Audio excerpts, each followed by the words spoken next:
Okay, I'm gonna give this a bit of a shot. 2024 Bloodborne. Just gonna do a quick playthrough. I haven't played this game in probably about a year, but it's my favorite game of all time, so we'll kind of get into this. Love this music. I'm just gonna give it a second just to play.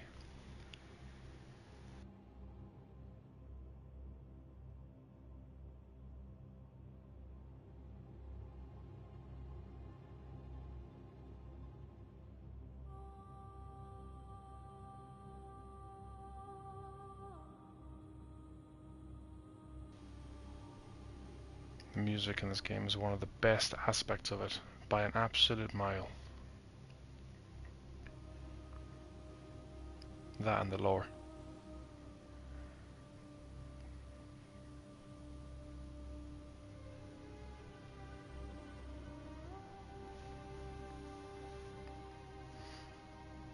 I'll be honest, I have absolutely no idea how many times I've completed this game. Probably in the 20s or 30s or something like that. Absolutely love it. I don't really do speedruns, but I kind of know a lot of the speedrun strats, so I'm going to kind of do this as a bit of a walkthrough, if I can. See how we get on. I'm probably going to die to the first Scourge Beast, but we'll kind of see how we get on. Okay, it's going to start. I'm going to play online because I'll be doing a few dungeons, using a few like glyphs if I need to. So, it's always a chance to get invaded.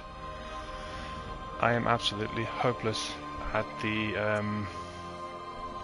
PvP aspect of the game, so it should be a good laugh. Create new character. Oh, yeah. Pale blood.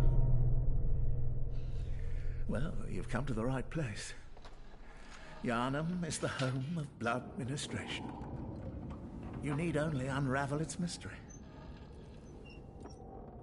But where's an outsider like yourself to begin? Easy, with a bit of Yharnam blood of your own.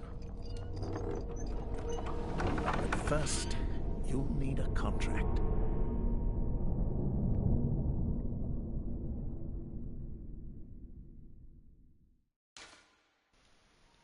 Okay, so I'm pretty basic when it comes to this. Don't even know what to call it. Let's just call the first one here Safa. Yeah, we'll go with that. Don't really think it matters what gender we have anyway. I kind of like the young voice and the young look as well. And because I tend to use the sort of spear and kind of go through on a skill like visceral build, I'm gonna go with professional here. I think that's the best one. Or military veteran actually. I might go for military veteran actually, because I'll get strength and skill, which is good for the cleaver as well. So I'll go with military veteran here. Appearance doesn't really matter to me. I do have a couple of like favorites, so I'll quickly load up a favorite. Made my own little kind of Jared Leto, you know, old style Jared Leto. So I'll go with him.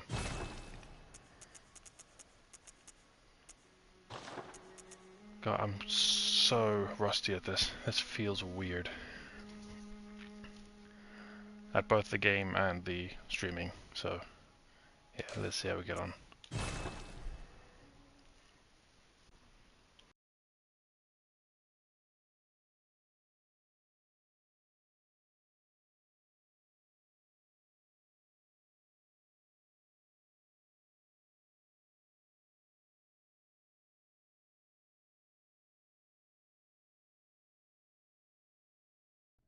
Good.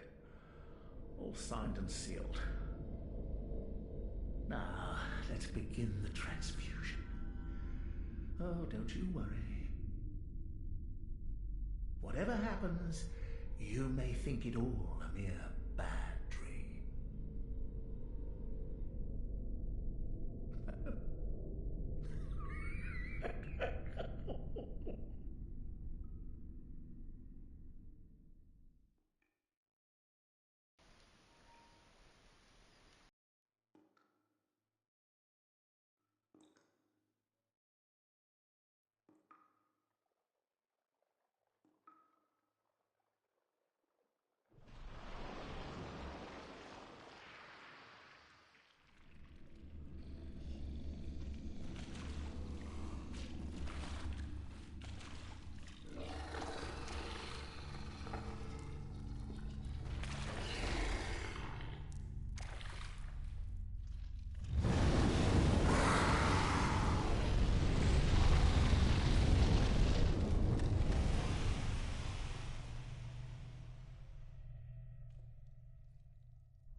You found yourself a hunter.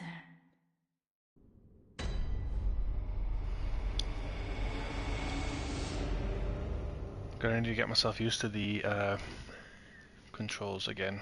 So obviously I dodged. It's because I've just been playing Elden Ring, just a little bit of the Shadow of the Earth Tree DLC. Haven't really got that far into it, but I did play a bit, so I'm kind of using that pressing triangle to interact, but that is to heal, okay. And then squares to use your items. I need to get used to the 30 FPS as well. Oh, here we go. Let's see, first death right at the start. Would not surprise me.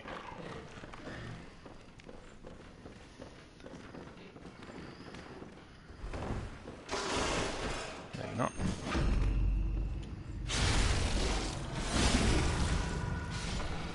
Don't usually get that first time, so streamer's luck, I guess.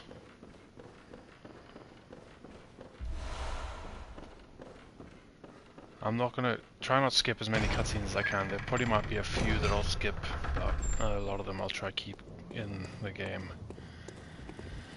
Now I know there is a glitch that you can get through this. I don't know if they've patched it or not, but I've kind of killed the Scourge beasts, so I should have left those as well. There's a way that if you leave these, you can get the gun from the Hunter's Dream, come back to that lamp, and then you can come pick that up. You get 20 bullets basically. 10 with the gun and the 10 there. Whereas if you pick the 10 up before the gun, you don't get the free 10 bullets you get with the gun when you pick it up from the Hunter's Dream.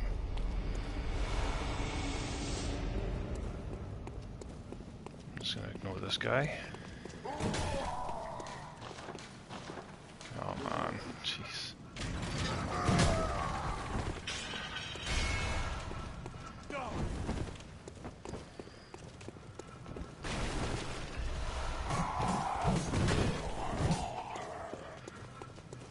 Just ignore them.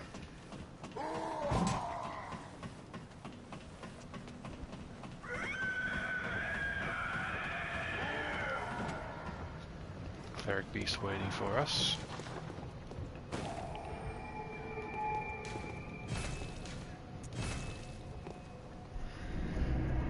I have been caught by that guy before, so it's like I haven't put the lamp fast enough and I ended up getting killed.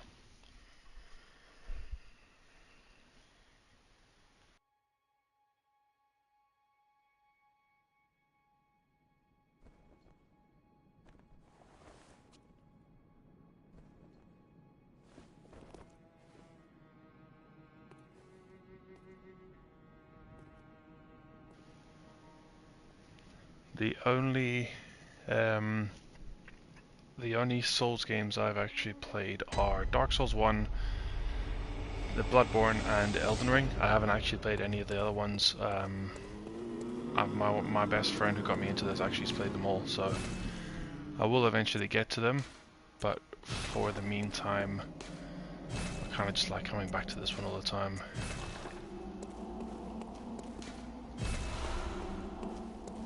But I was just trying to get myself used to it all. Oh,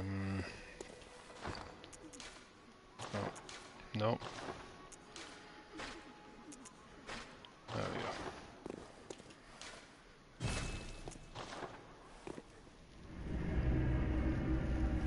I used to be pretty proficient with this game, but yeah, I've not played in a while, so kind of see how we get on. What I want to say is, for the games I have played, I've played, obviously as I said, Dark Souls 1, Elden Ring, and Bloodborne. I think Bloodborne probably has the best hub music for me personally, but I do quite like the Firelink Shrine. I don't know why I picked that up. I never usually do.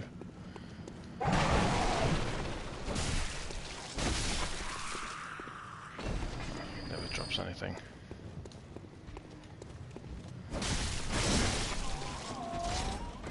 So I'll get the transitional attacks in early.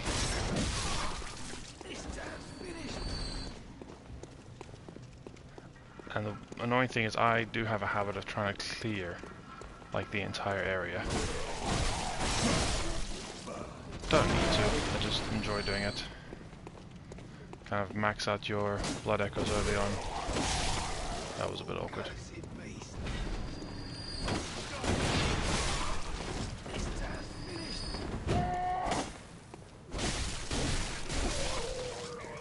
I have to say, you do get used to the 30 FPS pretty quickly when you start playing this again. Well, at least I do.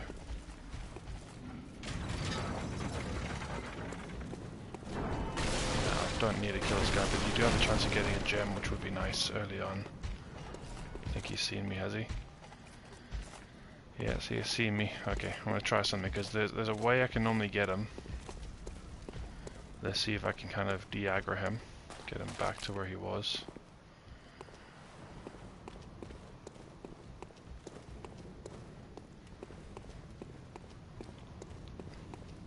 Don't actually know how long it takes him to go back.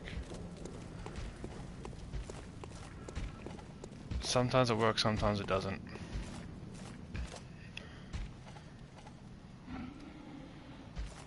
That little Tony does.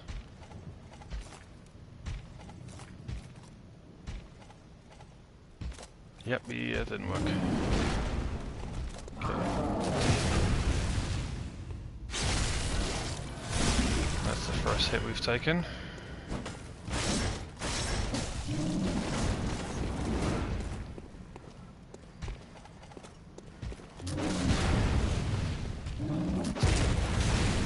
Oh dear me, bad timing on that.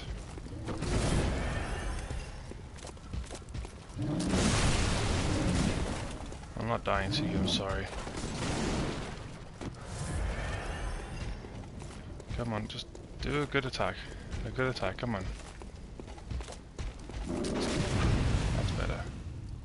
I probably should have gone for the pistol. I don't even know why I went for the blunderbuss. I used to. When I first started, I felt blunderbuss was the easiest one to get parries with. And then once you kind of get better at parrying, it actually becomes harder to parry with that one. And it becomes easier with the hunter pistol, so I won't bother with those two guys at the end. Once again, I don't know if that's just me or if that actually is the way it is. Who knows? Because the blunderbuss has such good spread on it, the only thing I don't like about the blunderbuss is that you kind of have this weird almost stagger when you shoot it, which means you actually recover a little slower than you would if you were using any other gun.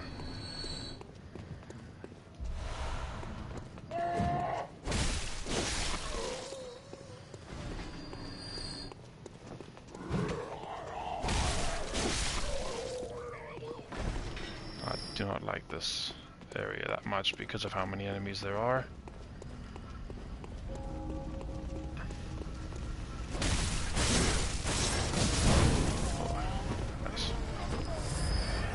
Those guys with their fast attacks do my head in there.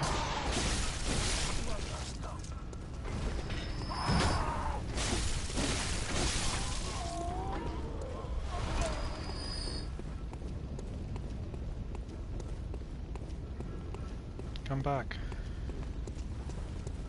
I've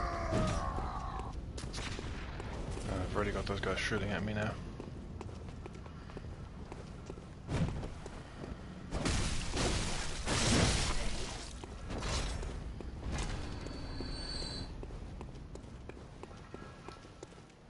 Don't even know why I'm running all the way back there.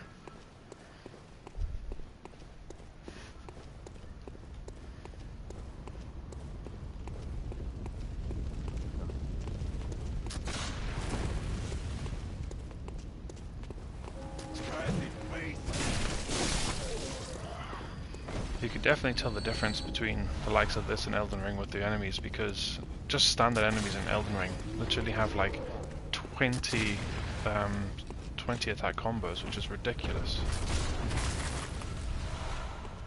Gonna get that dog on me.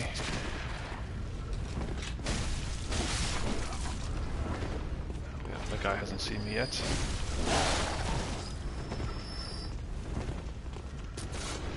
Now he has.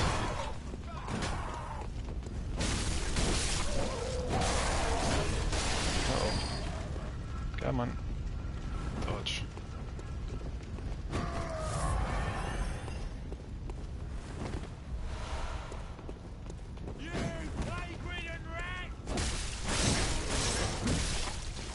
love the transitional attacks with this weapon. It's the best in the game for me.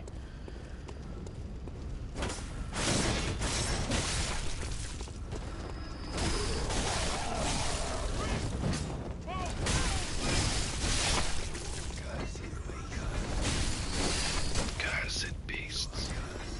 You are cursed. The lines in this game are brilliant as well. So if you haven't guessed, I do love this game.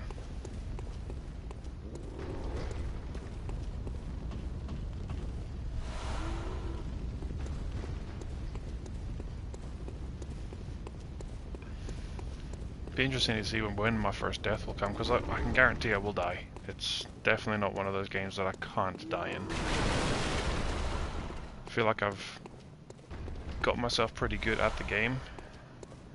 So there's two ways you can kill this guy. I'm actually gonna, I'll come back for him. I'm gonna go a different route here.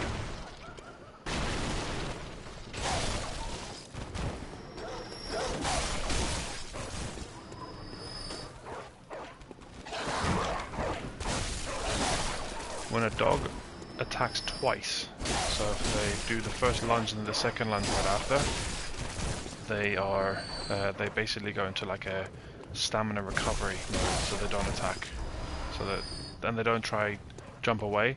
So whenever they attack once and then you try to swing at them, they'll often just jump away, which is annoying because then they can just attack straight after. But if you either wait for them to bark or you wait for them to do a double lunge at you, you're fine. Oh yeah, I don't like this woman. You can't really do anything with her right now. You're a hunter, aren't you? Well, do you know of any safe places?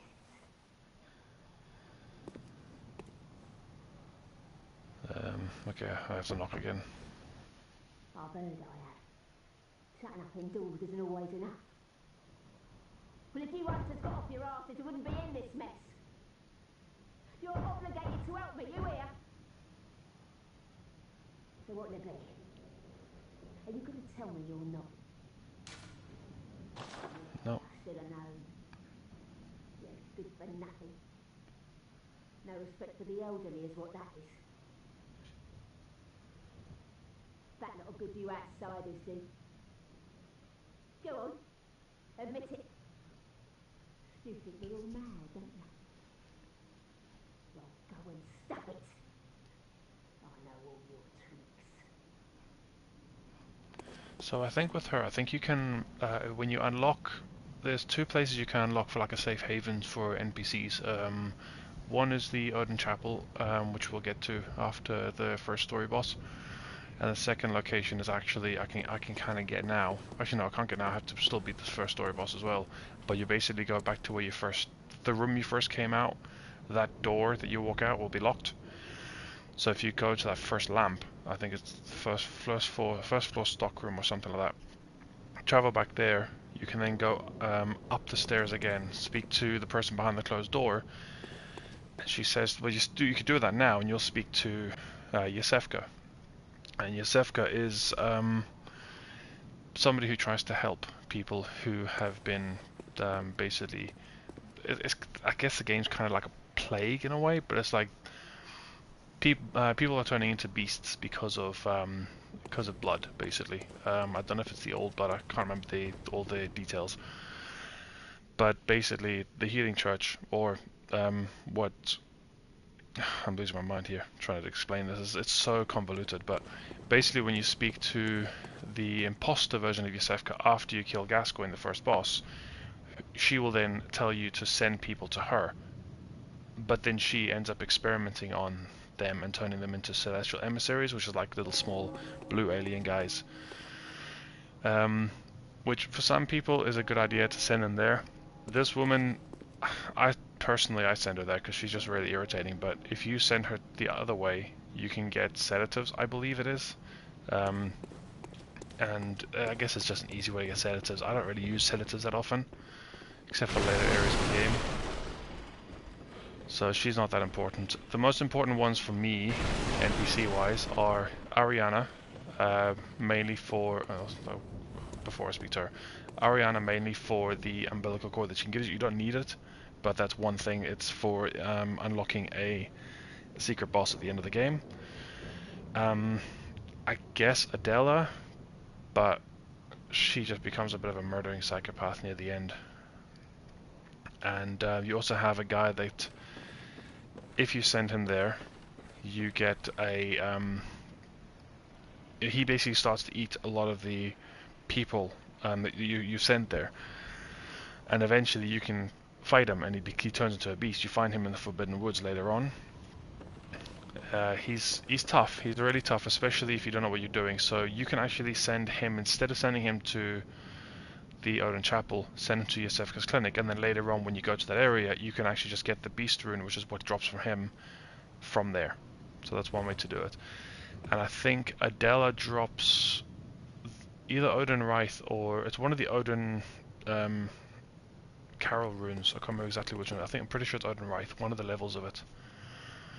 This is one of my favorite NPCs in the game. I don't kill her. I know there's a way that you can kind of kill her here or like cheese her down the sewers there, and you get the badge that allows you to buy the Blade of Mercy, which is one of the best PvP weapons in the game. Personally, I don't do that. I just like to challenge myself more, continue her storyline, and then fight another unnamed NPC that is widely known from the community as the Bloody Crow of Cainhurst, who is brutal to fight. So I'll just talk to her. Oh, a hunter, are you? And an outsider? What a mess you've been caught up in. And tonight of all nights. Here, to welcome the new hunter. Prepare yourself for the worst. There are no humans left. They're all flesh-hungry beasts now. Still lingering about. What's wrong? A hunter unnerved by a few beasts. No matter. Without fear in our hearts, we're little different from the beasts themselves. So what you do is you just speak to her a few times to kind of exhaust her dialogue, and then she starts saying this. And once she kind of says this, a hunter must hunt. A hunter must hunt. So that's basically the point. You kind of get two things. You get the shake-off cape, which is I've never really used, but oops, wrong side. Oh, hang on. There we go. It's the right side. So if you push the left side of your D-pad, you get the gestures. If you push the right side of your D-pad, you get the personal effects, which you can add items to. Which I like to add all my what do you call it? My co-op stuff. Losing my words here. So if I just switch out this one to the shake-off cape, and then kind of perform it near her. Yeah, sure, I love that effect. Kind of, yeah. Anyway, getting distracted. So you'll probably find some. I can't do this. These areas I end up falling. There's a way to kind of do them with your fist, actually. Because that one there gives you a Bloodstone Shard, an upgrade material, and the one on this side gives you the Soul Spear, which is the weapon that I'm going to end up upgrading. Oops, because I'm going to end up falling in, and it's a bit of damage you do take, so there we go. I'm going to go for the Bloodstone Shard first. I'm trying to remember the best way to drop down this. This guy's going to come all the way down. I'm going to kind of let him... Oh, well, he sees me. Can I drop down here? Get you follow me up the stairs, actually. I don't want to be fighting multiple of these guys. They're quite tough as it is. Didn't expect them to see me up there. Easy to parry these guys.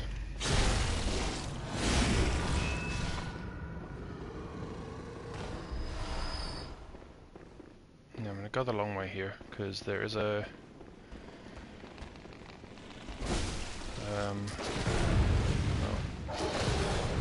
Oh, my timing is so bad now.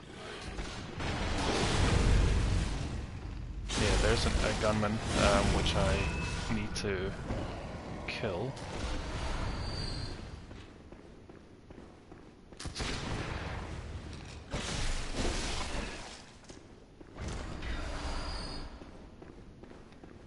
It's kind of just a way I tend to do this. I think everyone has their own way of doing things. This guy here, he can hear you, but if you just walk up to him, you can then get a free backstab on him, which is enough to kill him if you get the visceral after. Just walk up behind him, R1.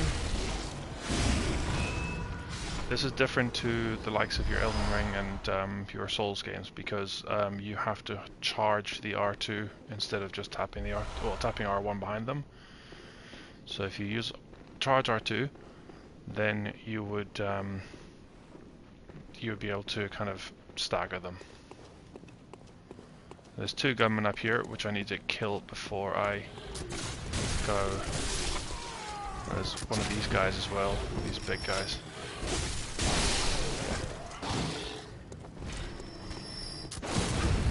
They can hit hard, by the way. Oopsie.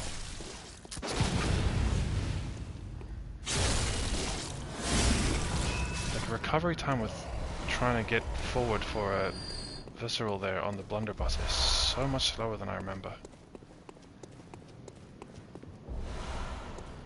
So the reason why I go and kill these guys now is because when I drop down, I want to drop down this twice, just so I can get on both sides. When you're climbing up that ladder, you can sometimes get shot by both the gunmen at the same time, and they will kill you. There are a few rats here as well. Easy enough to take out, but annoying to fight when there's multiple. So try to take them out when, like, kind of one by one. Or you can do what I do and potentially die. That's fine. One of my favorite features in Bloodborne is the rally potential. Basically, when when you get hit, your health bar goes down, but you'll have that one period, you'll kind of have like extra red, and if you do more damage before you get hit again, you can gain that health back. And that's only for, like, I don't even know how long, but a few seconds, I guess. And this here, Madman's Knowledge, is important to be able to level up. When you get 2 here in Central Yharnam, and then you get 1 for... I don't know if you get 1 for discovering a boss room, or you just get 1 for killing the boss. You might get 1 for each. But you definitely get ones for discovering certain locations. The higher your insight, the harder the enemies. So if you kind of keep the insight, so you have your, at the top right of the screen, you'll have the Bloodborne logo, and then you have like a little eye. The Bloodborne logo is your blood echoes. That is your that's your currency and your way to level up. And then the eye is your insight. You need at least 1 insight to be able to speak to the Dole, I mean, for the first time, when you get to Hunter's Dream. If you have 0 insight after you've spoken to the Dole once, you won't see her alive, but you will still be able to interact with her. That's a kind of a little bit of insight in case, not pun intended, in case you weren't aware.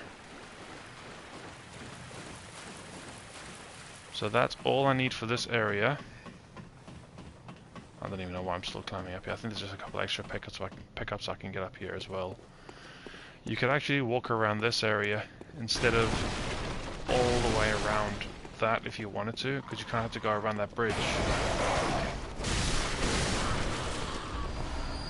just to get you. It's not that much of a walk, but still. And oh yeah, I do need to come this way because there's a drop on the beam here.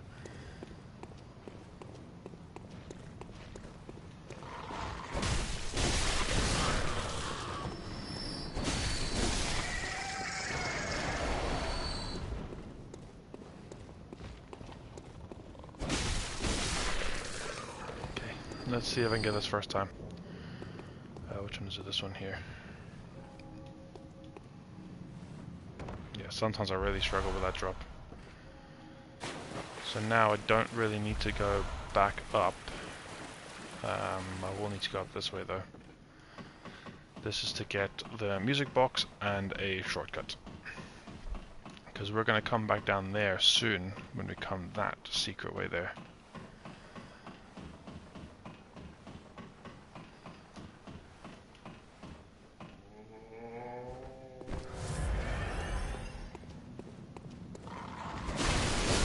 Now there's a lot of these here. When they do their jump and attack, they'll go forward, so you can kind of walk behind them. And that's the second Madman's Knowledge you can find in this area. You just need to use one to be able to interact with the doll in the Hunter's Dream. You can sneak up behind this guy. There's two ways to kill him. First way is charge R2 and then R2 again, which does the same amount of damage as a single visceral, or you can just do the R1 standard backstab. Either way, because when a enemy is staggered, they are weaker. They basically take more damage, kind of like a visceral does.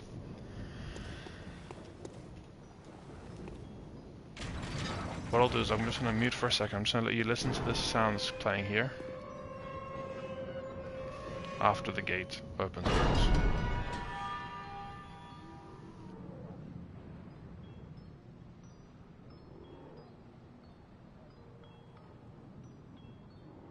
So that sound, if you can hear it, is the sound of the music box from the Father Gascoigne's daughter. I don't know your voice, but I know that smell.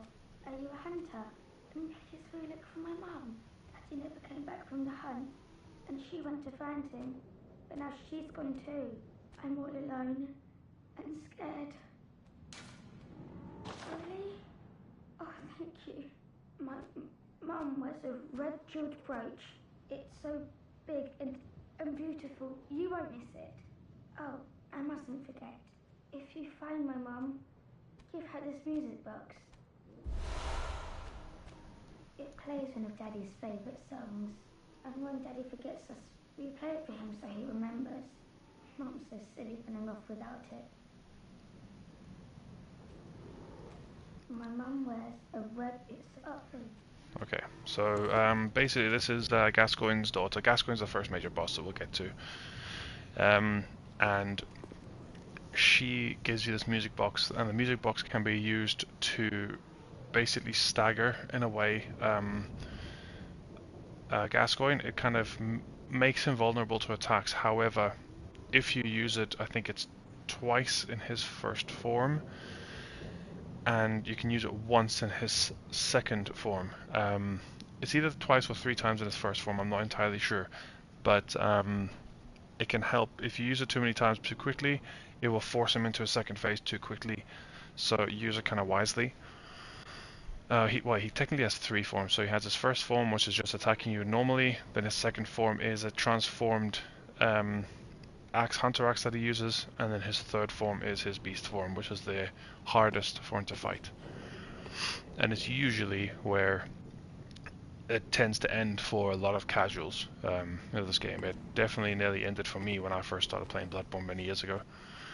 But that song that was playing here is the same soundtrack that is used for Murgo's Wet Nurse, which is the final story boss in the game, and for people who do speed runs, is the final boss of an any percent run. It's quite a chilling sound if you actually listen to it, but I do kind of enjoy that song.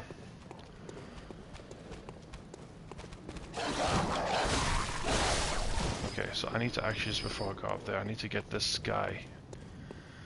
So there's a couple of ways to kill this guy that I know of. Well, obviously you can kill him normally, but I mean, like, in a way, cheese him. That's what I'm talking about. So one I actually learned from Jacksepticeye, where you can run up to him, and then just where you see that, just to the right of my head, the kind of the direction I'm facing, that pickup, if you run towards that and then kind of charge R2, he's kind of scripted to turn around, and what you can then do is you can backstab him, but sometimes I mistime that, so my way is I do this, stop him from knocking, he'll then do a turnaround. I'll get him to... Okay, that should be it. Hide behind this wheel, he won't be able to see me. And what he'll do is he'll turn around. You can't walk up behind this guy because he's scripted to turn around every time. But once you get him out of that knocking animation, you can then walk up. This is probably the safest way.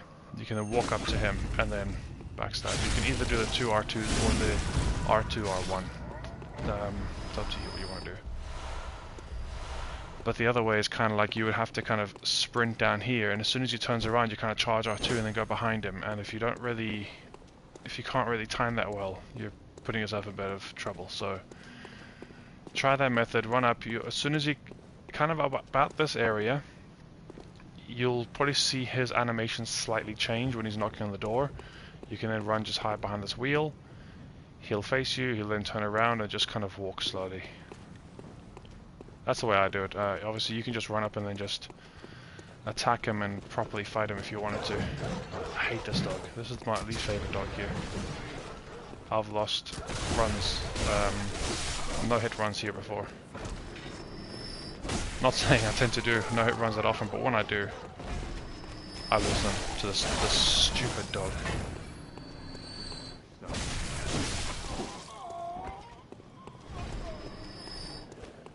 This dog's kind of almost scripted to walk a bit, so you can kind of walk right up to him without him really noticing you, sometimes.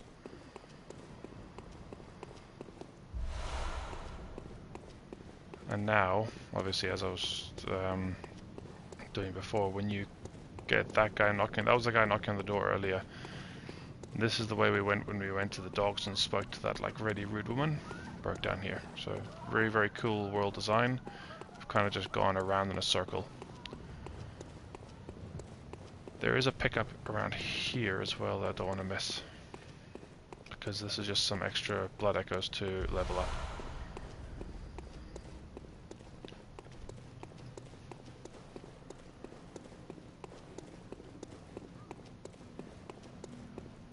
Now I'm probably coming to my personal least favorite area of this run. Well, Essential Yarnum in general, because it is a part that I do tend to die more often than not, and that's these two Scourge Beasts. The reason why is because sometimes if I try aggro one of them, the other one also chases, and two of them at the same time is a nightmare. So I get the first one, the other one is still there, that's fine, that should be a breeze, as long as he doesn't do stupid attacks. That's fine, that's what I want. Yeah, there we go, there's the other one. That's what I didn't want. Don't know why he decides to aggro.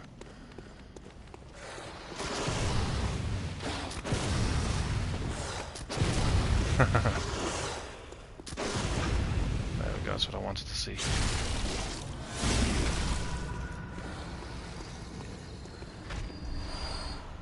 They do have a multi-attack that they do as well. This one's okay because that's an easy one to time. He can grab you there, so if you don't time that and he does grab you, he does the most damage. But sometimes he can kind of lift up this. No, not that attack. There is an attack he can do where if you go behind him, I need to be careful because, yeah, I need to heal. See, look at my health, it goes back up as soon as you do enough damage. There is also a way to kind of cheese these guys. I mean, Bloodborne, there's ways to cheese every enemy almost, but that requires coming to the back end here, which there's a guy hiding here. So you can actually come up this way, and if you do, you can cheese them into this doorway. Problem that I have is they often, when you kill them, they often glitch through the ground, and then if they do drop like a bloodstone shard or something like that, you won't be able to get it. They'll just glitch right through the staircase and fall to like nothingness. So I tend to just prefer to fight them normal. They have a chance of dropping a bloodstone shard, but most of the time if they do drop something, they'll drop blood vials, and usually between 2 and 3, I believe. You don't need this pickup. I'm going to get it anyway. This is Pebbles. You don't really need Pebbles unless you need to use it for distractions. There's enough bloodstone shards in this to get +2 on your weapon, and I believe you might need to get either 2 or 3 more as drops from enemies in order to be able to level up to +3, which is what I like to do. Okay, I don't want it to see me. Oh, it sees me anyway. Okay, that's fine. So this one's got the least amount of health. I believe there's 3 of them here. Or is there? Yeah, there's 1 here, 2, and there's 1 in the back there, so there's 3, and there's 1 further one down the bottom who has the highest health. You do require 2 viscerals on him to kill him. And that one's a bit annoying because he's got the spear. The spear ones are the hardest ones. I don't want to aggro both, so I'll wait for this guy to come back to me. There is a beam drop here as well. How much health damage these guys do though?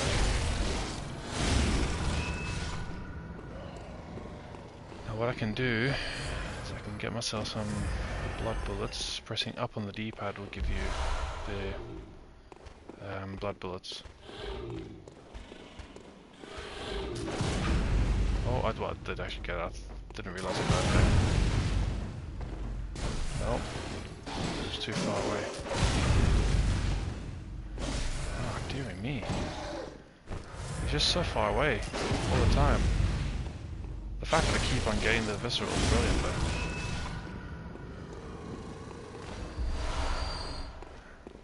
So the drop should be here somewhere.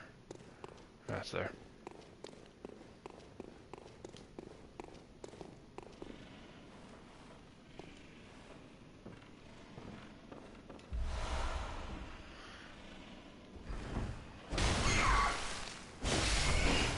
No, there's a lot of rats up there. You do not actually need to go up there. There's nothing up there for you, so there's no point.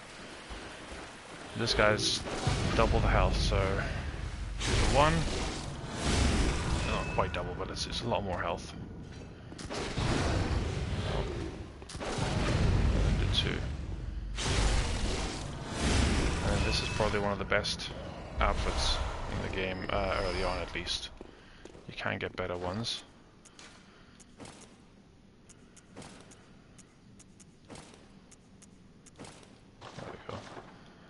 Actually, this is the one that you get on the cover of Bloodborne. So this is like the iconic Bloodborne hunter outfit. And then we drop down here. There is almost a cheese method that I like to use. And that involves these. I keep forgetting how to equip them. No, just want to equip. There we go. What you can do is if you lock onto kind of one of these guys here, probably about him, you can throw... Oh, that didn't actually work at all. Oh, okay. And throw it for a second. And these guys are a bit of a nightmare because they have a lot of health and they can get you in a combo. And they do attack pretty quickly. They're not too dangerous. Unless you get them in a big group.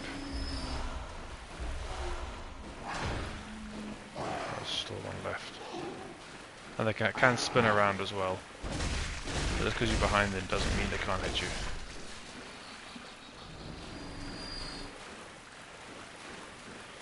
And that there is that ladder that went all the way up to the back, that gate. So there's 2 here I need to kill.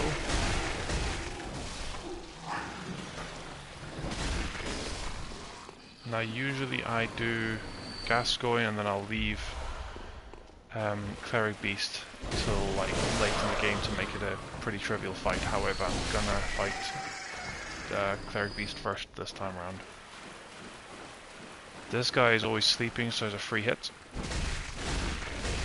Even though you don't really do that much damage, just simple R1s.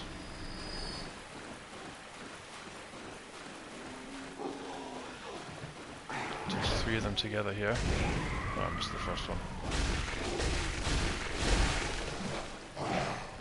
And do that little like walk that they do. Oh my goodness, I missed one button.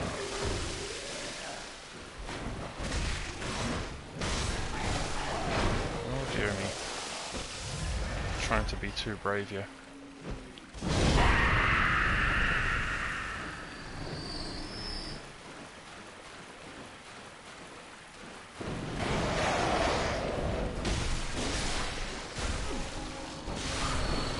And then we're gonna get to some Miyazaki work at its finest.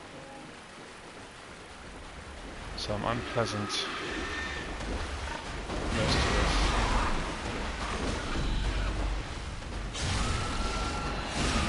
He knew what he was doing.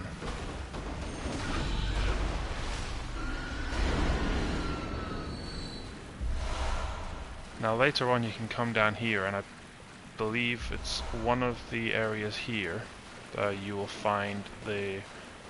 I shouldn't actually probably say too much, but there's a certain character that you'll have. I've kind of spoiled a few things, so I guess I may as well go, because the game's, what, 9 years old by now, so... depending on how you go with Gascoigne's daughter, you could either tell her that her mum is dead, give her the jeweled brooch, or not, keep it for yourself. But eventually she then comes down here, and then she tries to make her way to either the clinic or Uden Chapel, depending on where you send her, and you end up finding her dead here, being mauled by the pig. So it's quite sad, but you get the... I think it's the red ribbon, some red ribbon, which is like a ribbon basically covered in blood, so it's a bit morbid.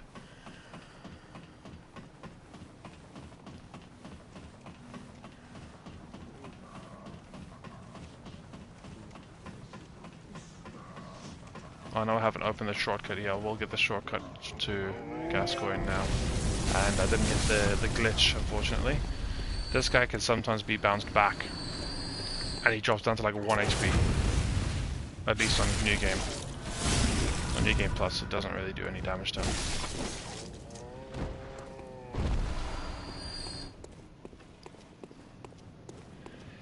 These guys, I mean, you can choose the first one, walk up slowly behind him, and you get the first hit on him, and then visceral him before this guy attacks. He might be able to hit you. And then you have to dodge straight away, or you get that happening to you. There's my first death. At least it's not to full damage. He doesn't normally start with a combo, which is annoying. And because I haven't got the shortcut, I'm going to have to run the long way. That's the first time I think I've died to them in a very long time. But if you get the first guy, the second guy tends to be bounced back when you do the visceral, and you're normally fast enough to kind of jump back. So I'm just going to kind of sprint to where they are.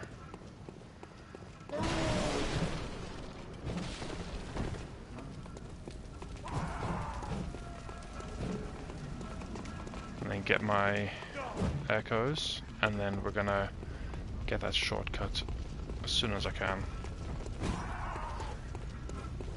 I'm not particularly confident about the Gascoigne fight, especially not after playing for so long.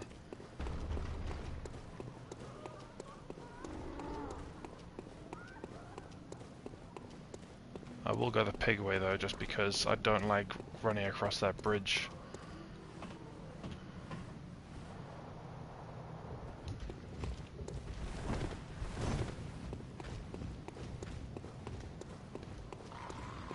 Be careful here, because I have a habit of dying to full damage, so... And that would kill me, easy.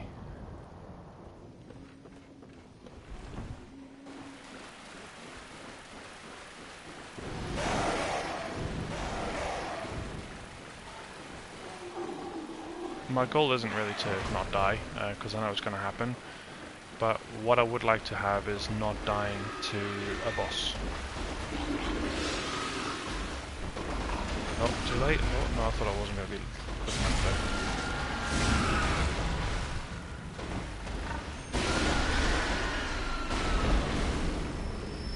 So that peg actually can be a boss in the Chalice dungeons. and he has a few extra moves which makes him a little tougher. I mean, he's trivial if you can get him in a constant backstab, but or butt stab, I guess. Now see if this guy does the bounce back.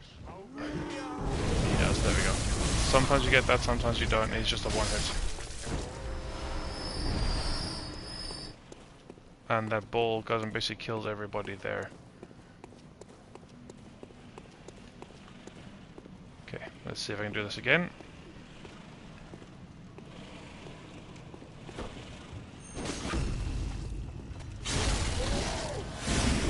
So he didn't bounce back.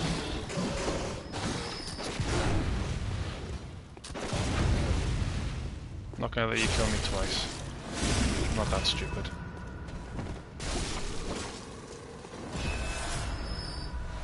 You get those bolt hunter marks. So now I'm gonna quickly get that shortcut. Now, for people who are pretty casual to this game, probably prioritize shortcuts.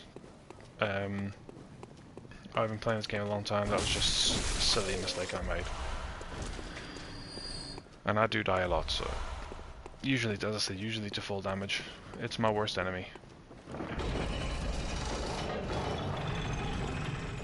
And then once I get here, I'm gonna go level up my weapon as well.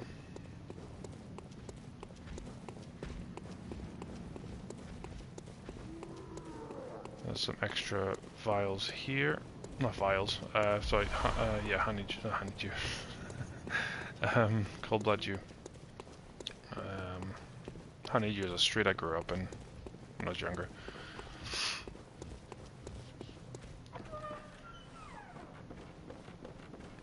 Now we have actually been in here already, at the top. That's where that that doorway was where I was sitting with the scourge beasts. You can kind of lure them there. But I just don't intend to do that.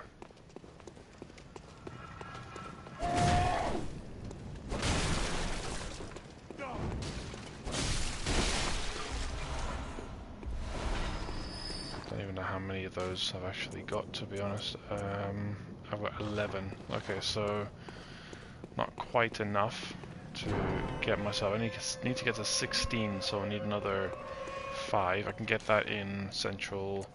Not Central. I can get that in Cathedral Ward. There's plenty in Cathedral Ward.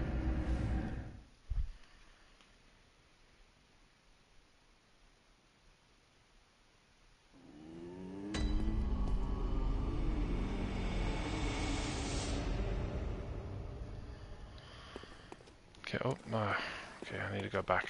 Didn't consume. So this is the mistake that you make. What I'll do is I'll go here actually, because I want to show you the dialogue with Yusefka before I fight Gascoigne.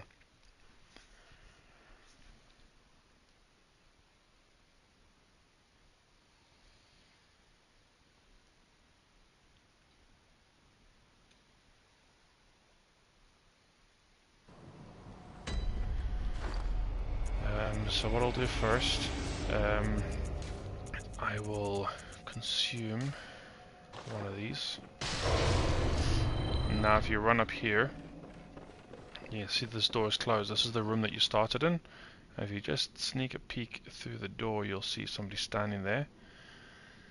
Now there is a way, as I said, if you start the game and you don't kill the Scourge Beast, you can actually do a glitch where you can force him to push you through that gate on the other side, on the outside there. And you can make your way all the way to this door very early on, and you can just see her standing there. Are you out on the hunt? Then I'm very sorry, but I cannot open this door. I am Yusefka. The patients here in my clinic must not be exposed to infection. I know that you hunt for us, for our town, but I'm sorry.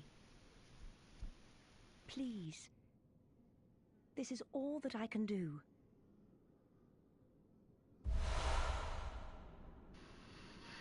There we go. So you get Yusefka's blood vial. You can get a few in the game. You can only have one. honestly, I don't actually know what it does. I've got to assume it gives you extra healing than a blood vial, but you can only have one of any blood vial from an NPC, so you get Adela's blood vial, Ariana's, oops, did not mean to do that. And then you have one directly from Yosefka, and I believe you can find one in a later area in the game in a chest. If you either don't already have one, or you have already consumed it. I believe when you get to opening this door later on, you can actually find, after Imposter Yosefka speaks to you, you can actually find normal Yosefka as a celestial emissary. You can then kill her and get another one, so there's a few ways to kind of get extras. So, should now got my one madman's knowledge, or insight, should I say.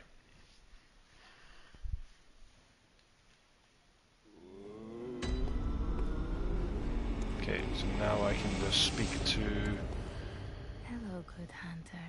the doll. I am a doll, here in this dream to look after you. Honorable hunter, pursue the echoes of blood, and I will channel them into your strength. You will hunt beasts, and I will be here for you, to embolden your sickly spirit. If they ever, Farewell, good hunter. May you... if they ever actually got this voice actor to do like like an audiobook or something, definitely buy it to fall asleep to, because she's got one of the most soothing voices ever, and I can just imagine a Vati video. I mean, even Vati Vidya's videos have that soothing aspect to them, because he's got that kind of like ASMR voice. So now I can co-op if I want to, and that's for the DLC. Well, that's not DLC. Sorry, that the DLC thing's later. That is, I believe, to summon in NPCs. I think I can't remember. Anyway, this is Gammon. I'll speak to him quickly. You must be the new hunter. Welcome to the hunter's dream. This will be your home for now. I am Gammon, friend to you hunters. You're sure to be in a fine haze about now, but don't think too hard about all of this. Just go out and kill a few beasts. It's for your own good. You know, it's just what hunters do. You'll get used to it. So yeah, he is a interesting NPC. I do quite like his story. It's quite tragic. But yeah, we'll get to him a bit later on in the game. The doll is also the voice that you hear at the very start of the game, when you hear the voice saying, "Ah, you found yourself a hunter." This is the voice. This is actually a recreation of a boss that you get in the Old Hunters DLC called Lady Maria. The doll is basically based on her, because lore has it kind of a few different ways. One is that Lady Maria is Gammon's love interest, and the other one, which I personally prefer, is that Lady Maria is Gammon's daughter or daughter figure. You know, like kind of like Geralt and Ciri in a way from The Witcher. And he is the kind of creator of this specific Hunter's Dream. He is trapped in this, and later on we have a choice of either taking his place, or he ends up freeing us from this dream. And then we wake up in the morning. So something I never pointed out before, which I'll actually point out when we get there. The game doesn't have a day-night cycle as such. Like, you can't like just stand there and watch the sun rise and set. As you progress the story, it changes the time of day and changes the scenery and sky, and you can visit other parts of the game with those new skies to get a very different picture. So I believe it's kind of almost like, it's like sunset, I guess, right now in Central Yarnum. But then as you progress, like once you get past Vicar Amelia, it goes to nighttime. Then once you kill Rom, the red moon comes out, so everything has just, like, they got that red hue to it. And then at the very end of the game, once you've, depending on the ending you get, of course, if you choose to submit yourself to Gurman and he then kills you, you then wake up in the morning, free from the dream. It's very, very, as I said, convoluted. There's a lot of stuff to the dream, a lot of stuff to the game, but the story and the lore is absolutely beautiful. Anyway, what I want to do here is I want to consume all of these cold blood juice. I'm going to upgrade my weapon before I level up, so I should at least get some levels from this at least.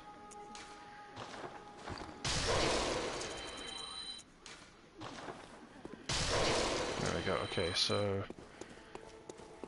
I should now be able to go here and level up my saw spear.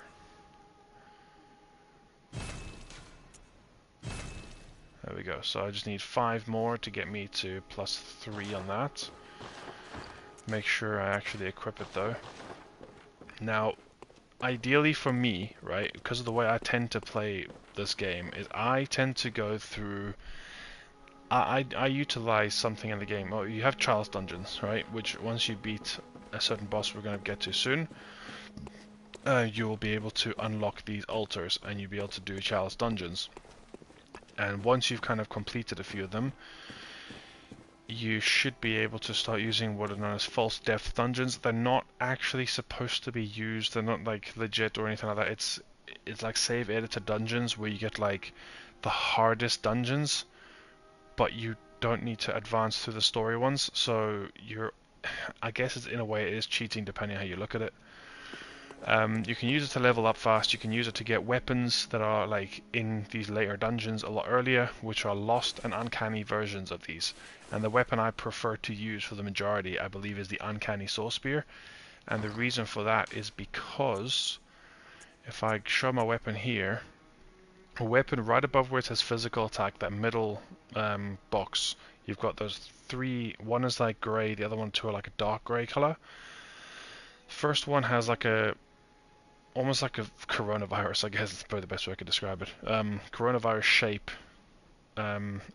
symbol. The second one has the same, and the third one has like a crescent moon shape.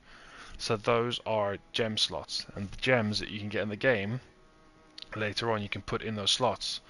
Now for a physical only build, if you just go for physical damage, the maximum amount of damage your weapon can do, the best ones to get will be the radial, which is the kind of coronavirus shape, and triangle. So right now, if I had to show a triangle one, I haven't already got one, but you can get a triangle shape one, and the triangle and the waning. The waning is the semicircle one that I've got there. You get physical gems, the maximum physical gems on radial and triangle, and that's the reason why it's best to just get one that only has the radial and triangle on them. That's why I want to try get myself an uncanny saw spear if I can. But I'll go through that once I get further into it. I will need to look up online the glyphs that I need for it. What I'll do now, I'm going to go back to Central Yarn. Oh, what am I doing? I need to level up. Oh, I forgot to level up. I will get this done. When I start talking, I start focusing on the wrong things.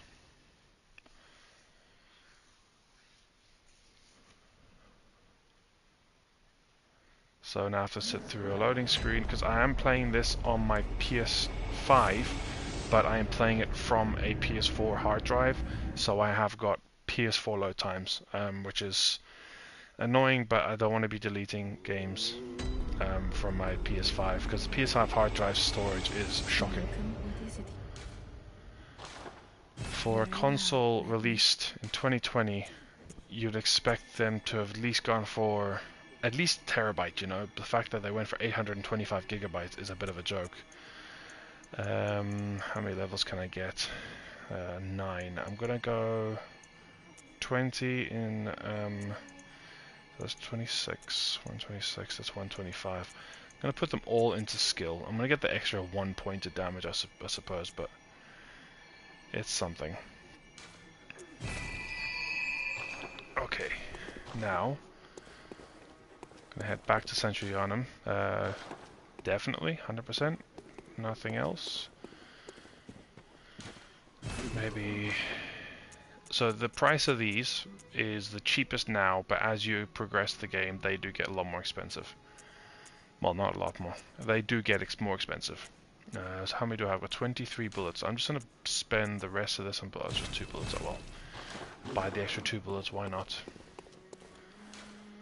Oh, I'm losing my head. I did that too fast. Oh well, I'm gonna go from here then. Let's just hope I don't die. Because if I do, I'm going all the way back here.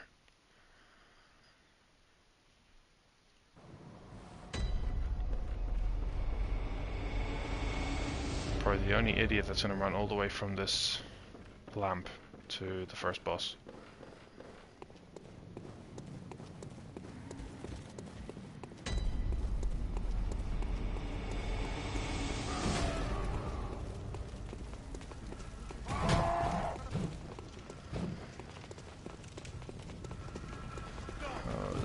Crowd here.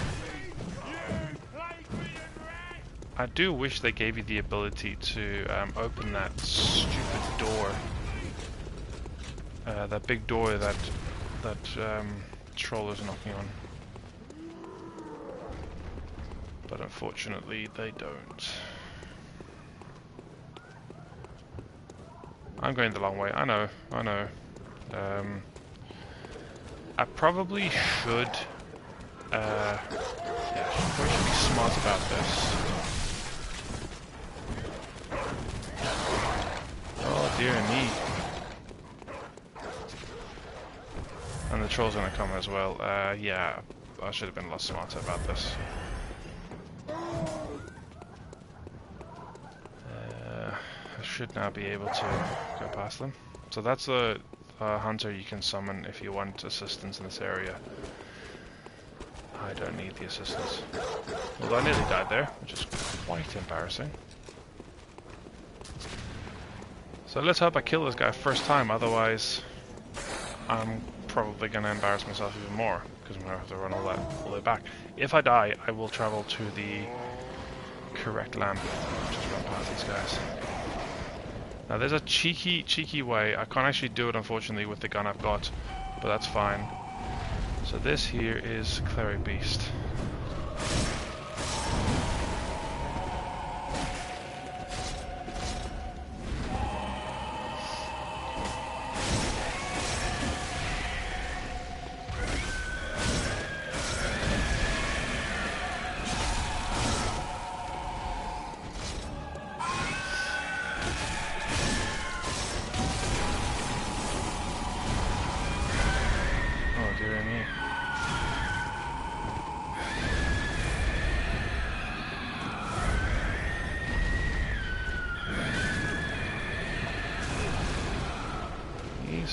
Can be tough.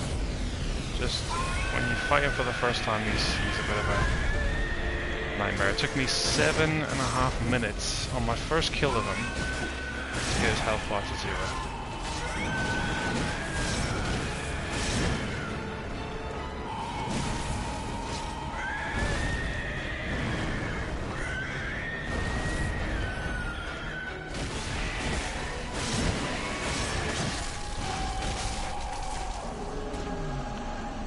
Damage than I normally do from him there, but it's fine. So yeah, the Sword Hunter badge. Personally, I don't use any other weapons for most playthroughs. What other weapons I do kind of enjoy sometimes is the Holy Moonlight Sword, the Ludwig's Holy Blade, and I do enjoy the Simon's Bow Blade, but only in bow form. For certain bosses I'll use that. Shikagi's pretty cool.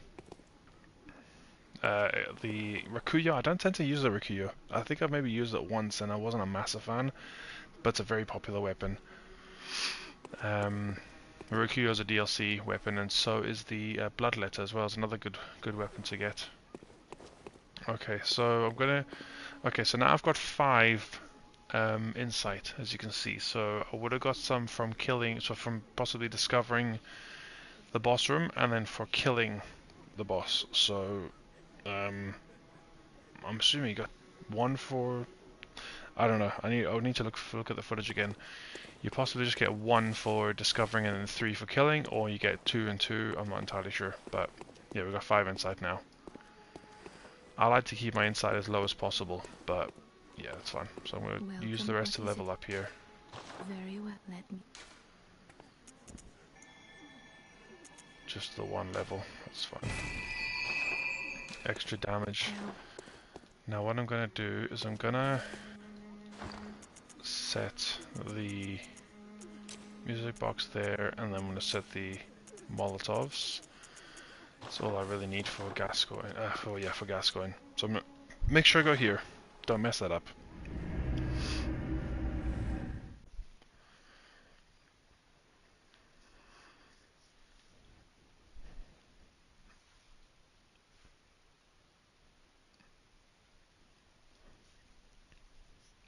So Gascoigne is considered the first major hurdle for casual players. There's a lot of players that tend to give up on Bloodborne after they fight him a few times because they think, oh, you see, I mean, he's somewhat simple in the beginning, but then he goes in his last form, he's really tough to beat. So hopefully I can give a couple of tips as I'm playing to maybe help improve your proficiency with him. I'm gonna show you a little trick as well. This little thing with the design on it, it slightly elevates to the floor. You might have seen it lift up there. That is to trigger the elevator. If I stand on this side of the elevator and I dodge out the door, I can activate and send the elevator up and leave. Just like that. So I can send it up. So if I die now, rather than having to wait on the elevator, it will be there ready for me. Now, those guys are waiting there and the balls up there as well. I do not like avoiding this. I know you can sometimes hide in these. See if I can do that.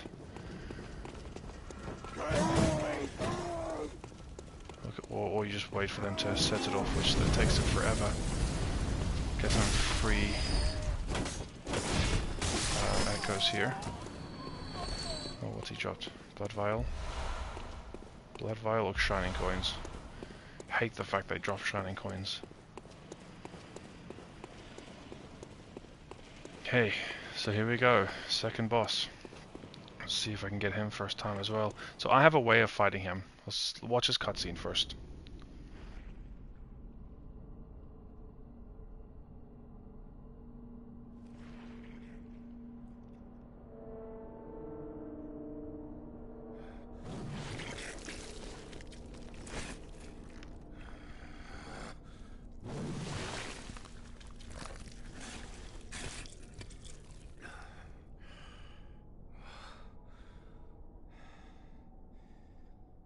Beasts all over the shop.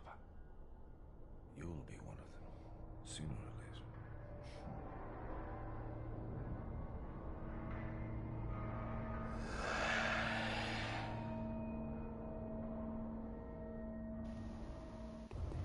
Okay, here we go.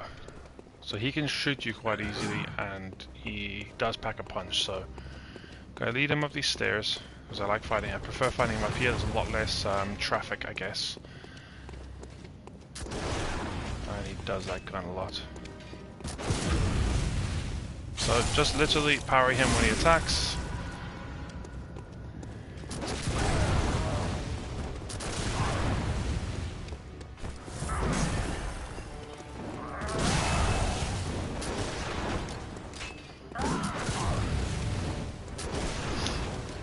gun is annoying of his. He's got the same gun as me.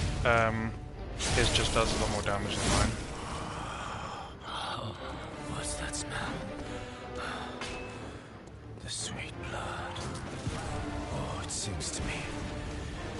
So that's his second form. When he changes into that. And he's really hard to parry for me.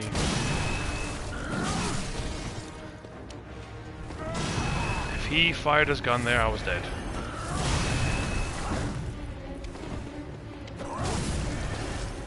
Can you stop hitting me? Can you please just behave yourself? Dearie me.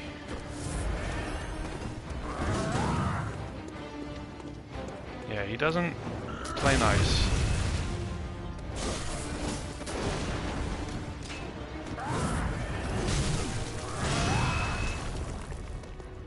I usually don't struggle this much. That's a really hard attack to dodge properly. Here we go. No, please.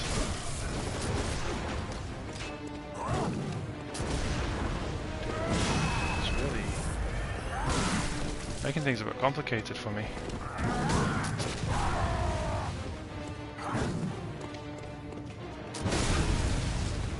There we go, that's what I wanted.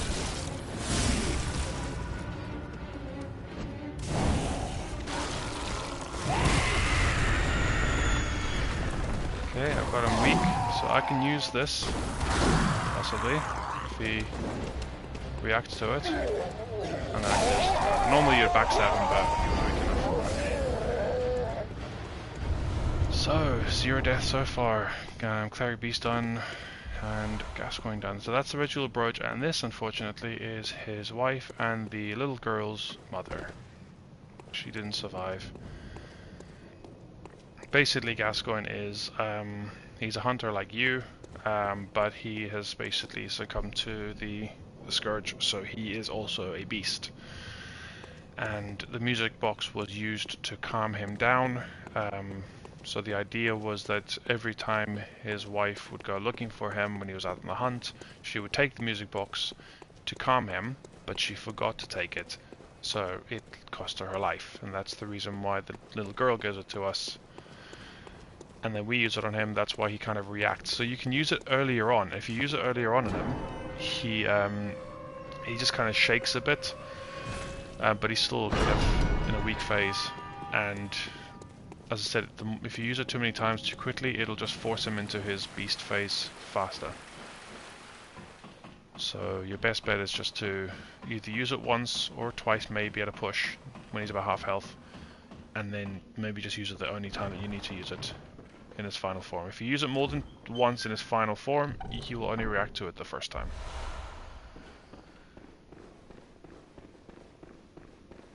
So this cutscene is probably the most pointless in my eyes, but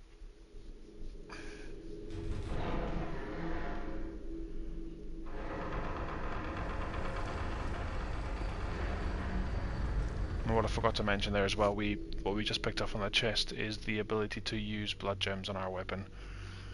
Now sometimes you can get lucky and get a blood gem from, like a tempering blood gem from one of those executioners, the first executioner you fight, that big guy with the massive cleaver, or whatever you call it, and he would sometimes drop them, but I didn't get one, at least I don't think I did. Get the lamp first. I don't even know if I got the lamp. I think I did. The boss room. So this is another NPC. So you speak to him, and then what happens is he then allows you.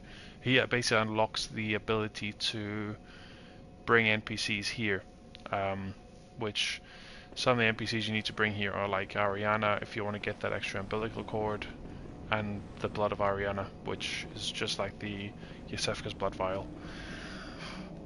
Just a bunch of NPCs. Oh, you must be a hunter.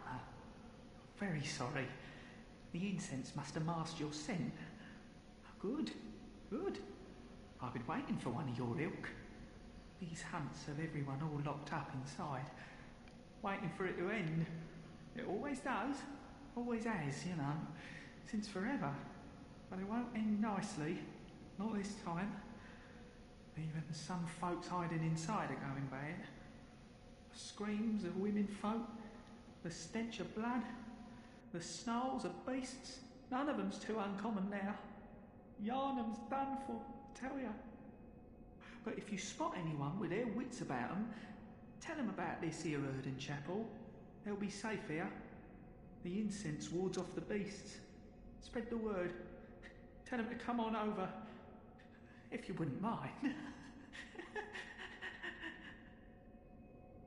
I know I shouldn't be asking you, but if you happen upon someone while hunting, tell 'em about this here Erden Chapel, if they seem worth being told, that is. Oh, and I do sincerely hope they are. His laugh is a bit creepy, but he's a pretty good guy. You can kill him and you get a rune that you can use later on, but you're best just keeping him alive, at least until the end of the game. Once you've kind of completed it, then you can probably kill him if you want to, if you want that extra. If you're a collector's freak like I am, then... But I mean, he's innocent, he doesn't really do anything. He just says kind of creepy things here and there. What was I going to say? So the pronunciation of this place, this is something that's been kind of a hot debate for a while. I believe it's actually pronounced Odin, but to me that just doesn't sound right. I prefer just calling it Odin, like kind of like, you know, the Nordic god Odin. I think it's just personal preference really, but I think even the way he says it, like kind of like a Odin. It's almost like a Yorkshire accent, like a Yorkshire. I'm butchering the accent, I do apologize, but that's it's been a hot topic, and I've heard a lot of people pronouncing it differently. So this door will open once we kill the next boss we're going to fight, and that's just to be able to, it just saves us having to spend 10,000 echoes on something we don't really need to. Anyway, we're going to move on. These guys are actually, they hit hard, but the good thing is, if you hit them at any point during their attack, whether it's at the start of their wind-up, at the end of their wind-up, you will parry them. They basically have the largest parry window of any enemy in the game. Just like that, I can shoot them at any point and they'll go down. It's kind of a design from FromSoft to basically give you the ability to learn to parry, and as the game gets further in, the enemies get harder and harder and harder. Now, on the side of this building, you can't see it, because you don't have enough. I don't have enough insight. I've only got 9, and I'd looked back on my video and I saw that you get 1 for discovering the boss room and then 3 for killing the boss, so you get 4 overall. I also just realized I need to get bullets, so what I'm going to do just for the meantime, just use some blood bullets.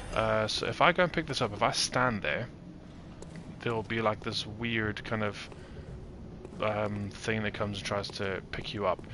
There, on the side of the building, there's this massive creature. It's called an amygdala. It's quite a scare. They're actually called lesser amygdala. They're not the actual amygdala, because the amygdala is a great one, and great ones in this game are like gods.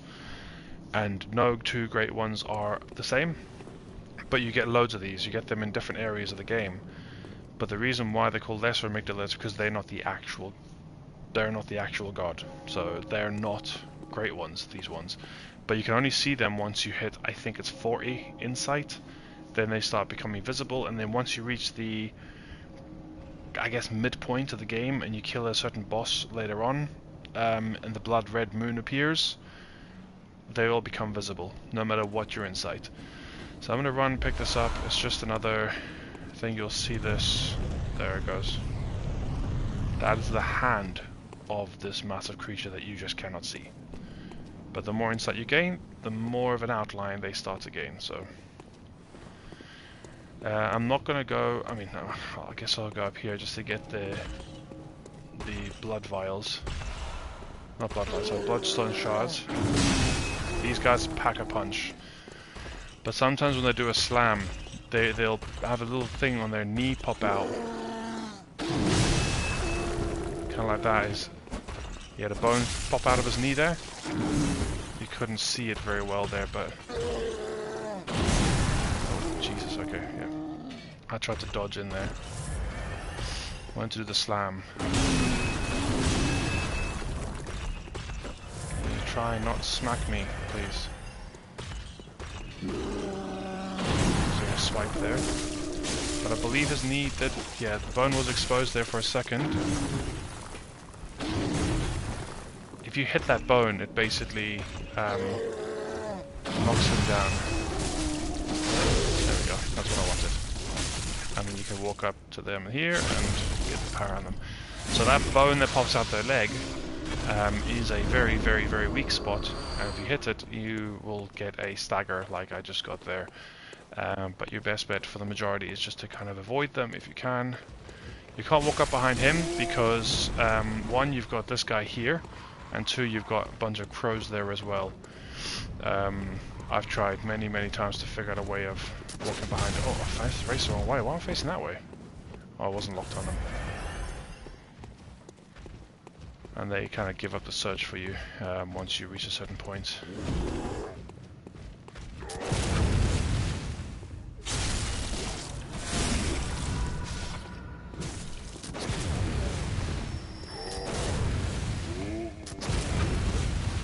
Just wasting all my bullets, but that's fine. You don't actually need to parry all these guys. I just love parrying. It's one of my favorite mechanics of this game. It's the only game I'm good at it, to be fair. All the other Souls games, I can't parry at all. Like, the shield ones in the other Souls games, I just cannot get the timing done.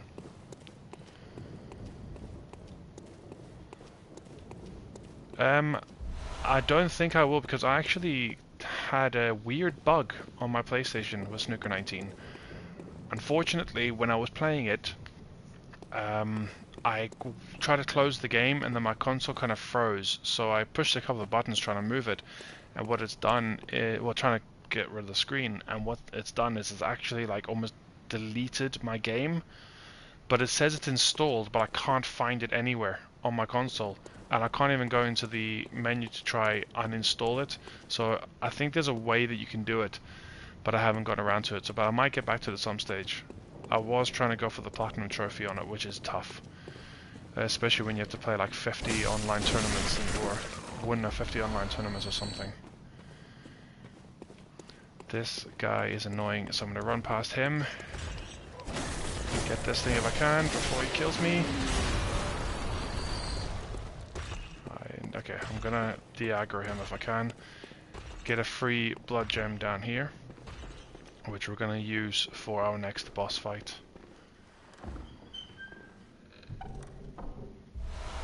Tempering blood gemstone. Now this door has been widely regarded. You can't actually open it. It's impossible to open.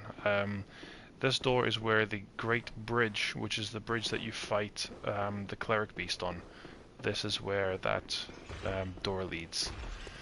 But for some reason they decided to cut it from the game, and now you cannot access that door. So collect that, which I need, and then collect these. And run. This guy is just a little too tough at times. I mean, I can kill him, but that ball is quite tough to dodge. I don't think there's any other pickups in this area. So the gate up there, up here, if I show you, you can spend 10,000 blood echoes to get that gate unlocked. By paying 10,000 echoes to get a chief emblem, a hunter chief emblem I think it's called. You get that from the Bath Messengers, basically the shop in the Hunter's Dream. I prefer to do it this way, just by going to face the next boss, which tends to be the best way to do it. This is where you fight the blood-starved beast, one of the harder bosses. Sometimes if I run here, this dog follows. Yeah. Hate that dog.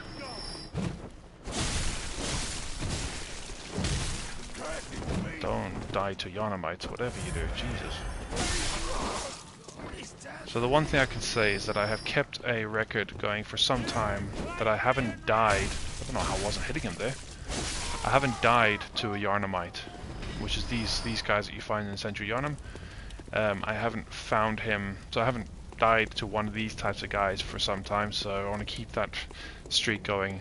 But knowing my luck, I'll probably end up dying to them at some stage, either during this stream or the next.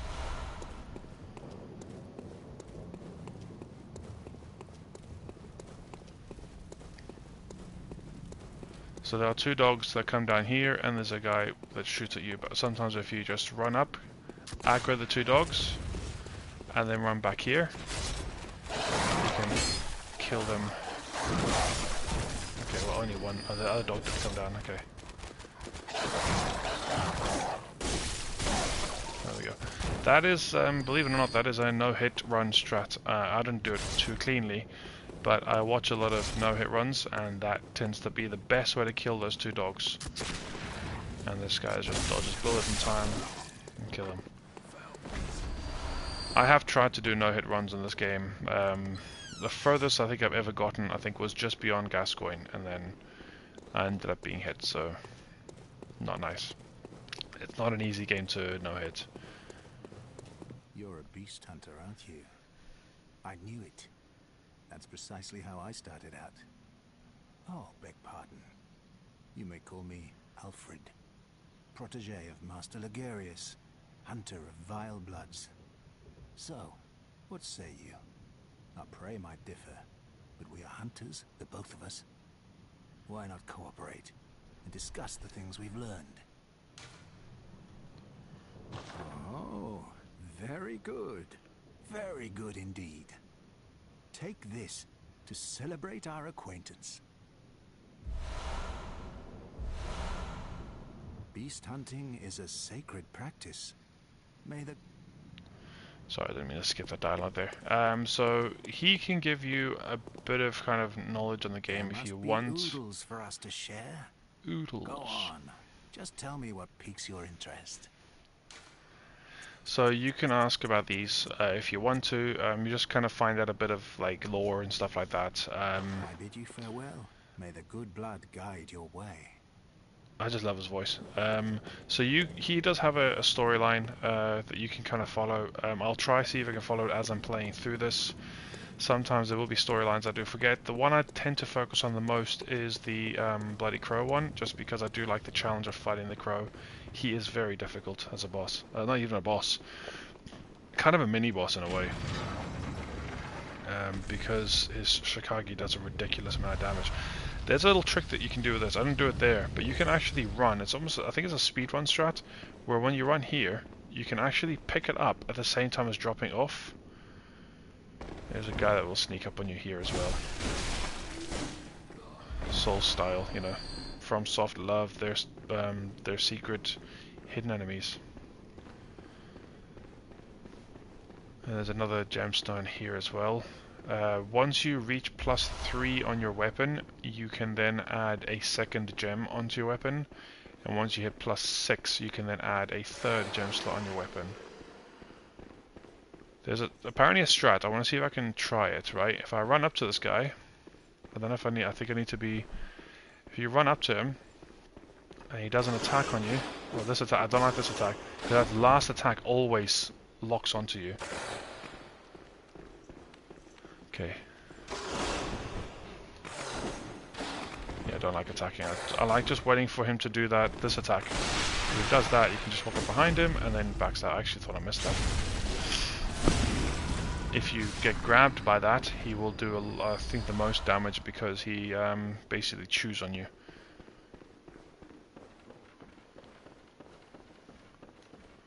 There's also a strat here where you can kind of do a weird jump and get down there faster, but I don't tend to do those because I'm not a speedrunner. But I think if there was any game that I would do a speedrun of, it would be this one. And another very, very OG game from my childhood called Yu-Gi-Oh! Forbidden Memories. It's a PS1 game. I would try speedrun that as well, but that's another pretty tough one. So this lamp is one of the only lamps in the game that a speedrunner tends to avoid, because that means once they kill the Bloodstarved Beast, they can then use a Hunter Mark or a Bolt Hunter Mark to then travel back to the Cathedral Ward lamp, whereas if I did it myself, I would travel back to this lamp.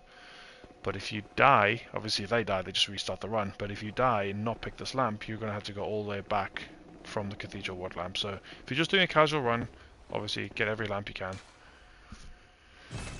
First time I came here, I got that message and I completely ignored it, and I just went back and said, I don't know where to go next. And you just basically interact with it again. So I just thought, oh, I can't go that way yet.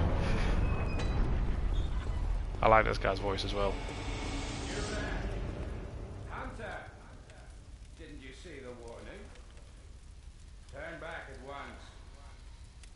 Old Yarnum, burned and abandoned by men, is now home only to beasts. They are of no harm to those. Turn back, for the hunter will face the hunt. His lines are some of the most over used ones between me and my friends because it's just that good. So what I want to do, if I can, wrong one, switch, because I believe I picked up the monocular. That's what it's called. So he is there, right? He's up there on that tower. He's got a massive Gatling gun up there, and it does some damage if you get hit by it. Another thing is this floating statue that is a asset in the game that they've just never deleted for some reason. I don't know why, but yeah, normally when you play the game you don't tend to look up, but yeah, if you look up you see that. Now there's two ways to go here. I don't know whether I've gone too far and I've maybe aggroed the let's see, did I aggro him? No, I haven't. Okay, good. You can run that way and you can get some extra blood vials. Bloodstone shots. This is blood vials. I believe you get 6 there, or 8. Didn't actually see there. So if I run this way, I get this guy. Oh, if I can actually hit him. If I can't hit him, that's fine. Oh, okay. Actually thought he was gonna run away from me there. So get some bloodstone shots. I don't actually need. I could have got that pickup as well if he hadn't dropped all the way. But that doesn't matter. So this would be the shortcut later on.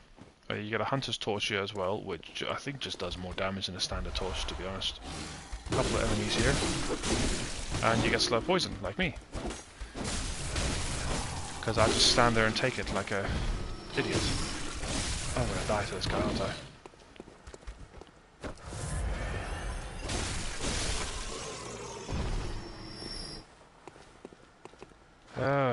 I don't usually get hit by them, but oh well. I guess I didn't realize he was right in the doorway.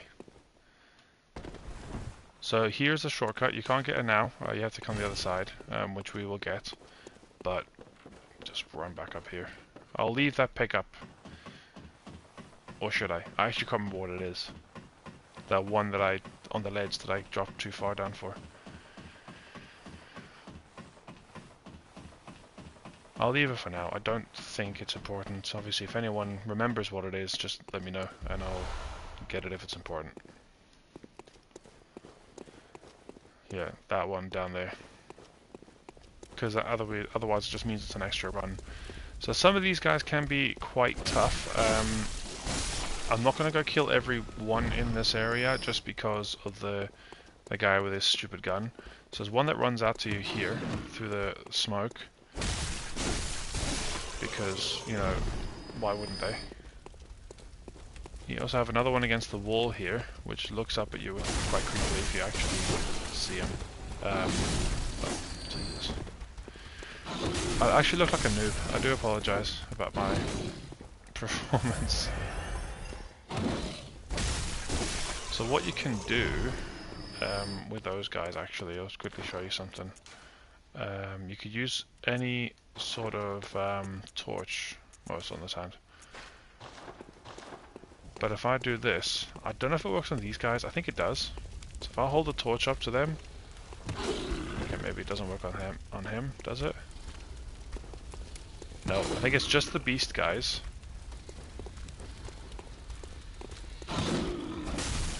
What they do is they kind of back off because they don't like fire. I believe it is probably just the beast guys then. There's another gem. A sharp is... Oh, I can't remember what the sharp does. It's either... Oh, is Sharp the one that does the blunt or thrust attack, or is that a different one? That's Adept, I think. It's different names do different things. Sharp might be the skill up or well, I can't remember. I'll have to look. Actually, I could just look, couldn't I? Just use my brain and actually look. Skill scaling, there we go. It increases your scaling with skill on a weapon.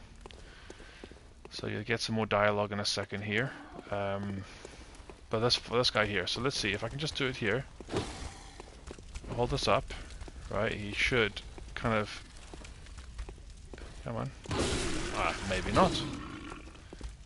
They normally get quite scared. There we go. That's what you want to see. He doesn't like the fire, so you can kind of use it to keep distance. But then as soon as you put it away, he'll then aggro again on you. I think there's probably a range. If you get too close to him, he'll just attack you. What dialogue? Skilled hunter, adept, useless. I've got good blood, as the best hunters are. Which is why I must destroy you. Or I can't remember which is why I must kill you. Something like that.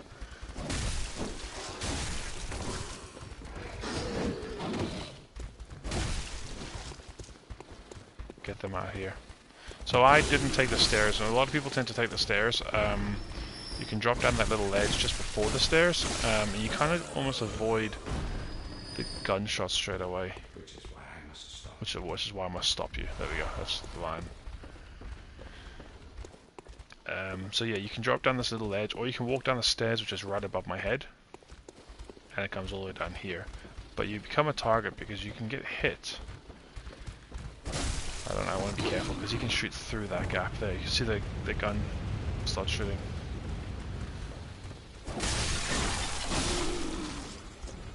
This is one of the hardest areas to kind of get past safely without being hit because of all the explosive barrels. So you almost have to like bait the explosive barrel attack.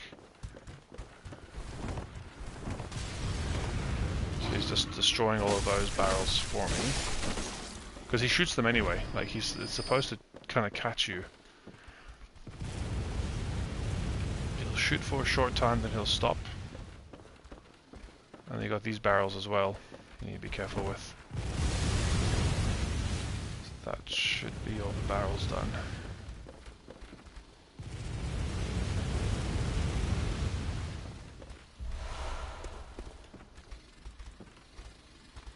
Okay, I'm gonna run just right across here.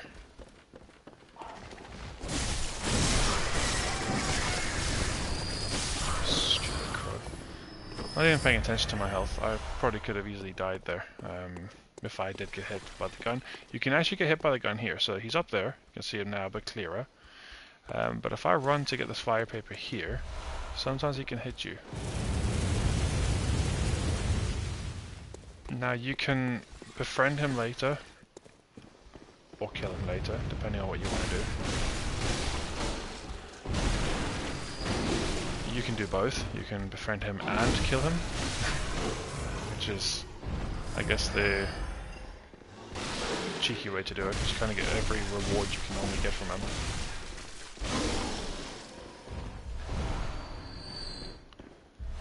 So, got a gemstone from him there. Then you get a blood tinged one. That's normally for guns. So if you can get your weapon up, you can kind of get a bit of. But you have to make sure it's a either a droplet gem or a circle gem, because any other gem will not work on guns. There's a couple other pickups here. I believe there's a. I need to quickly keep running because these guys are annoying to fight. And there's a hunter here as well, which I need to try and avoid. There's a cheesy way to kill him later. Do I want to run? I'm just going to run and get that. I'm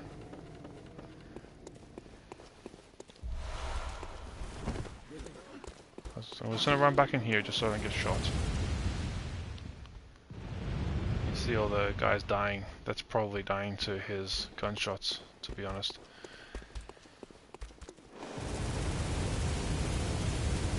There's an NPC here there. You don't want to fight him just yet. You can if you want, of course, but there's a way to cheese him, which is what I'm going to try. There's different ways to go down here. I don't even know what the best way to go. Actually, no, I do. There's a cheesy way to kill a few of these enemies down here. You go up this ladder.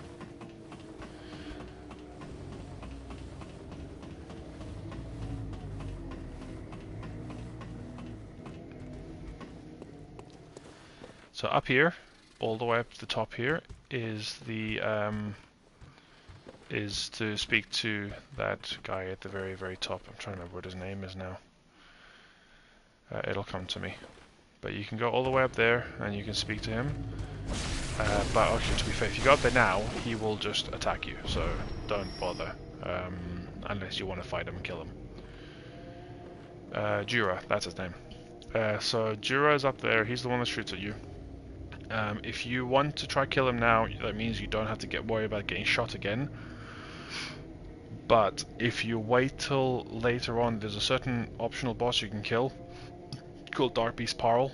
If you run from his boss room in one kind of foul swoop up to him and not kill any of the guys or the beasts, you can then go up that ladder and speak to him.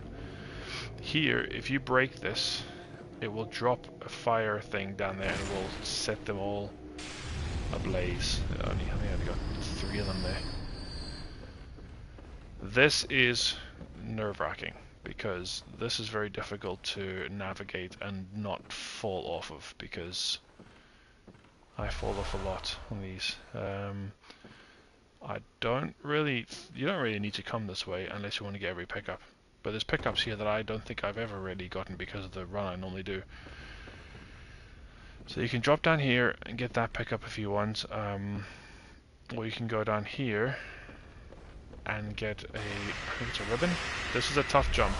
If you miss this jump, then you're not going to get it. So you start kind of about here, and if you hold circle, you sprint. If you move, you hold circle and move, and then if you let go and then tap circle again, you'll jump. And the idea is to jump across to that platform where my head is,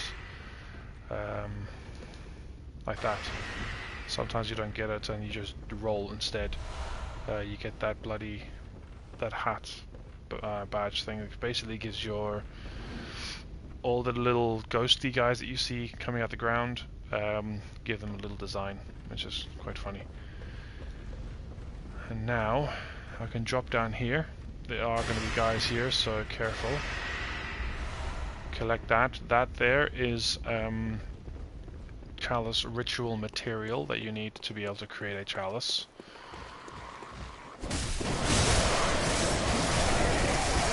Don't die to birds. Please don't die to birds. Never. The internet will never forgive you if you die to these crows. And if the internet does, I won't forgive myself.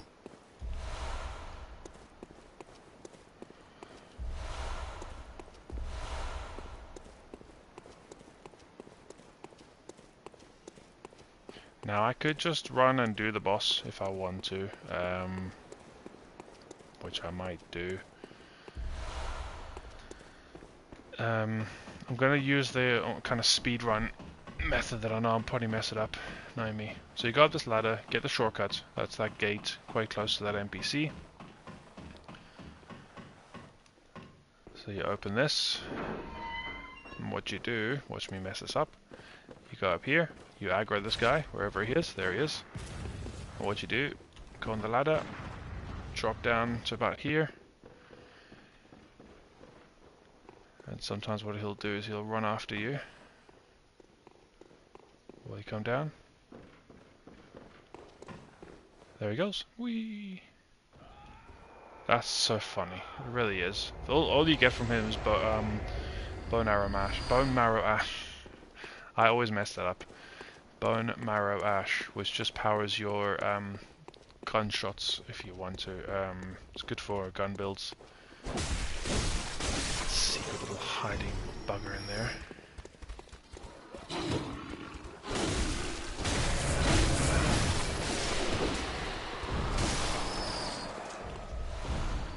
more bloodstone shards. I should have enough party bloodstone shards to be able to get my weapon to +3, and then also maybe get the uncanny. If I can run and get an uncanny, that would be great. But I would need to go through some dungeons and then do some false depth 5 dungeons. It would require me to get the Chalice Ritual, which you get from killing this boss.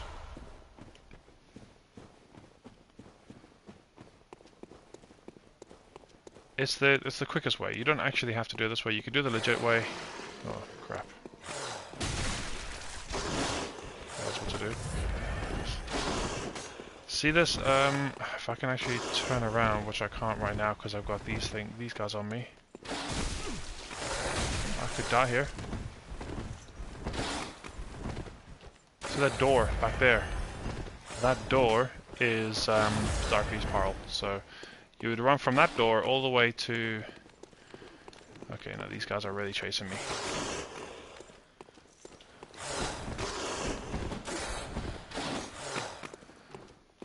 How am I gonna kill these guys individually?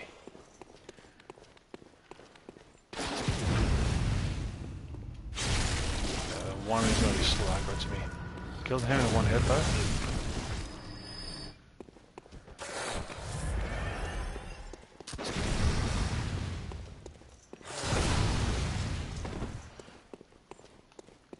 Come on.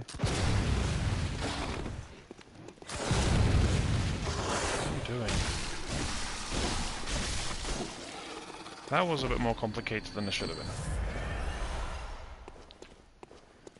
And I'm running out of bullets again. I'm probably just best to yeah, probably best to just go back to the Hunter's Dream. So yeah, this door here, you would run from this door along here, up the stairs, up that ladder, and then up the extra ladder to get to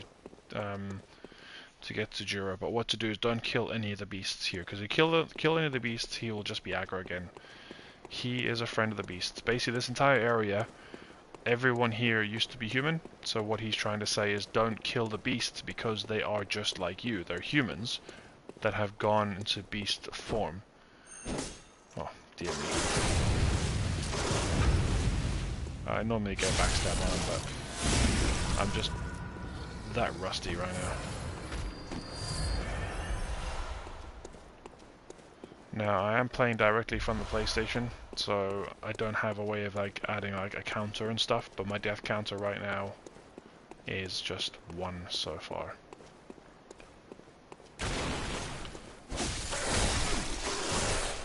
Two here. Oh, dearie me, that was close.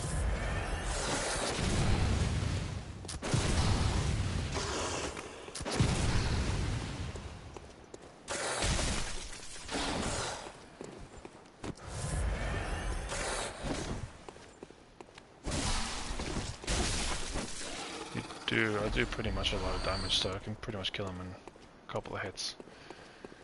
There's still a 9-meter fight, don't get me wrong. I'm gonna get the shortcut here, just because I can.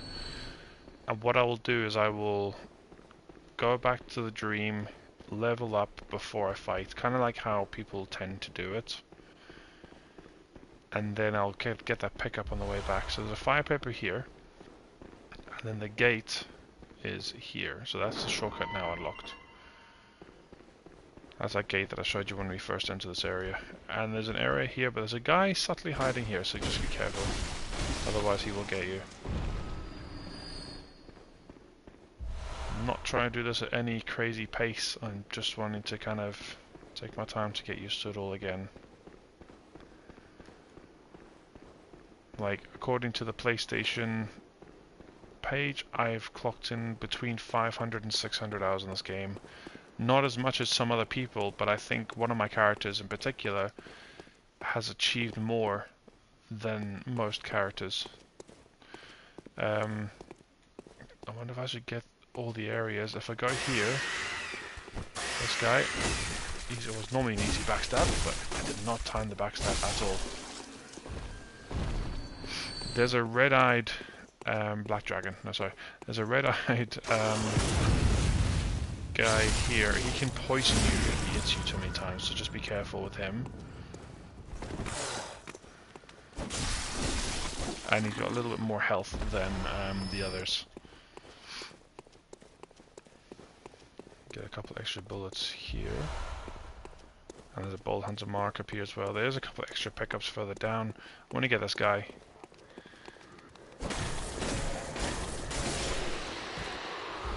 It's just more bloodstone shards. And the down here, so the boss room is that area down up there. So the I believe, is that the Great Bridge? I think that might be the Great Bridge, the one that I think that you fight the it's either that or it's further up. It might be that one, the one that you fight the cleric beast on. So world design definitely gets a plus enough for me, a star for me, should I say.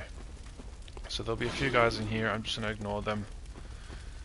Just a couple of extra pickups I kind of want to get around here. Just to say I've got all the pickups here.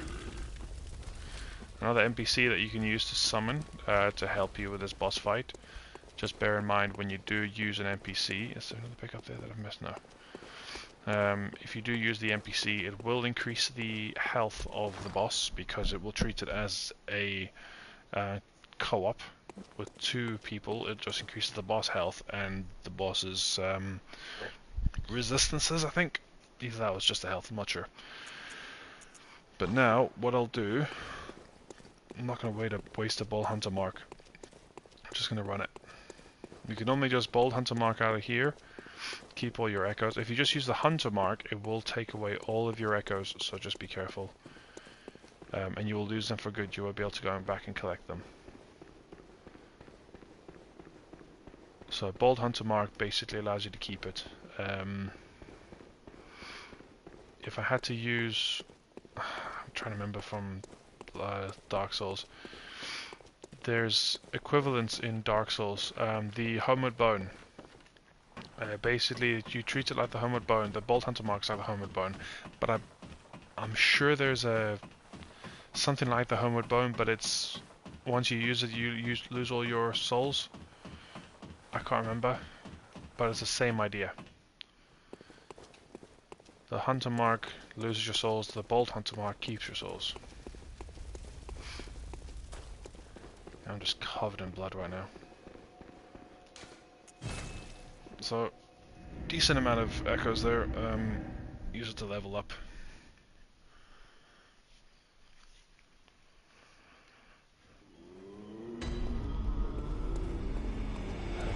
Before I do anything, level up my weapon. I need to repair my weapon as well, which I'm not usually in a habit of doing. Fortify, so if I get this to +3 now, so I've got quite a lot. You can see I've got 34 bloodstone shards. I just need 16 for +3. So I can technically get 2 weapons to +3 here. So what I can always do is I can get but what I'll do, actually I want to get rid of this blunderbuss. Should have gone for the hunter pistol at the start. It is personal preference. If you prefer the first, then go for the first. I'm just going to buy the hunter pistol now, and then I'm actually going to sell the blunderbuss because I don't actually like it anymore. It was my go-to when I was kind of new to the game. I need to equip the hunter pistol first. Sell. I'm also going to sell the torch and this hunter garb. It's the same one I've got, so I know the only thing you get is you get a top hat instead. I'm going to sell the black hood, the foreign gauze, all this extra stuff. I don't need it. I'm not a collector that way. I'll keep the hats, just, you know, for the sake of it. I don't use skill gems, so I'm going to sell that. And blood attack up, I could probably use on my... doesn't really do much, if I'm honest. That's a good gem there, that bottom one. early on anyway.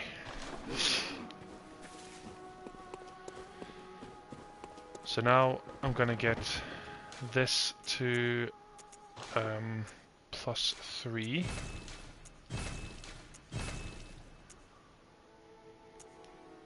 And then I'm going to do the blood gem fortification. So you can actually add one on here, which is that one. It's not going to do much, it just gives like an extra +3 damage, just nothing. And now I can actually add 2. So okay, so +3 gives me 2, as I said, then +6 gives you 3. Now the third one there, as you can see, is a semi kind of crescent moon. It's called a waning gem. You don't really get that many waning gems that are good for physical damage, so they're usually very good for your elemental, like your fire and your bolt damage. If you want very good gems that do those damages, you're looking for a waning gem. But for the majority, if you're looking for physical, you're looking for either triangle or radial, which is what we got here. So I'm going to add one of each of these on. So that gives me an extra +33 damage on my weapon. Now you can take them off and use them on other weapons as well, so don't feel like once you've used it, that's it. And now, once again, use these. So I can actually use the red jeweled brooch as well. So if you use this, didn't think about this. This gives you, this is actually the best thing to do on your weapon and your pistol.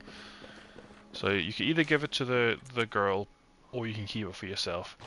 So if you add this onto your pistol instead, it gives you +4, but it also gives you the increased rally potential, which is pretty good. So if I had to recommend any gem on your gun, that'll probably be the best one to use. So now, hang on, before I do that.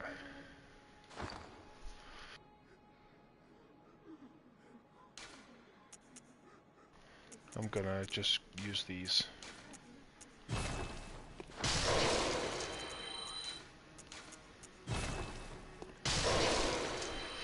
There we go, 25,000. Welcome. What is it? Very well, let me... Get my strength up a little bit. Get that to 25. And then what I'll do... how many more do I have? I've got 3.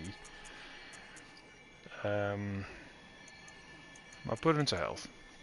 Just get a little bit of health going. So 15, 25, 13, 10, 7, 6. Okay, perfect. So level 26. There's not...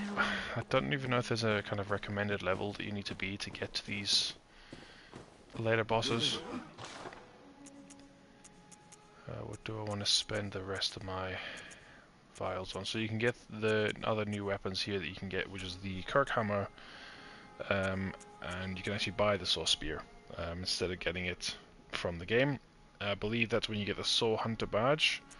You can get these two, and I think these come with the... Oh, there's a triangle actually, there's a good example. So you see the triangle one there. So every weapon in the game will be...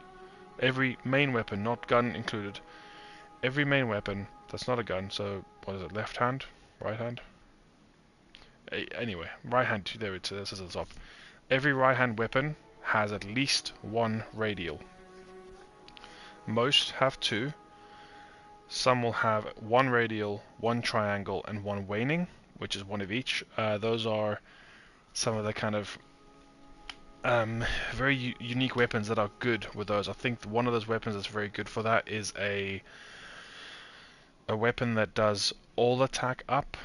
I think it's the Nourishing Gems for your like Holy Blade, for example, or the Holy Moonlight Sword. So you can have 1 of each of those slots filled, and that version that has 1 of each tends to be the more common one used for Nourishing Gems. You have different gems that do different things. The most common one you'll find is Tempering. That just does physical attack increases. And then later on we'll get into Cursed Gems as well. So I think I'm pretty much ready to take on the next boss. The next boss is, of course, the Bloodstar Beast. So what we need for this, I need to remember the order that I need to put this in. You have this,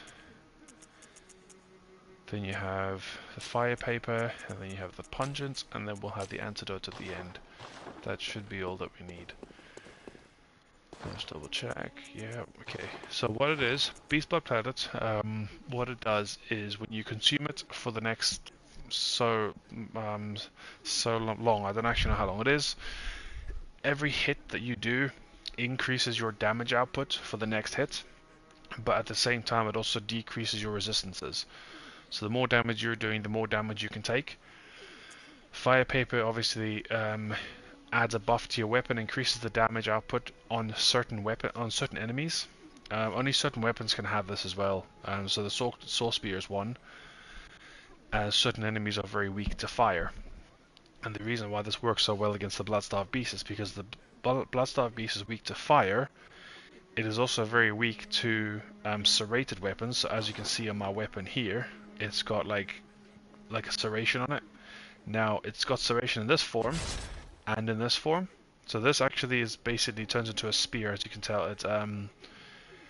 It does thrust damage. So if I was to, okay, that's just normal swipe. If I was to do this attack, that's a thrust. Okay, that's R2, charged R2. So that does thrust damage. So if you look at your stats here, don't even know if it will show up on here. Let's see, toggle stats. No. I'm trying to remember what all this display. There you go. So you got that screen there. So you see underneath you have blunt and thrust. So this weapon does thrust damage. The Soul Cleaver, which is the very, very similar looking weapon, does blunt damage in its second form. And I believe in its first form as well. So if I equip this, I'll show you the differences. So if I do this, so the Cleaver looks very similar, but the Cleaver has serration on the one end, as you can see at the bottom there. It's got like serration. But its second form turns into a cleaver, and the side that you hit with is the bottom part, which, if you see here, is not serrated.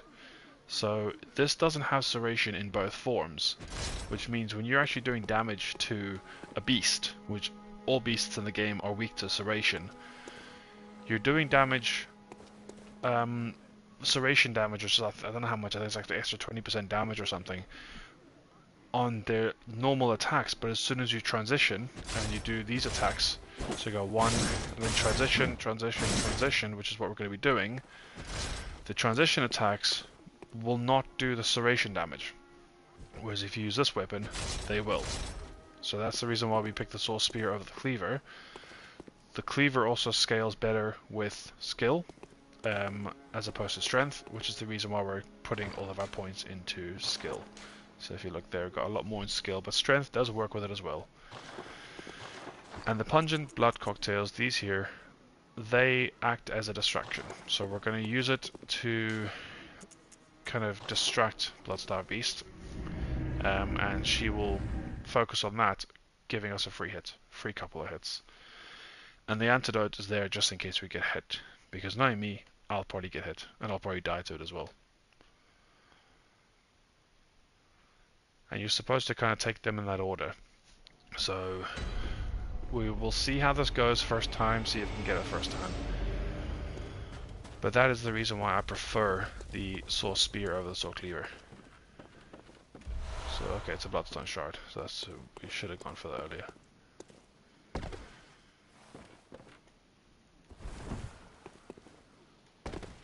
Okay, so now I should just be able to run straight to the boss, because I don't need to kill any of these guys.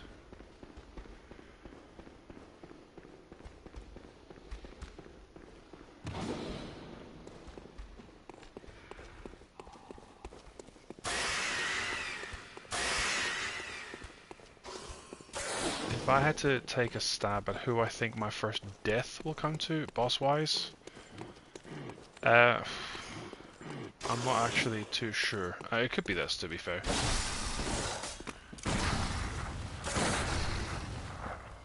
So this actually fires a lot faster. I'm not gonna let this guy kill me, I'm sorry.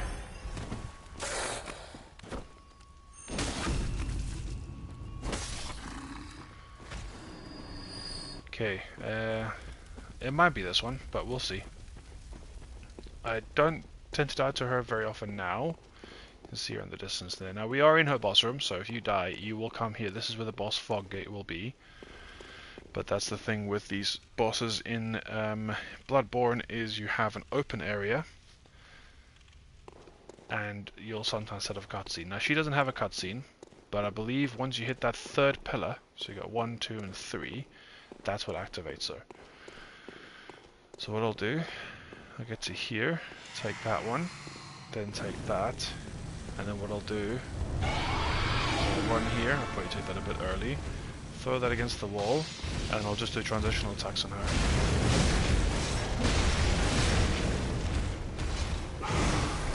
So your health just plummets.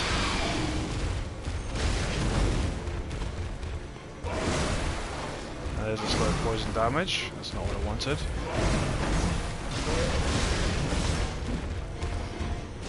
So what you can sometimes do is you can throw another one of these.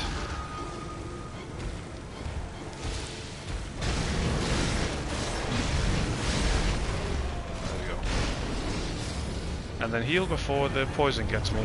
There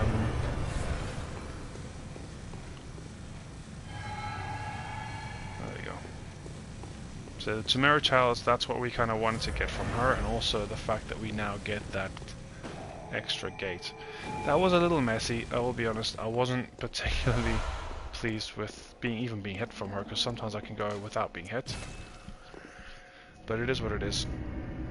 She can kill you very quickly, especially if she grabs you, because she'll do the poison damage instantly, which drops your health somewhat rapid. It's a lot faster than in like other Souls games, but the poison wears off a lot faster than other Souls games as well. When I first played, I played Dark Souls 1 after playing this, and the poison lasted forever, and I hated that.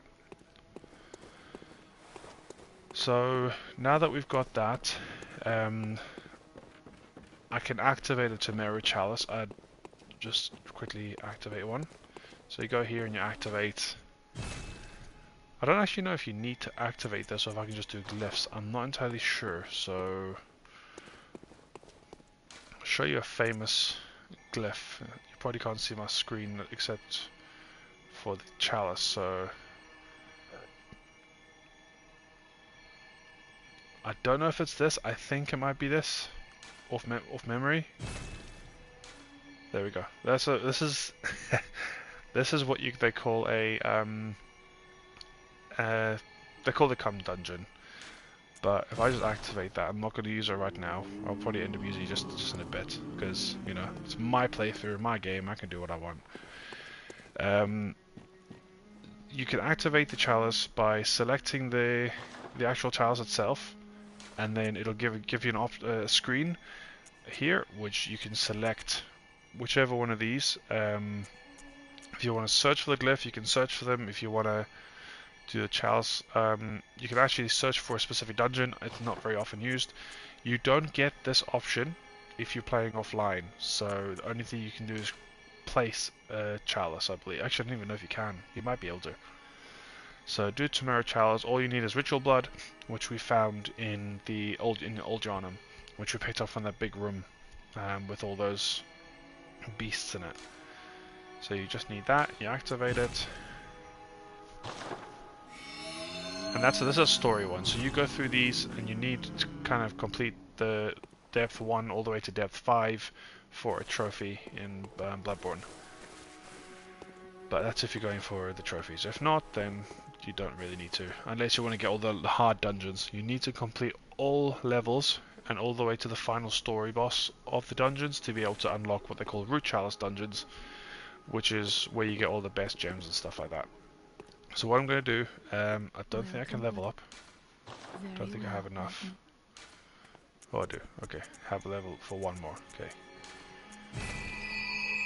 We're going to go back to Cathedral Ward, which is like one of the biggest, most common locations we're going to go to in the game.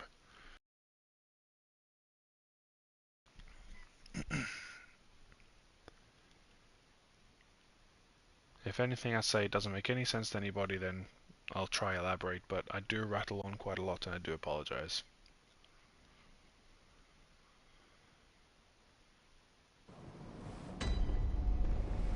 Okay, so what you're going to do is you're going to go, you can see this gate now, well, this door now is open, so we're going to go through here. And this lift is down. Now normally if you were to die at any point and you come back, just remember this lift will be up, so you need to push the lever. I need to sneeze, so just bear with me.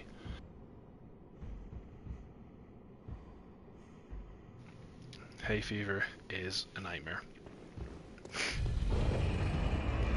Now don't push against the wall because sometimes you can fall through. I've done that quite a lot. There's a guy with a little Gatling gun here. Or a minigun, should I say.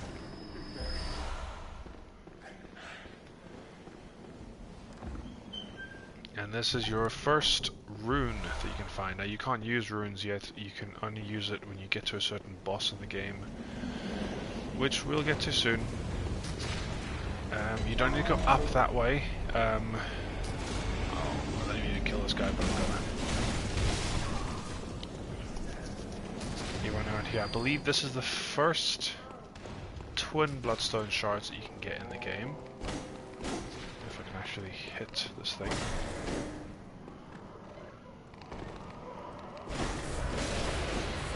I could be wrong, could be bloodstone shards. No, it's twin. Okay, so there's your first twin. That's your next level. Those will get you from level 3, so level 4, all the way up to level 6. Well, level 4, 5, and 6. Now this is one of the most annoying rooms in this game. It's a platform jumping room, and I have died multiple times in this very room. So there is a secret door. If I look down here, I don't even want to go to the edge. On this direction that I'm facing, there's a little ledge right at the bottom, and there's a door right there. That leads me to an area I need to get to. You can jump down the safe way and just go through all these other platforms, but then you cannot get to that door. Fastest way to get there is right off the edge here. Now last time I did this I fell all the way down and I died, so I will not be surprised if that happens here. Right in between this little kind of sticky out bit and the rest of the ledge, you're just gonna kind of drop down. Yeah, I think I missed it there. Yeah, I missed it. See, that's what happens. Oh, I survived it though. Okay. So yeah, you can sometimes survive that, or you can sometimes die to that. Normally you'll land on the platform above that I hit first, and then you can heal, or some of the speedrunners will drop onto it and then roll onto this. Or you'll fall all the way down there. We'll get there, but not that fast. So open this. This is the hunter's dream, but not as a dream. Kind of in the real world, I guess. It's called the Old Abandoned Workshop, but it is based on the hunter's dream, as you can see. This is within central Yharnam, so you will see areas here. Well, just within Yharnam, not necessarily central, but you'll see areas here that you kind of recognize buildings-wise. It's kind of right in there. It's a really, really nice area, this. There's a few pickups here, so you have this, which is one of the best money-making, the best way to get some echoes, which is currently your currency, I guess. Then you have one umbilical cord. Oh, we've got a storm outside as well. That looks amazing. Very heavy rain. And then we have the doll that we have in the dream. This is the real doll, really. And then in here we have the small hair ornament. Now you can actually give the small hair ornament to the doll and you will get a gem from her. And the whole Old Hunter Bone. So the Old Hunter Bone is, if anyone's played Elden Ring, it is very similar to the there's like the side step. I can't remember what it's called. Is you get a ash that you can get in the game. It's like a sidestep one, which kind of makes you phase, I guess. So when you dodge, you sidestep dodge, but you almost like teleport in a way, which is pretty cool. I just want to make sure there's no thunder and lightning, because that might be a sign of me need to go off. 2 reasons: to watch and to not have my PlayStation get fried. Okay, so once you've collected those things, we'll go further down here. Now I have died here as well. It's silly because that looks like a drop that you can potentially survive, but it's the Souls game. You'll die. So you jump there. You jump there and nearly fell off. You can roll onto this, and then you can drop down here. Now here is a beast possessed soul. These are bosses you can get in the dungeons, but you can backstab this one. So it takes a while to get up. And he will drop you a beast rune, which is the only way to get that specific level of the beast rune. Just like killing the other guy later on in the DLC, in the main game, in the Forbidden Woods, the guy that eats all your NPCs that you send to Odin Chapel. Now we haven't obviously sent anybody to Odin Chapel just yet, but we will get to that. Here's a lift. I've run too far and I actually ended up falling off that. Underneath this lift, down there is a massive hole that you'll fall to your death, so I've done that before as well. The reason why we're going here is because now we are actually on the other side of a gate. And this gate is the one that leads us to the Cathedral Ward Lamp.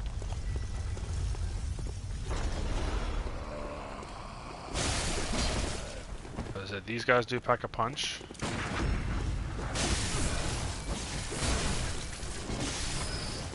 I mean, they're not packing that much of a punch now because I kind of leveled up a bit, but yeah, they usually do. So yeah, so down those stairs there, you will get to the Cathedral Ward Lamp. I'm going to go up this ladder. There's a couple extra things here. Get, I think, Numbing Mist up here. And there's also another secret area that we need to go to quite soon. So basically there's a lot of stuff that you can do before you need to really fight the next story boss. And the next story boss is Vicar Amelia. Or Vicar Amelia if you want to pronounce it that way. It's entirely up to you. I don't think there's anything else really worth noting up here. So now, back down here, you'll have this guy here. Let's quickly kill him.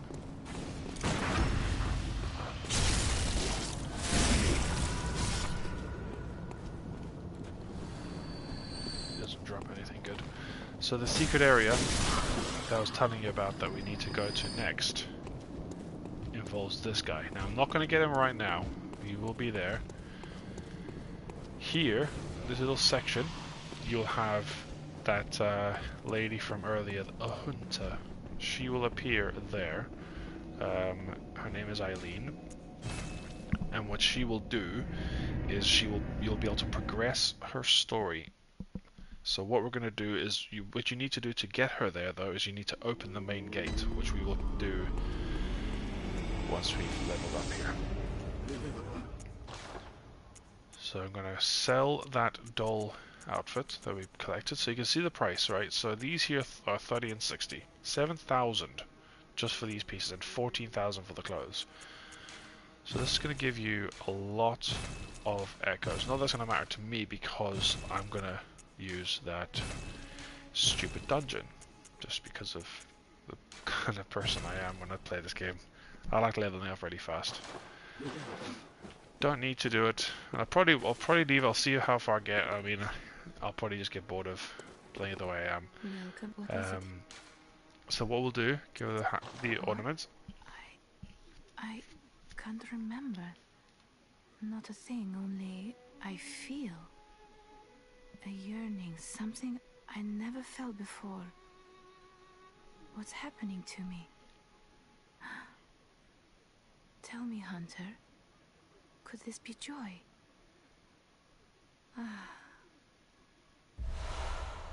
There we go, so you get the tear stone. Now, what you do is, if you use the tear stone, you will then get the tear blood gem. Now, I believe that gives you, is it health recovery? I need to double check. You can do that, put down your pistol instead. Yeah, health recovery. if you want to do that instead. And your gun doesn't really do much more damage, so if you want more rally potential, so adding the 2% increase of damage, it doesn't matter because you're not using your gun for damage. Unless you actually make a build around that, which is, I'm going to be honest, it's a hard build. I think guns only is for the elites, really. So now what I can do is I can use those echoes I got to then level up a bit more. So I can get that now to 30, get that to 15, and get strength up as well. There, level 34. So a few more levels out of that, which is nice. And I want to spend as much of my echoes as I can just so I don't have to worry about having all those echoes later. So I'm gonna buy more bullets. 235, that's fine. Don't actually need all that. Back to Cathedral Ward.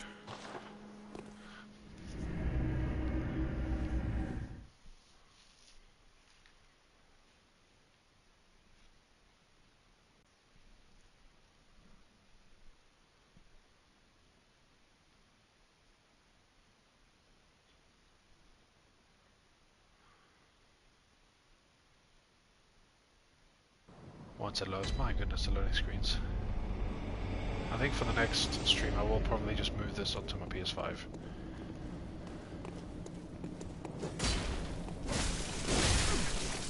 Bugger.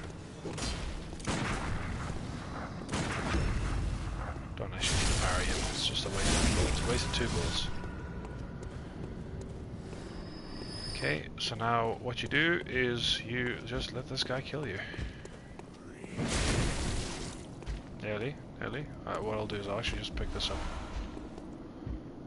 There we go. Oh no, another death. So I guess we'll have to count that as a death. So that would technically be death too, but that's a forced death if you want to get to this area early. You can get to this area later, but it's a lot easier now.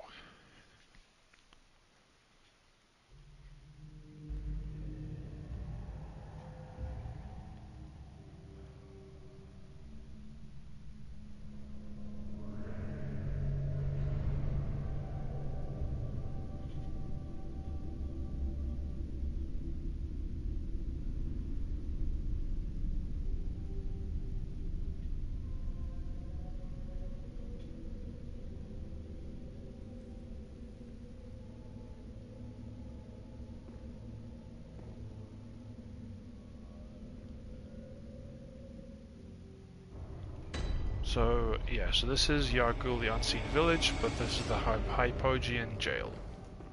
So you get someone in here. A couple of reasons I like coming here is to get Adela, which is going to be my first NPC. I'm going the wrong way for Adela. And also, you can get some Twin Bloodstone shards pretty early on coming this way. And I like the soundtrack. It's very, very... Oh yeah, I can't actually get Adela just yet, to be fair. I could kill her, which I'm gonna do, because I don't actually need her. I don't like her story. It's just because she gives you... break that, just so she's not in the way. So, the only way to speak to her and actually get her to go where you want is to wear either... I think it's the black church garb or the white church garb, or you can wear, I think it's Gascoigne's garb as well. And then once you do that, you can then speak to her, she'll then listen to what you have to say, and then you can send her to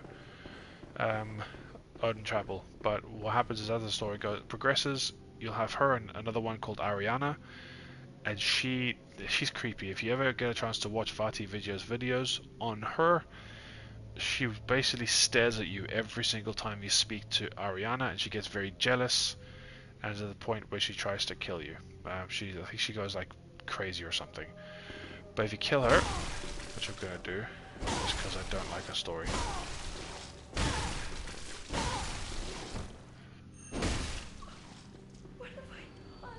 It feels really, really horrible to kill her, but She gives you a Odinwraith, or Erdenwraith. I don't know.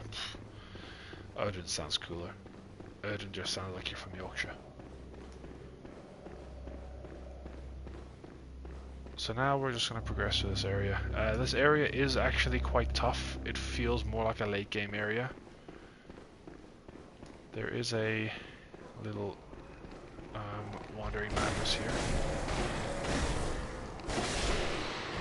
So this guy will drop you some twins, and then there's also a guy up here that'll also drop you twins. You can farm him actually.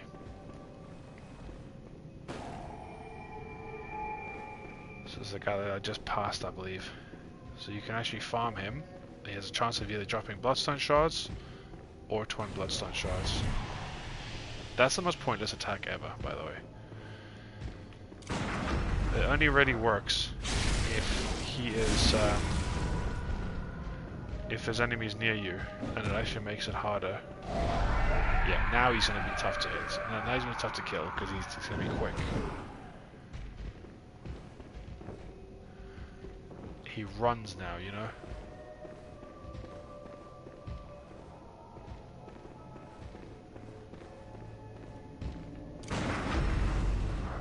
So I think he's de-aggroed. Yeah, that's fine, he's de-aggroed. Now when this guy does his little scream, the idea is to get behind him. Once they reach half health, they'll do that little scream, and if you don't kill them, they will basically go Super Saiyan. Got lucky there.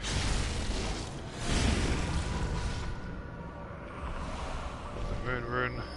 So all these pickups you can get later on. I believe there's a... yeah, her.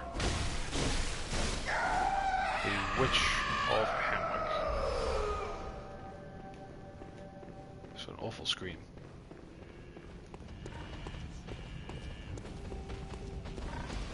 Oh, actually, I'll go this way first.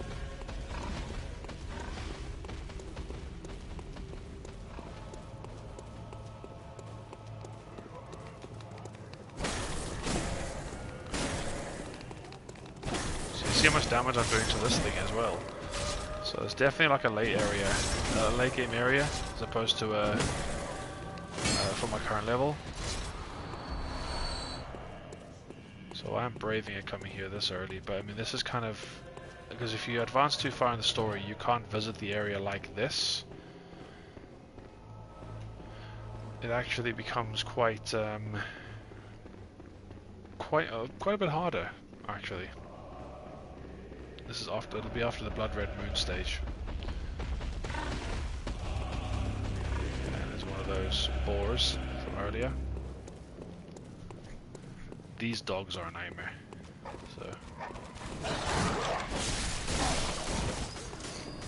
So kill the dogs first.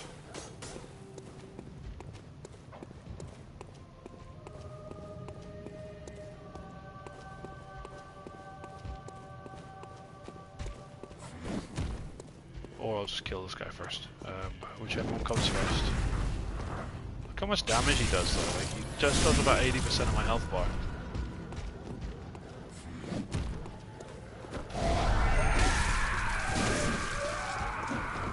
Oh, nearly died there. I'm gonna go full health just because he can actually kill you. Unfortunately, I had a little statue in the way there, so I couldn't quite get behind him. And there's another weapon that you can get here, which is a bolt weapon called the Tonitrus, however you want to pronounce it. I don't actually know the official pronunciation. Some pig fisting.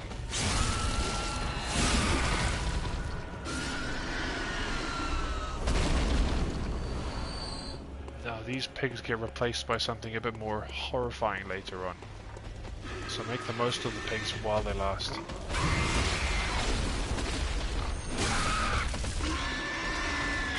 Love that attack because it's easy to get behind the pig.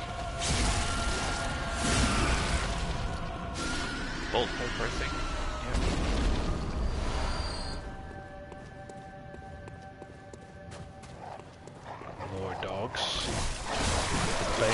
another Souls game. Yeah, they are the worst. Oh no, I just died to one. Yep, they are the worst. Death number 3. So Tarnitrus is just up there where the other 2 dogs are. So once I get that, then there's a couple more areas to explore here, and then that should be this area. And then you can fight Darkbeast Parl, which I'm going to leave Darkbeast a little bit later on. Only thing I need from him, I'll actually get this guy, just because, as I said, he can drop shards, twin shards. Yeah, it's a pointless attack because it does no damage to you, but it can stagger you if you're surrounded by other enemies. Oh Jesus, come on. Do this well, do this correctly.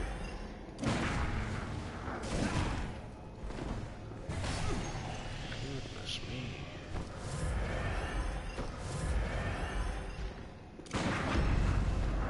So let's see.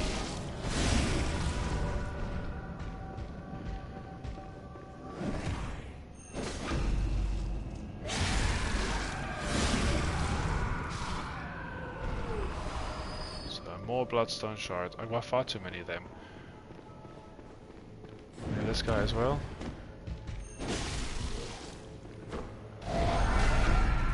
Sometimes he actually does it with 4 half health.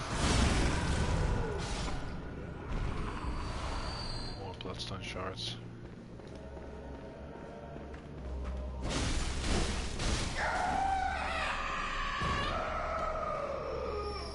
Go get my echoes. It's probably not actually that many echoes to get, but I'll get them anyway.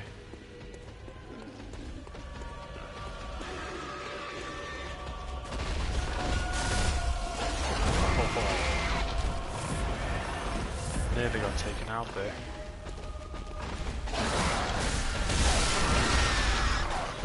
Okay, I'll leave the echoes. I'm just gonna run straight for the snipers. What, 4 deaths now? Yeah, this area is tough as early as this. As I said, it does get tougher, but the only way to unlock this area this way and get to see it in this state is by getting killed by that sack man. I can't remember what they're called. Oh Jesus. Timing on that's so bad.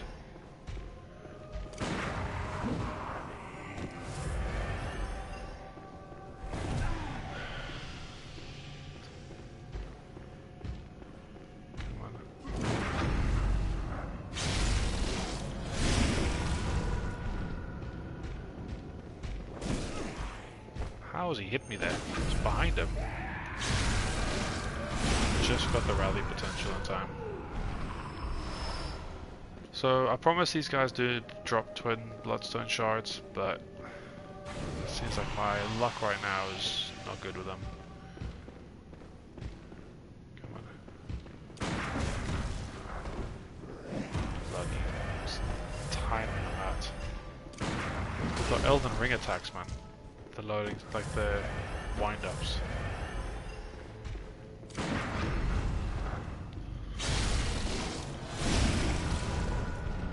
Okay.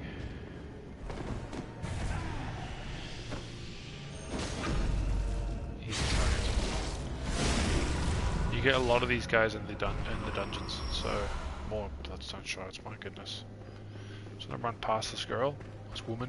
I can't call her a girl. She's far too old for that. She must be about 150.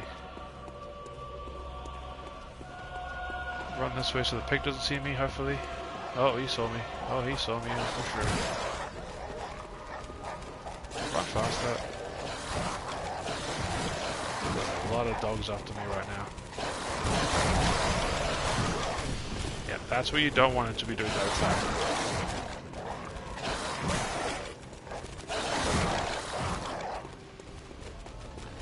Have at least 5 dogs chasing me right now.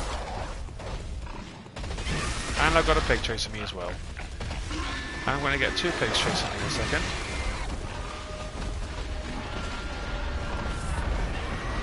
He's the aggro, go away. Oh, wasn't paying attention there. Somehow survived that. Don't know how, but this bloody witch needs to leave me the hell alone. So there's two of them down here. Down this way. This is the way you go to fight what's-his-face. So if I do this, because, yeah, there's a trap.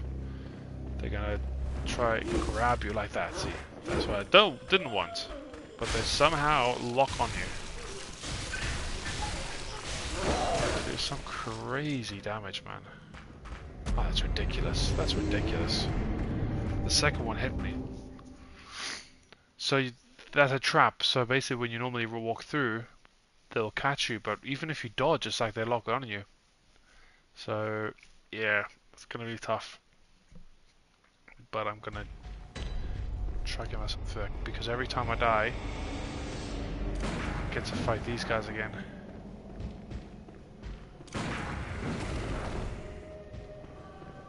Well, I should be able to fight these guys, but just can't time my shots on them. Dear me. There we go.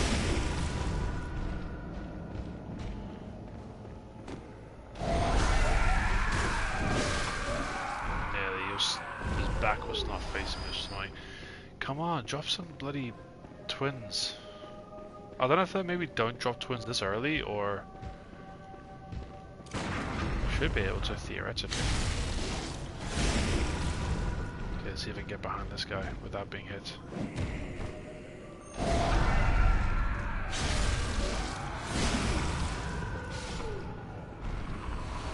Oh, okay. I'm just getting a ton of bloodstone shards. Let's see if I can actually run past these ladies now. Going all the way, there we go. Just run through them. No chance of actually avoiding them. This guy here has got my reckless echoes.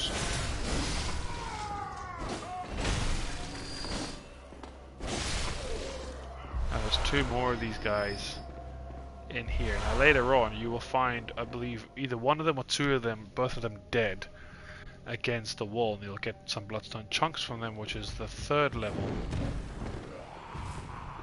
to get your weapon from +6 to +9.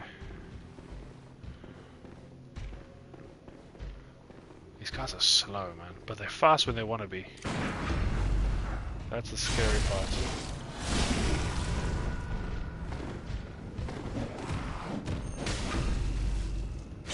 I have to kill the first one.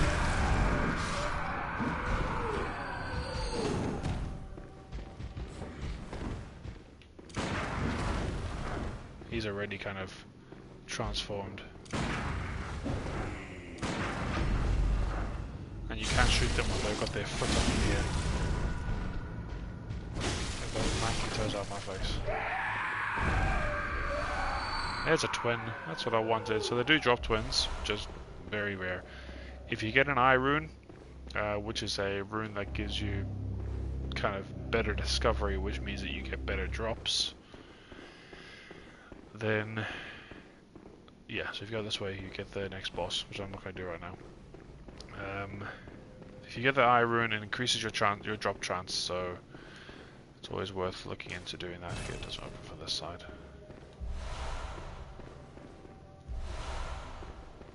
I believe there's a... is it possibly a rune that's down there? I'll need to go check, I can't actually remember. But this area is pretty much done. Yeah, she'll jump you as well, just be careful.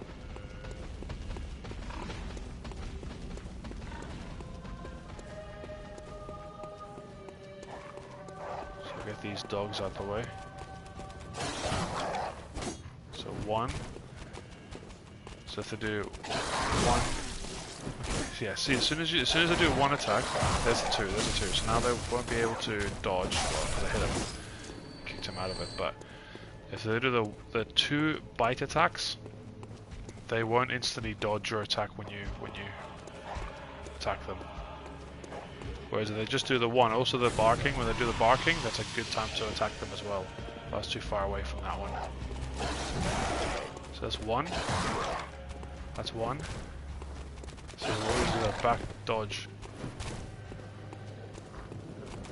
Yeah, there's the ones who try to attack, you'll always try dodge. I got lucky there. Oh my lord. Jeez, my health. Forgot to heal. Surprised he actually didn't kill me. I did actually shoot him, but didn't register the shot.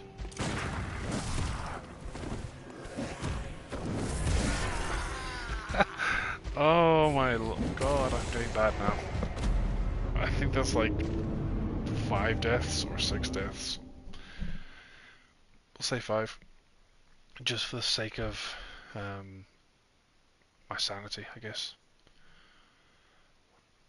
There's been 3 just in this area, so yeah, 5 deaths. 2 before, was 1 before on the main game, well, in the rest of the game. 1 just to get here. And then I think it's been 3 deaths. No, it's 4. It is 4 deaths. So I'm at 6. Because I've died to a pig, I've died to a dog, I've died to the witches, and I've also died to one of these guys now. So 4 different ways to die.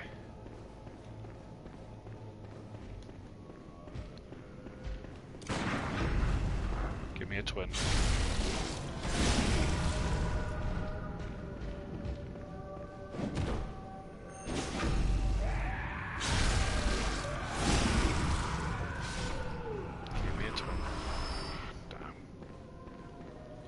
This way. I just want to see what was down there. I'm a completionist, so I want to get like out of the whole area. Then I will leave this area and not come back till I need to. Let's see if I can actually kill these dogs and kill this bugger.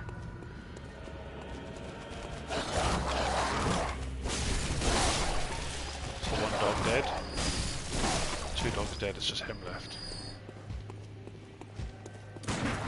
He's dead. I've got it the first time. As long as he doesn't land in an area that's awkward. No, he doesn't. It's good. Don't know how he hits me. Completely passes me. Still no twins. I've got 1 twin from that entire visit of how many times I've killed these guys. About 10, 15 now. There's a frenzy cold blood. Okay, that's fine. And I got something else here. There's a twin. Okay. So I think twin-wise, I should have enough to at least get +1. Oh no, I've got enough to get +2. Okay, good. I just need 8 to get to +5, basically.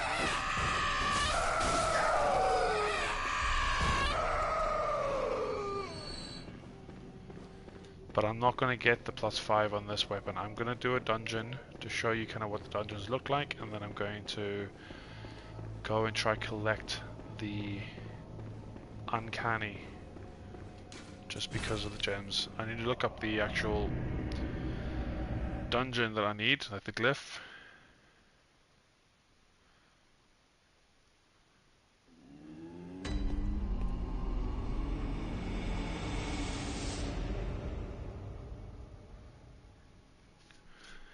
Okay, I did find a sheet that had all the dungeons.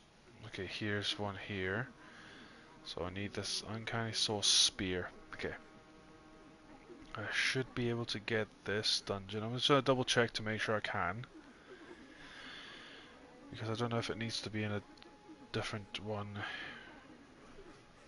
So you can look up online for all the glyphs that you can get online to be able to find a lot of things faster than just finding on your own. You could just look on your own if you wanted to, but that can take some time. I need to buy some bullets actually, so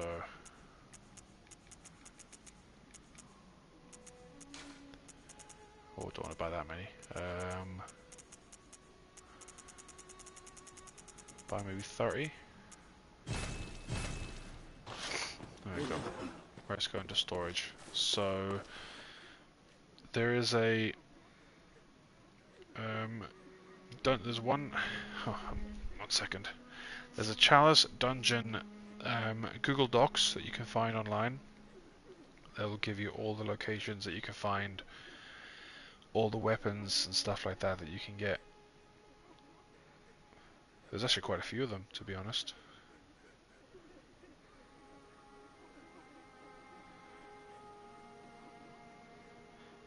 Okay, weapons. Here we go. I don't think I need. I'm pretty sure all I need to activate these is just the regular dungeon. I'll double check. I'll try one and see if it actually pops up. So if I go here, search for a glyph, and you just find the weapon again. Uncanny Saw Spear.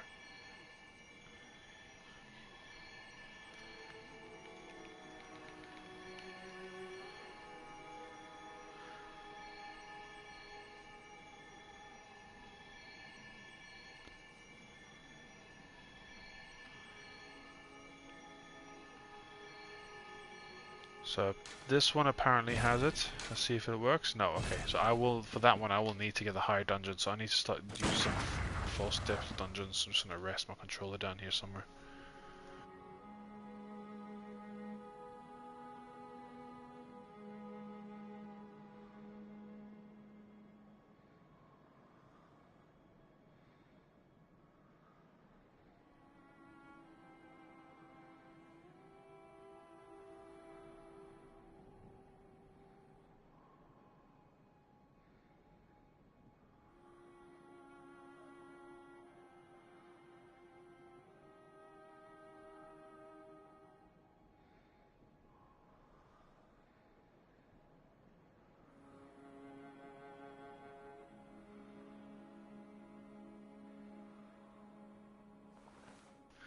Okay, so I have one here. Now you're not supposed to be able to access these this early because you're supposed to go through all the dungeons, but this one here is called a false depth dungeon. So it's a depth 1 dungeon, but you get depth 5 loot and depth 5 enemies, and when you kill the enemies you get the kind of blood echoes of that standard, but they're hard to kill, so I'm probably going to try to run past everybody. I just wouldn't know where to look for them, so the one I'm looking for is Uncanny Saw Spear, so that's it there. So XA9G, so XA9G, KUMH, KUMH. That should work. No, okay. Why is that not working now?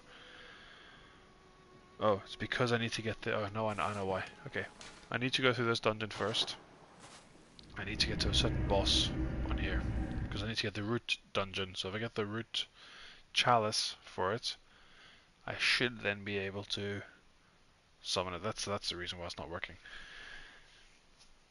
You can tell I haven't played for a while. Now these dungeons are very, very easy early on, especially the higher the level you are. You don't need that first lamp really, unless you got like entrance in like doors here, which we haven't in this case. Just go for the second lamp. Now I've spent probably about 80% of my time on Bloodborne in the dungeons, just because I find that the most fun I've had. Let's see how much damage I actually do to these rats. Okay, decent amount. Not crazy, like I'm not killing them on one hit, which I normally am, because normally by the time I'm coming here it's late on. This is where the boss room is. Now you need to get a lever, so basically every dungeon you'll have the boss room very, very close to the first lamp, always opposite or close to opposite. So what you have to do is you have to go through the area, find where the lamp is, and then once you find the lamp, not the lamp, the lever to open it. Yeah, they don't do that much damage, these guys, but that 2-hit does some damage. These are annoying.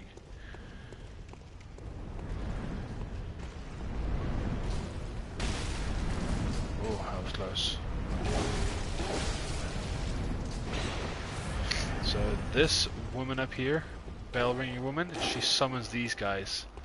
So there's a way that you can avoid that just by simply killing her, and they should vanish. If they don't, there is another bell ringing woman in the area, so you need to kill her too. So that's the lever. So you activate the lever. This is a merciless watcher. And he packs a punch, so careful. So all I need to do is really just get the lever. And then what I can do is I can drop down here. And then just run back. I do not like running into these kinds of areas, to be honest, with all these rats.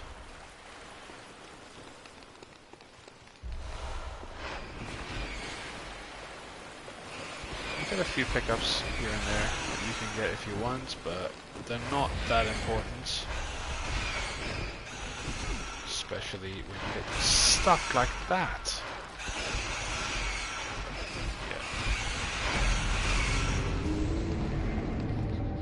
11,000 echoes is a decent amount, so I'm going to go back and get them.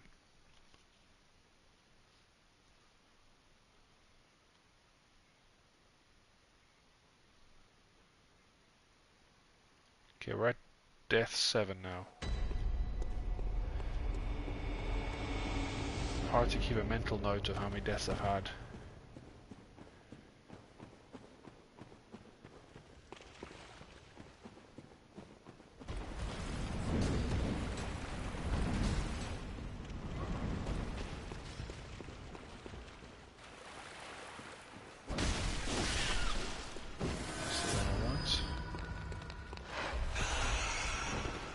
Don't know my lesson though, do I? Just go and pick up items while there's a bunch of rats.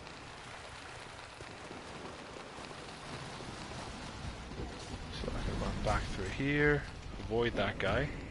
He still does pack a punch even in the first dungeons.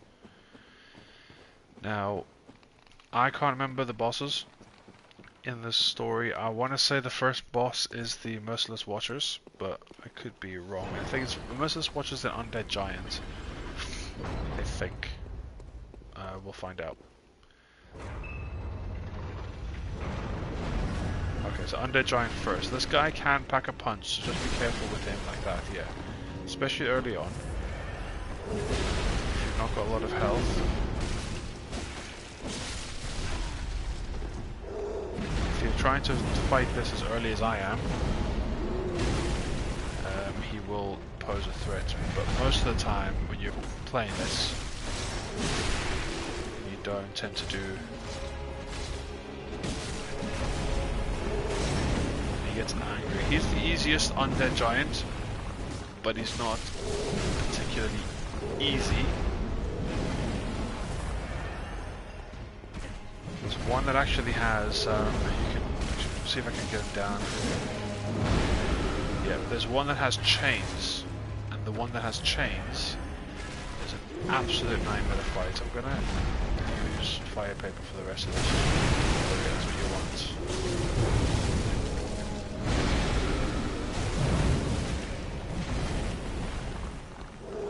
Recover my stamina a bit.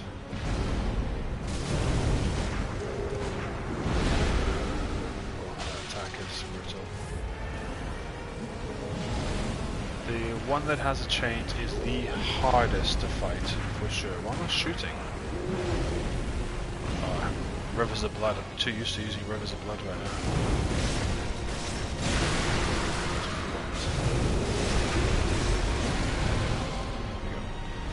So you can do enough damage, you actually stagger him, but in later difficulties that is far from easy.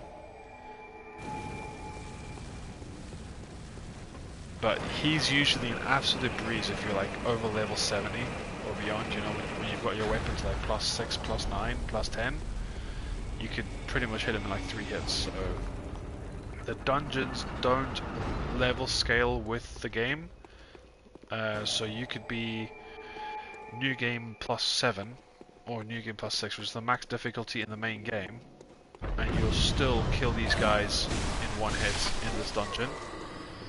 But you'll still get your butt handed to you when you fight them in Death 5. So they have their own difficulty that doesn't scale with the main game. And you'll always have the dungeons as well, so if you go to New Game Plus, you won't lose your dungeons. You'll just have to obviously get all your lamps again in the main game, which is the only real catch, but all your dungeons will still be active the way you had it before. And once you've activated a dungeon, you don't need to reactivate that same dungeon again. You can just search for that dungeon and should be able to activate without using the materials. Okay, so there's a bell ringing woman nearby. She'll be this way. Oh, I think I know where she is. I think she's in here. Yeah, she's in here.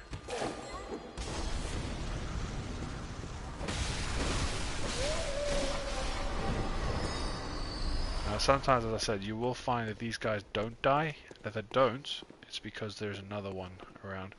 And sometimes you can run over these little middle plates, and sometimes they'll summon enemies, so just careful with that. Like I had a trap active when I just came into this layer. So I don't like this guy. This guy's a nightmare, because he rolls like crazy. Yeah, he does that. He's naked as well.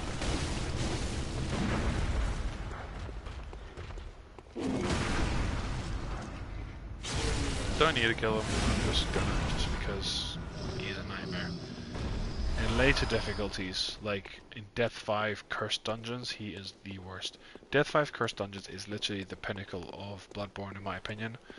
I mean, a lot of people would argue the like New Game Plus, probably plus 4 beyond, that's where it really scales, but I think the dungeons, for me, I mean I've never really made it to like New Game Plus 5, plus 6 or anything like that, so I wouldn't really know how difficult they get. So yeah, if people have done it, they'll have a better experience. Yeah, this should be the Watchers. Yeah, there we go. Now these guys can be annoying to fight when you're fighting them all at once, so if you try to just do one at a time. There's half his health gone now. He, I believe, is the second strongest in terms of health. The other one, the Chieftain, has the lowest health. He's the one that has this guy here. The top Watcher is the one with the gun all the time.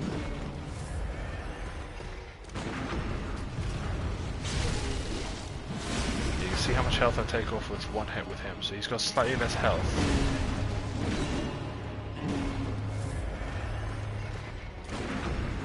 I should get the chalice I'm looking for. Now there's a way to kind of cheese this one. So if you kind of get him into the middle, and then you run, and then kind of run behind him, sometimes you can quickly get a backstab on him. Just so that the first time was actually very bad. And you should be able to just quickly backstab him again before he turns around if you're quick enough, but sometimes if you don't, you should be low enough health. There we go. So Temera Root Chalice, you get a Bloodstone Shard and a Tempering Blood Gem. That should be better than the Blood Gem I've got, because it looked like it was a 2, I think. So I'm going to go back to the Hunter's Dream now. Mainly because I'm actually running out of blood vials. And now that I just have the Root Chalice, I don't think I need to activate it. So if I just search for this glyph again, I need to find exactly which one it was again. Here we go.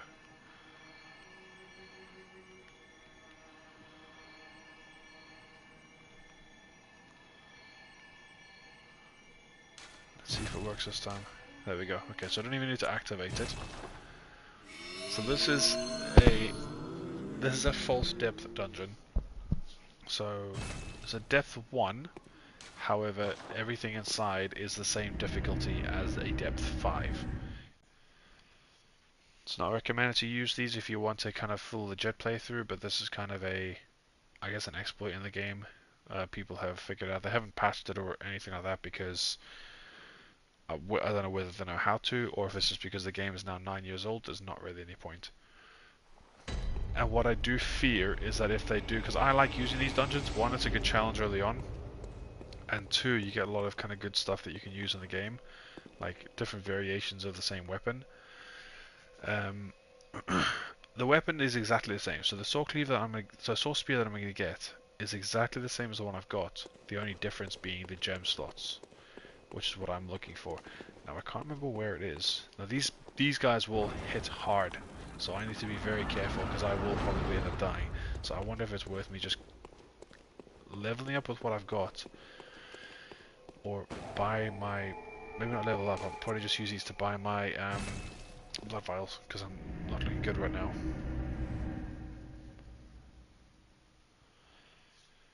But what I'm fearing is if they were to launch a PS5 version of this, like a PS5 upgrade, that they will remove all those dungeons and find a way to patch them completely. So everything is going to be entirely legit. The whole idea of dungeons, though, the whole glyph side, so the glyphs are obviously normal.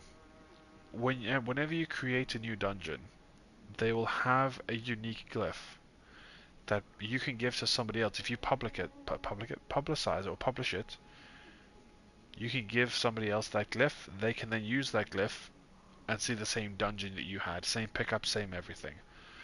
So over time, people have found dungeons where they've found certain rare items, and they've basically copied those dungeons. Said, this dungeon I know at this level in this chest has this item. So people want to do it. But people have also figured out a way to do save edit dungeons, which are dungeons that either have a edited gem pool, so when you get bosses they will drop very specific gems, or have a higher chance of dropping their rare gems. So you do get a lot of that going on as well. So what else do I do? So I buy, just spend all of it there, just so I know I've got full health basically, and I've got plenty, so every time I die I'll always spawn with some more. So all I'm looking for in this dungeon is the uncanny sword spear.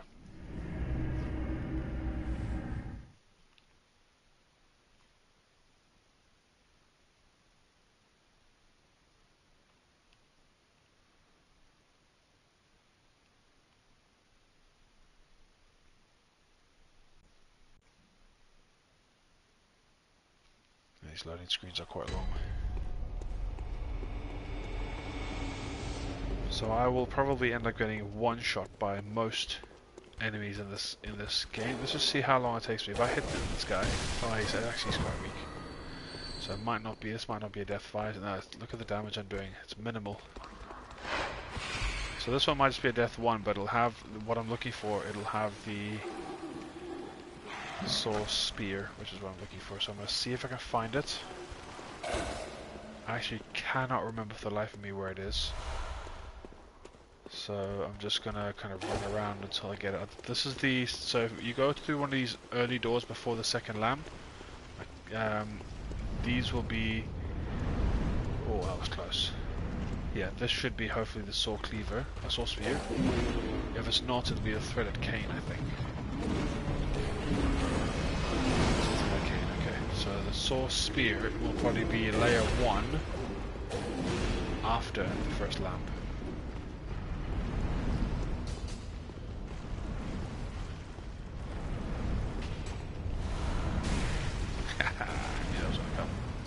That's fine. Dodge, dodge, dodge, heal.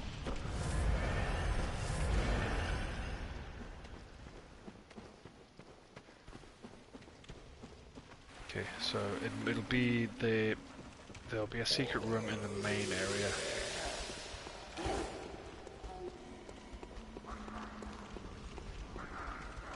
Oops. What am I doing? Oh, it is actually, hang on, it is this way that we came. I can't remember exactly which direction it was though. No, it's not that way.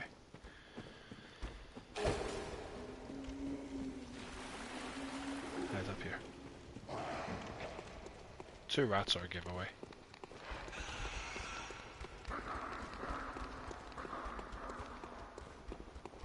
I'm actually quite glad this dungeon is actually that hard. So there is a dungeon that I did find a while ago, which was a one for the Lost Chicago, because I was going for a kind of a role-playing build where I created a character that was like a lost hunter, kind of the last of his kind in a way, and I wanted to use the Lost Chicago for that build, which was fun. But the dungeon that I had to find the Lost Chicago in was a depth 5, and they were hard. Let's see if this guy packs a punch, as he normally does. He should do. Oh yeah, oh yeah.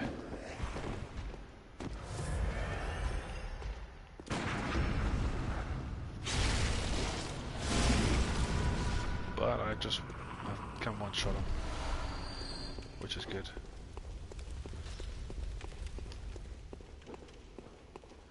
There'll be a ladder somewhere.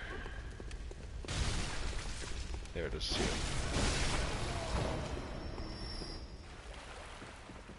Poison build-up is quick. The one dart gives you some build-up on that meter.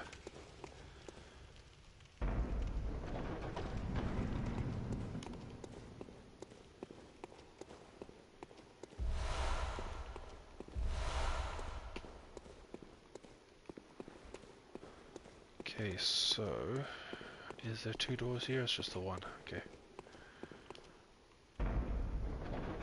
There'll be a branch off at some point that'll give me the... So maybe this way? I don't think it's this actually.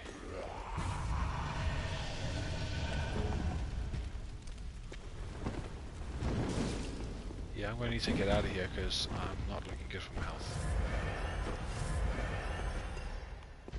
I know I call it health a lot, just, it's a bit of a habit to call it health, it's vitality, but yeah, you guys know what I mean. Oh, if that was a normal temporary gemstone, that would have been nice, but the odd ones are not particularly what I'm looking for.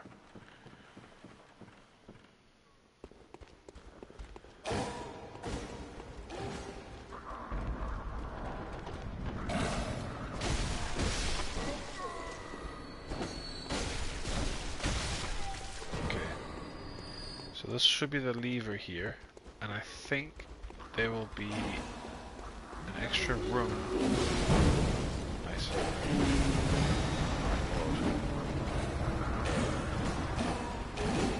Oh wow, wow, that's close.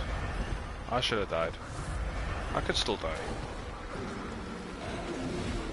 So that should be that. And now all I do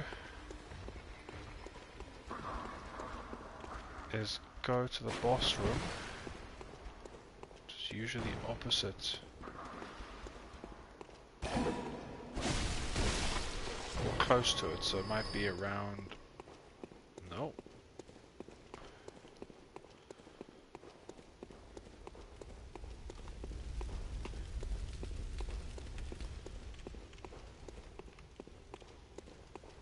What's back here?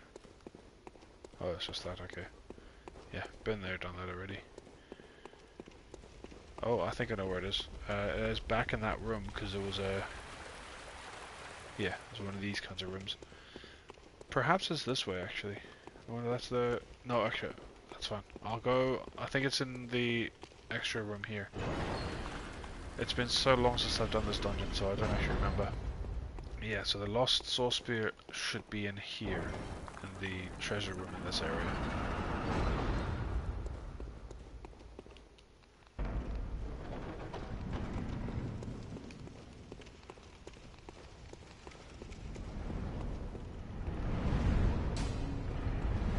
This should be it.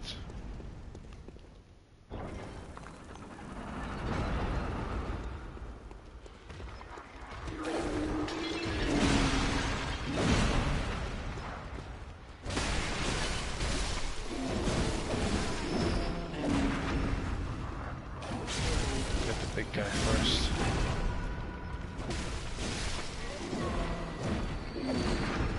So, one thing about these guys is whenever you get them in a visceral, if you don't kill them instantly, when they get back up, they almost always attack again, so you can often quickly shoot a bullet and you almost always catch them in a visceral, so just something to keep in mind.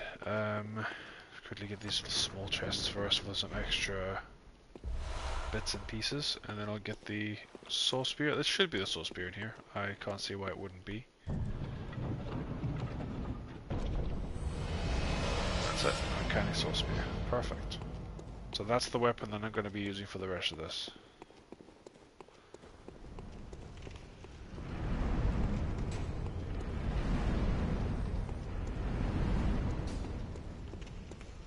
Now there's obviously a few more bits to this, but that's the room I needed, so that's all I want.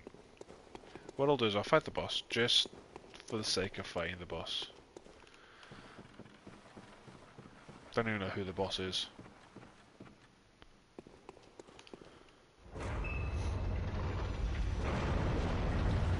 Beast Possessed Soul. I do not like Beast Possessed Soul. He's tough.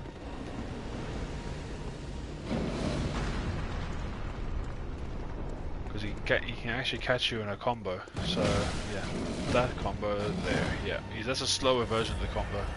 He does a slightly faster version of it. Oh, and he does that attack as well.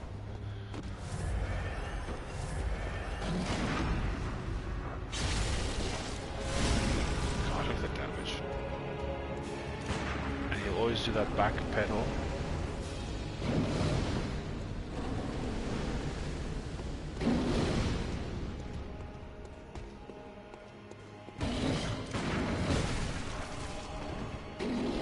That attack, by the way, if that catches you, then he will kind of get a bloodlust and he will become harder to kill, so try avoid getting caught by that as much as you can. Otherwise he becomes a harder fight. You almost want to trivialize him by not allowing him to get that bloodlust. Oh, what happened there? Now he's getting angry.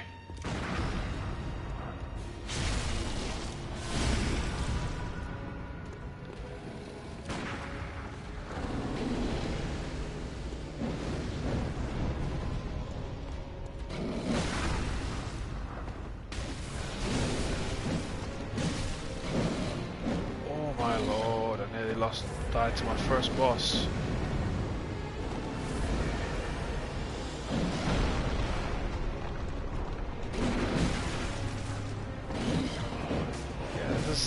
Not a fair one, he's definitely not fair because...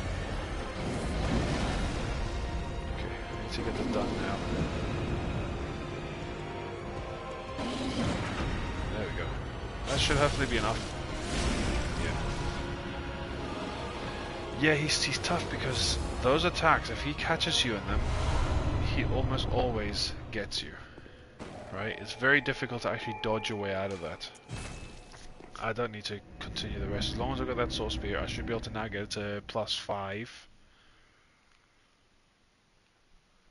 And then I'll take all my gems off. So we'll see the kind of difference. I mean, the damage is not going to be any different if it was the normal soul spear or the uncanny. It's just once we start getting better gems, I can start focusing on that. So I'm going to take all my gems off. You can't put gems on a weapon that's not been upgraded, so we're going to upgrade the uncanny first.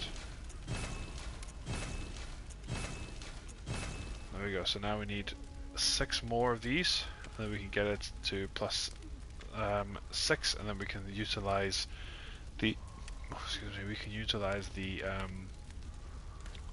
the triangle gems when we get any. Now I should be able to fortify that. And what you're going to do is you're just going to try to get the ones with the highest possible number. So you can see Adept gives you thrust attack up, which is good, but I mean it's only 8.8%, so it's not that much. That's a better gem right there. That's a very good gem. So I believe that's the highest. Yeah, there we go. So, because I got a +2 and a +3 gem from the dungeons there, which is nice. So by this point I think we've pretty much got a powerful weapon for this stage of the game. It can get a lot more powerful, but I don't really need to go much more powerful. And now I need to make sure I swap it out for the correct one, and then take the sword cleaver off.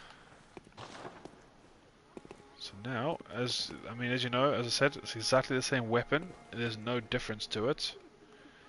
The only thing is the gem slot. That's the only difference between Uncanny Lost and normal. Welcome home. Can I take more of these? How many more do I have?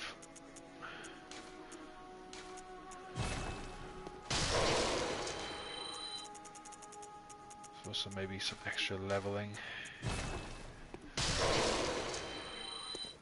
Welcome home, good hunt. What is it? Very well. Let the echoes become your strength. Let me stand close. So I can only get one level out of this, but that's fine. I'm gonna go for strength. Yeah, strength gives me +2 to my weapon instead of +1. That'll do.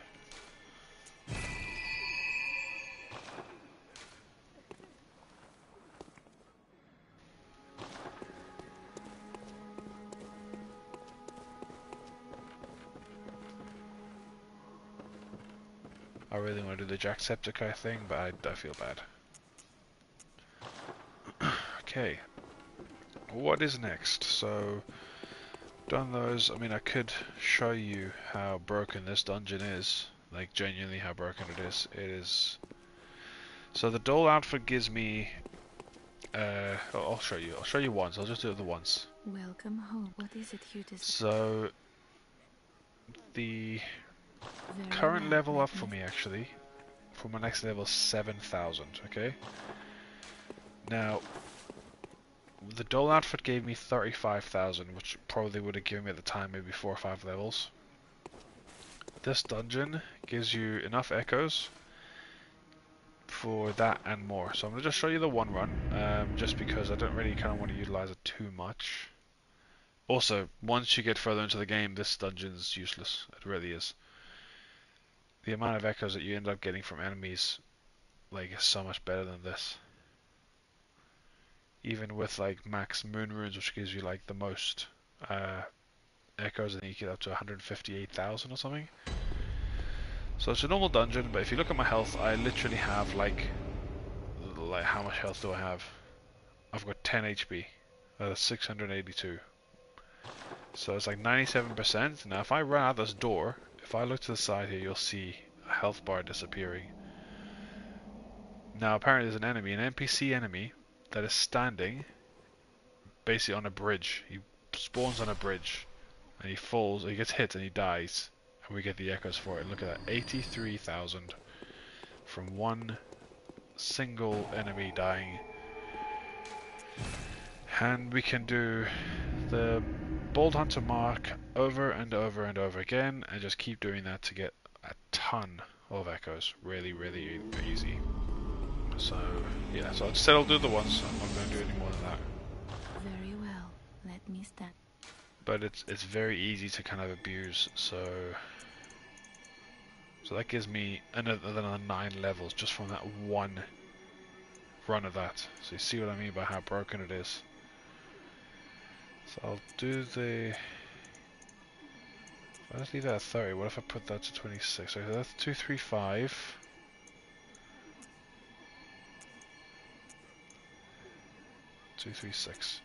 That will do that. Ideally, I'm going to get them to 50-50 here. Or even 50-40 if need be. Okay, so I've also got 21 inside. I don't want to get too much on the inside side of things because it does get, like, the enemies do get a bit harder in some areas. So I can now use this to buy stuff. But what I'm actually going to do before I do that, I want to buy a certain outfit, just because I like the look of it personally. I know a lot of people don't, but that is Henrik's outfit. I think it looks cool. It's the only yellow outfit in the game, so what we're going to do is we're going to go to Cathedral Ward. I'm going to kind of continue Eileen's quest line. We're going to fight Henrik, kill him, and I believe after that I can then buy his outfit from the Insight Messengers. I'm sure that's the way it is anyway. Otherwise, we'll probably have to advance a bit further.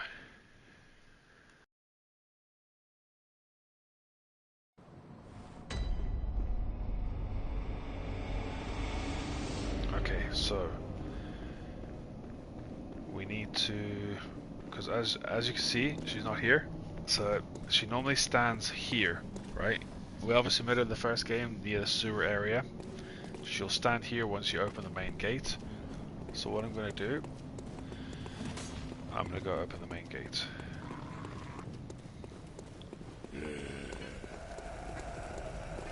Now you can go that way or this way. I'm going to go this way because there's a pickup here I want to quickly get.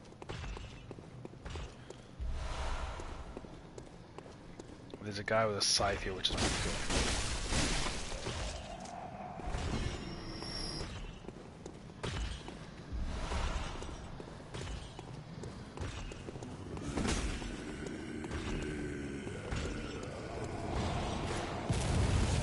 Yeah, there's a guy that shoots at you as well. So this is the main gate here. So we're gonna open that. Actually, no, this isn't the main gate. Sorry, I beg your pardon. This is not the main gate. This is the gate to get into the area where the main gate is. So you get that gate. There's a lot of Madman's knowledge around here. You can collect all of this. There's a ton here, and you got two of these guys. So careful, because these guys are tough. Yeah, you see what I mean? They're tough, and they're unrelenting. They will just keep swinging at you, as every enemy in the game does. This is the main gate. You'll open this one, and then once this is open, that then means that Eileen will then be where you want her to be. This guy's a pain, by the way, because of that flamethrower he has.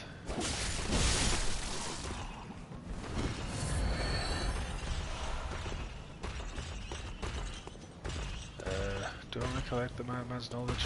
It's not that important, but...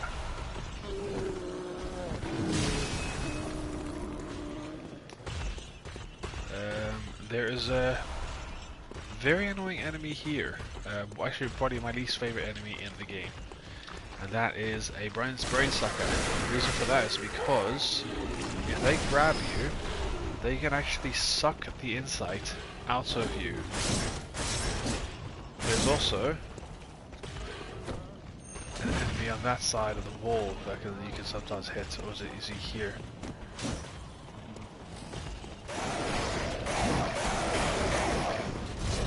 It's that guy, where is he? There he is, I think. You can sometimes hit him through the wall. No. Why is it not letting me hit him now? Unless I passed it. Anyway, it's the guys here on the side, on the other side there, but that's fine. We'll leave them. I just have to get those extra twins there. It's always nice to get extra twins. There should be some extra cold blood. Yeah. And now just in one fell swoop, rather than like doing a Bolt Hunter Mark, just to show you that it actually happens basically as you do it, immediately as you open the gate. You don't have to like fast travel anywhere, it just happens. Actually just appears there. So you run down here. Back up here now. No enemy can come in here, just because there's incense that apparently keeps them away. And Eileen is now standing here. Oh, hello there. Perfect timing. I must warn you not to go near the tomb below Erden Chapel in the Cathedral Ward. Henrik, an old hunter, has gone mad. And he's my mark.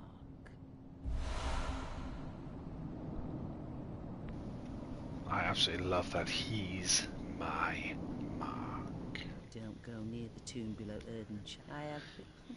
You can hear the way she says Erden. So I guess people pronounce it Erden just because that's the way the characters do, but I just hate the sound of it. Even if that's how it is pronounced. So now what we do is we run all the way back to Gascoigne's boss room, and we can now fight Gascoigne. Not fight Gascoigne, fight Henrik. We fought Gascoigne already. There is a challenge that I have tried to give myself, but I haven't actually gone all the way through the try, and that is to see, is it possible to get here without killing Gascoigne? And the reason why I say that is because the only way that you can even advance past this area without killing Gascoigne is by using that gate method where I was telling you at the beginning, where if you use the first Scourge Beast, the first wolf that you fight, if you were to kill, so not kill the wolf, but if you were to lead him outside, you can, there's a gate there that you can actually get him to attack you near, and it will phase you through the gate, and that pushes you basically far into the game before you fought Gascoigne. Now you can complete the game that way, but I was just wondering, is there a way that you can actually, because I don't actually know, is there a way that you can get to Cathedral Ward, which then in turn potentially can go through that door, because I think that door will be locked from that side. But can you get into Cathedral Ward without killing Gascoigne? Because I think every entrance to Cathedral Ward is actually closed. And you can only open it from one side, but I'm not entirely sure. So there he is there. See the yellow? That is Henrik. So we do get a free backstab on him. Now, make sure I get the backstab first. He is a tough opponent. And now soon you will have assistance from. Let's see if I can kill him before. Yeah, no, there she is. There he is. He's dead. Now she survives. Now you will get obviously a bit of assistance from her. If you're strong enough, you can actually kill him first. But if you keep hitting and you accidentally hit her too much, then you can actually make her aggro on you, which will then obviously end her storyline. You could also have her killed, which will also end her storyline. So just be careful not to kill her, because you can actually kill her. That wasn't necessary of you, but you have my thanks. We made it with our lives. You're not bad at all. You must have killed Gascoigne as well, then. He was falling apart, I'm sure it had to be done. But try to keep your hands clean. A hunter should hunt beasts. Leave the hunting of hunters to me.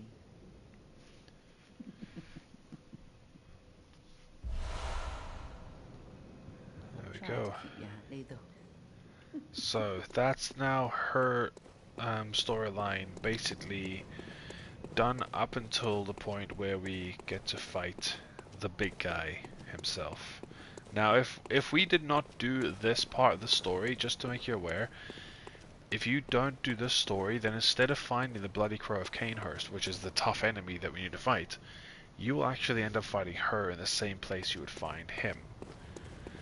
So I guess this part of the mission, well, this part of her quest line, I'm assuming gives her a sense that you have some sort of humanity left in you, and that's the reason why she doesn't attack you. But I think if you don't actually follow that part and you just start killing the rest of the game the way you normally would, she will just see you as one of them, and then she will just try to kill you. So she's still a tough opponent, but she's an easier opponent than the Bloody Crow of Canehurst is. I don't actually know why I'm going to the Hunter's Dream. I could just go. Well, do you know what I need to do actually? I want to go get Ariana. I can never remember which door she's at, to be honest. But we'll look together. I did not need to travel here. I did not mean to, so whoops, I guess.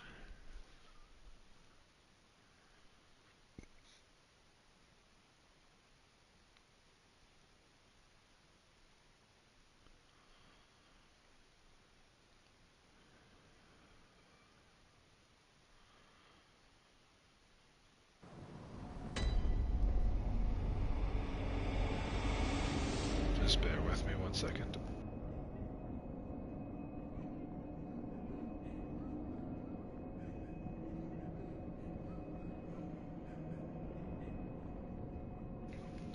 Okay, so let's go get Ariana then. Ariana's good because she's she's quite a nice character to talk to at times, and you kind of feel for her because later on she starts getting very unwell, and it turns out because she's actually a prostitute. This is kind of probably the best way to go to get her. This guy's got weird eyes on this thing. Well, you can't see the eyes actually. I thought you could only see the eyes if you have like a certain insight, but no, you could always see it. Poison eyes there. Yeah, so her door is one of these down here. So I don't think it's this one. It might be this one actually. Oh, Oh, it is this one. Yeah, this we go. But I'll take it over the stench of blood and beasts any day. What is it then? I'm off during hunts, so if that's what you're here for, I'll leave you to your own devices. If that doesn't do it, come back in the morning, darling.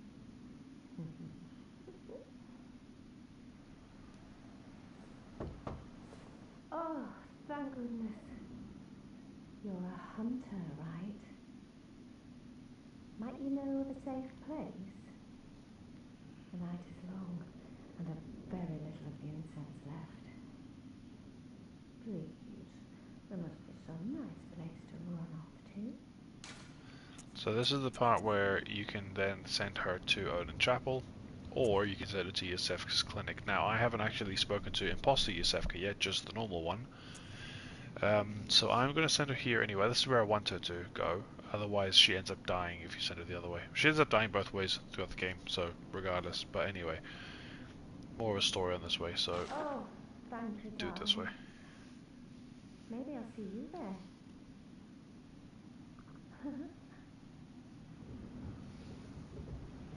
So you have to knock twice, obviously, because the first time she just gives you that kind of little speech, and then the second time, so it's easy to miss her. If you don't realize it, you can kind of exhaust the dialogue.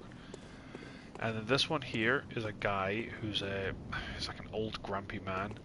Now, he will always go to the opposite of where you actually send him. So if you say to him you want to send it to Yosefka's clinic, he will go to Odin Chapel. If you send it to Odin Chapel, he'll always go to Yosefka's clinic, because he doesn't trust you. So, because I haven't got Yosefka's clinic and that's where I want him to go, I'm just going to send him to Odin Chapel. He's a bit useless. Well, an outsider who's come to join the hunt? What a pathetic idea. You what? What, you think I'm a beast? Well, maybe I think you're a beast. And step away from my castle. This guy is Draco Malfoy all grown up. Enough of you. What, you think this is funny? Well, I certainly don't, so be gone with you. I'll have nothing to do with your beast stunts.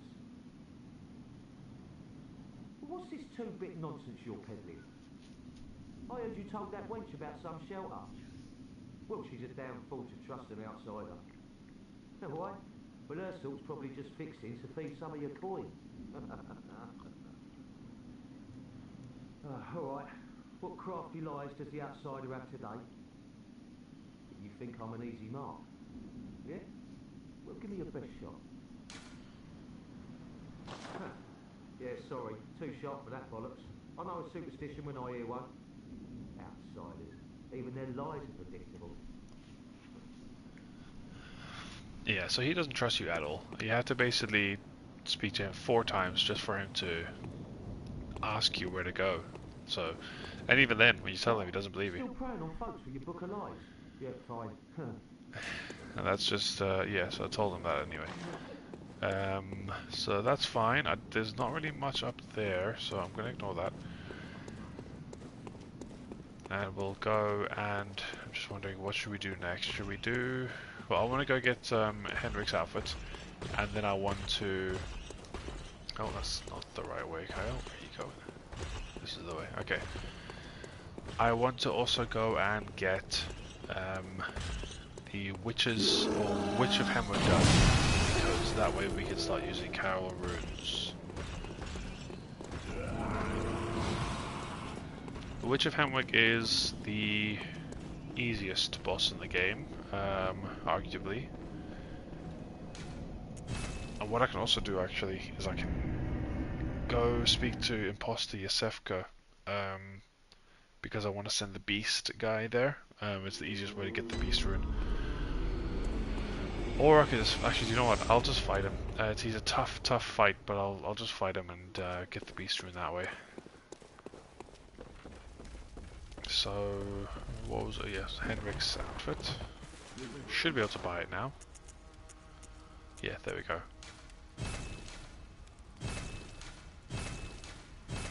And I've got 15 left. I could buy Gascoigne's stuff, which I'm going to do anyway. Then 9 more left, and I should just be able to... Oh, I can't actually buy anything now.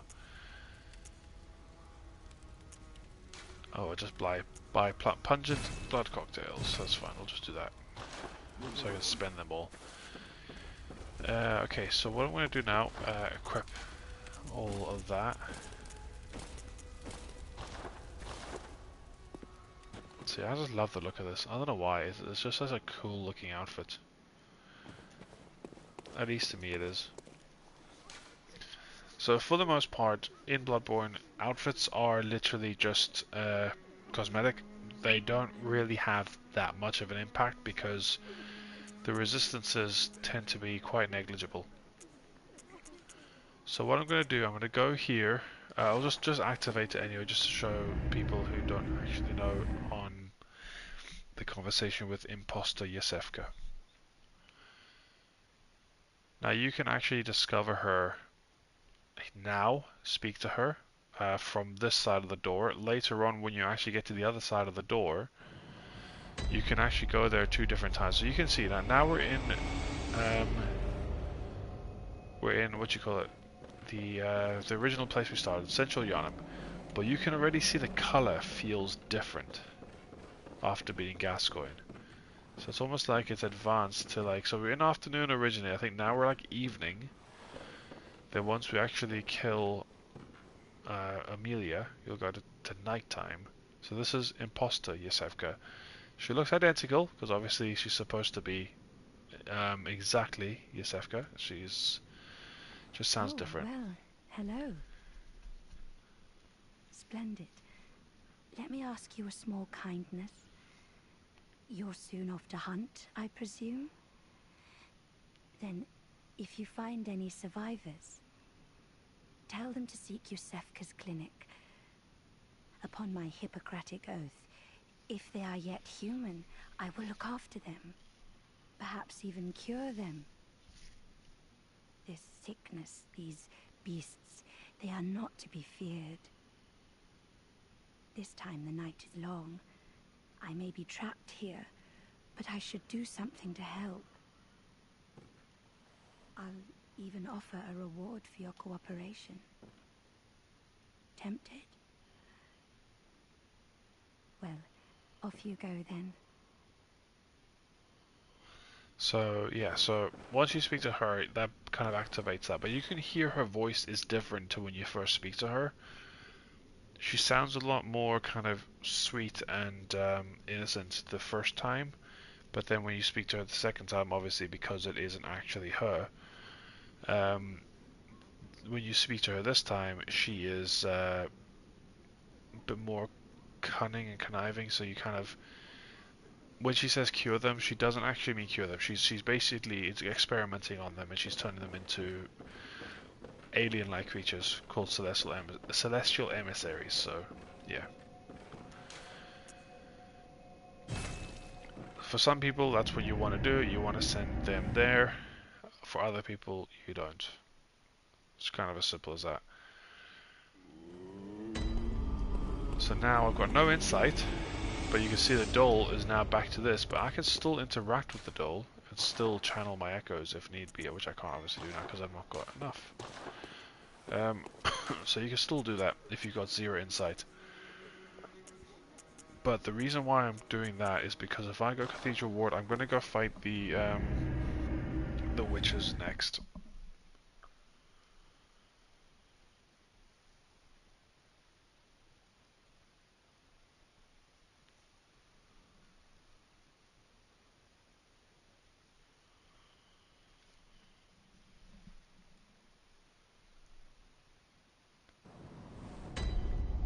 Okay, so here is Ariana.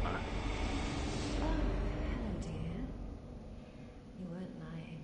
This is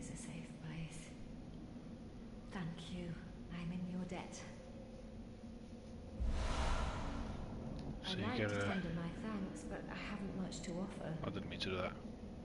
All I can give is my blood. But would you even take a horse's blood? Oh, good. Come close, dear. Don't worry, this isn't the first time.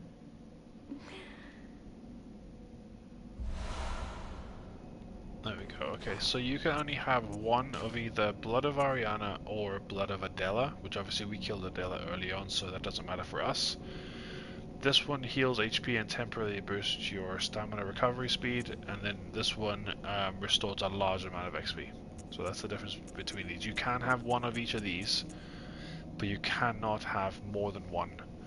And you can have this one exclusive with mutually exclusive with Adela's blood. And there's only, you can actually get Adela's blood or Ariana's blood quite a few times. Obviously once you use it, you just gotta speak to them and get a new vial. You can't so much with this, there's kind of a limited amount you can get with that, but that's fine. I don't tend to use them anyway, but if you want to use them, you can. So once you speak to her, you can get some extra dialogue from this guy if you want. Oh, kind hunter. Thank you. So, that lady, you told her about this place. Well, she actually talks to me. Well, only now and then, and she don't mince words. But she's a kind one. I can tell. A good woman.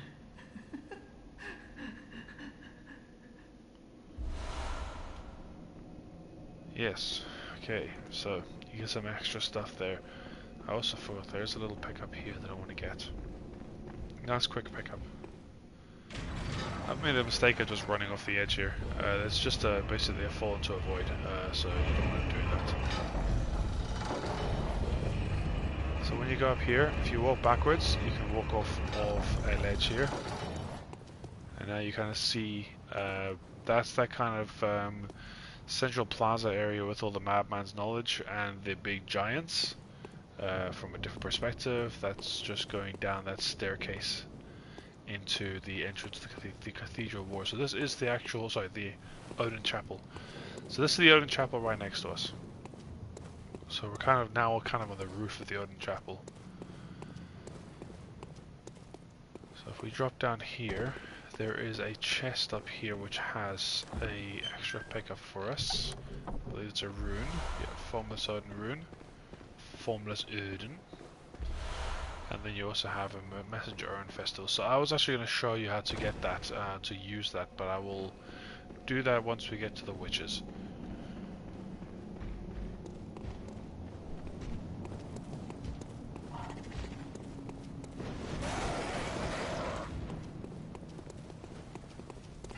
Now if you go into the witches, which is the Hemwick Charnel Lane, if you go into Hemwick Charnel Lane with, I think it's 30 or higher insight, you will then end up having extra enemies spawning. So what you need to do is you need to go into this. Actually, should I go the other way first, just because a couple of extra pickups I'd like to get. These guys do frenzy damage, so you need to be careful with this. If your frenzy meter isn't high enough, then these guys can pack a punch. And the frenzy builds up. I guess it works very similar to Madness in Elden Ring. So that room up there, I could actually open this door, but I don't need to go in just yet.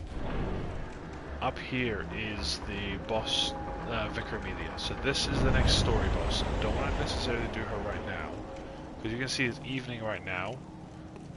Kind of the sun is setting, but that's the kind of sky that you have. If I go this way, there's a couple of extra NPCs that we can fight here. Don't really need to, but one gives you extra bolt paper, which at this stage of the game, when you haven't actually killed oops, I nearly fell off the edge there. When you haven't actually killed Dark Beast Parl yet, it's worth just collecting as much bolt paper as you can, because it can be quite handy. Okay, so Also gonna go further up here because there's another pickup on this roof.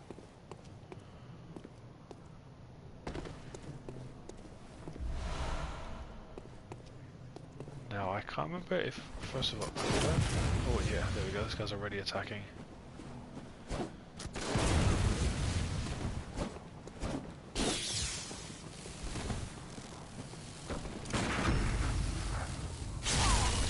They're quite tough. I mean, you can see the health bar is somewhat quite high actually for these guys.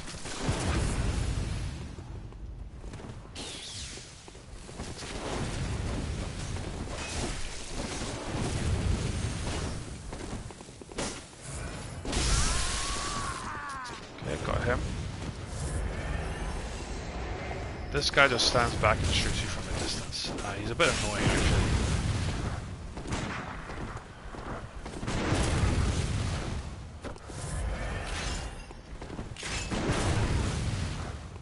Because I believe he has the rifle spear, so he's going to keep trying to shoot you from a distance. It will be the odd occasion he will try actually attack you, but it's very, very rare.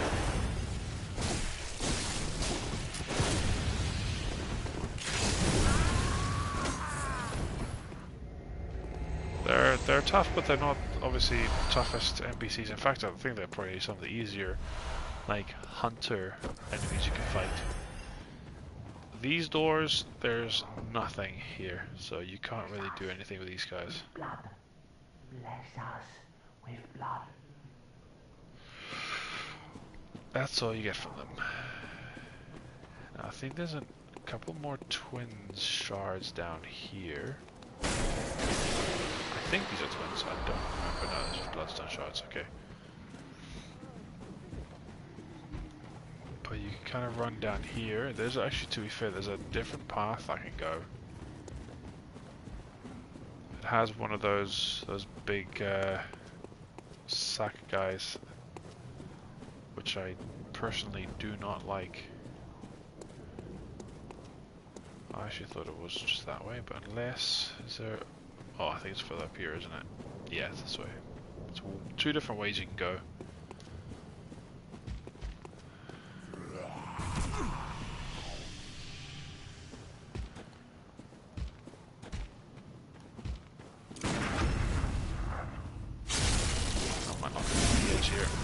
That's what I was afraid of.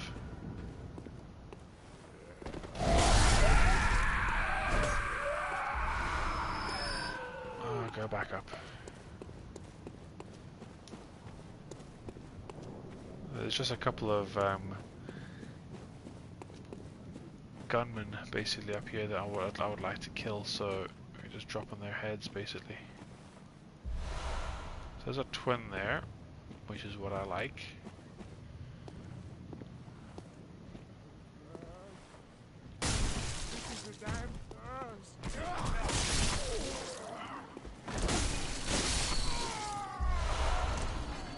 Then, I believe there is two Wandering Madnesses down here. I think they might be twins. Like twin shards. But I can't remember. I want to lure this guy to me. If he sees me, please see me, please see me. And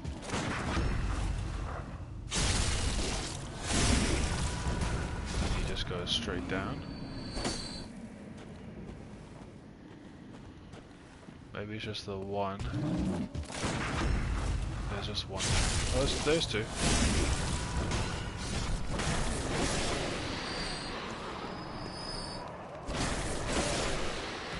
Please be twins. Yeah, two twins there. And two twins there. So now I should have enough to get my weapon to +6 because I needed 6. I mean, I might only just have 5 there. So this here, that door in the distance there is an amygdala here as well. You can't see him either because we haven't got any inside. But that door on the other side there is the door to Yargul, which we were at earlier, the Hypogean jail, with all of those sack men and that really, really cool music. So that is the door to there, and that door will open up once we advance further into the story. So We're further into the game.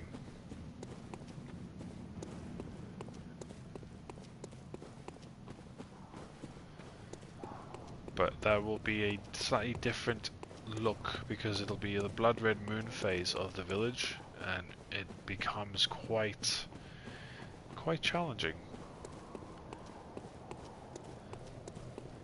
Because you have this bell ringing woman that summon all those men that are covered in red, and every time you kill them, they will just respawn. Okay, so now we're going to go to Hemwick Eternal Lane. Just trying to cover as much of the game as I can, rather than just skipping major parts that some people might actually go visit. This tends to be how I tend to play anyway, because I like to collect as much as I can.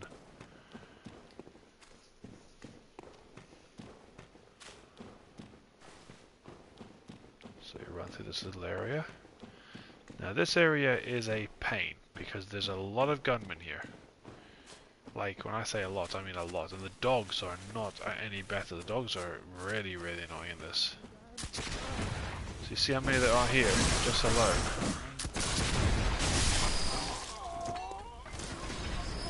You can hear more shooting as well. So there's loads of them and they're hiding. They're very, very difficult to see, but there's plenty of bullets. It's a good place to farm some bullets.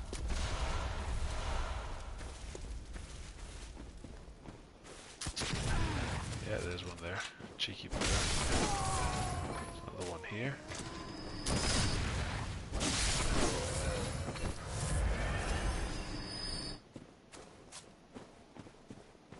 Now, it might also be worth me kind of doing a couple extra dungeons just to get some slightly stronger gems as well if I want to. There's another one here, and there's another one I can hear. Very difficult area if you don't know where you're going and you don't know where these guys are. They can just catch you off guard, especially if you're coming to this area a bit earlier in your levels. And here are some of the dogs, some of the really annoying dogs. I mean, name one Souls game that doesn't have annoying dogs. There's another twin. So if I haven't got enough twins, I do now. There you are.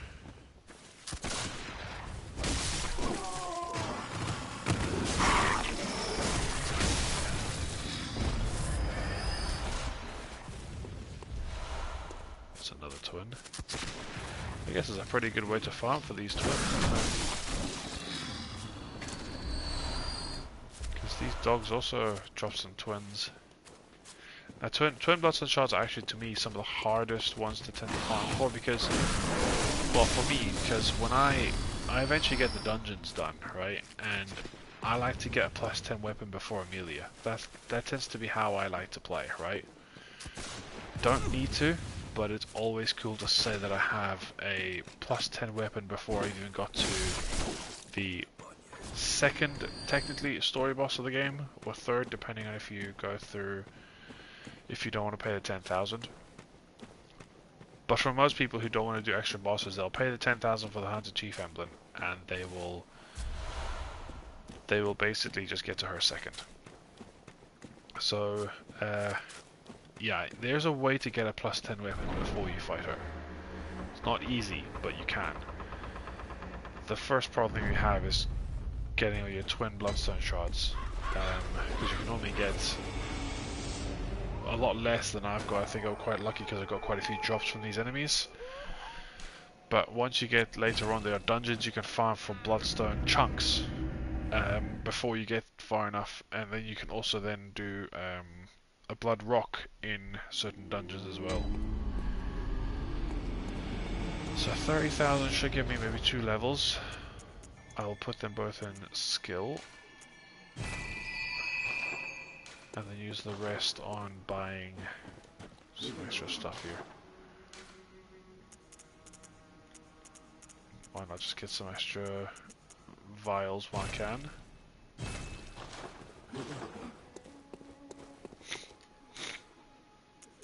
I am choked up with a bit of a cold, so if you do hear me sniffling, I do apologize. I'll try mute whenever I need to. So what we're going to do now, now that I've got that lamp, is you notice it's not actually on here. it will be on the second one. So you go Hamburg Charnel Lane. You, all the way up you'll have these 4 here. Each of them will have different lamps for different stages of the game.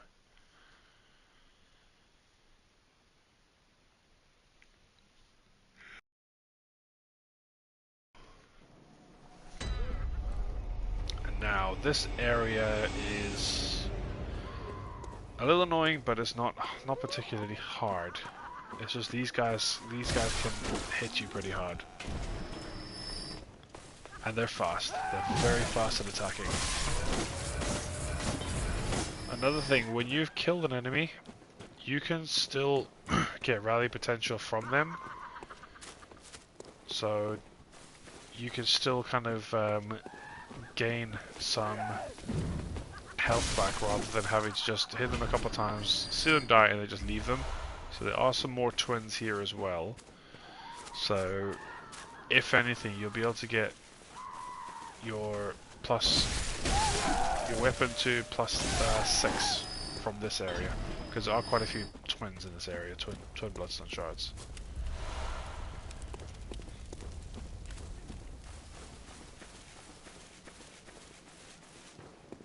Now, there is an NPC here, I believe, that you can speak to get tonsil stone. Do you hear the graveyard murmurs? I think that, do you get it from here? Then it's almost time. Oh, I know you can get it. I just can't wait. Maybe not here. I think because I know you get it from the Forbidden Woods, but I don't know if you could also get it from here, from somewhere here. Do you hear the graveyard? Then it's all. Okay, it's not her then. I could be wrong. I could be very wrong about that.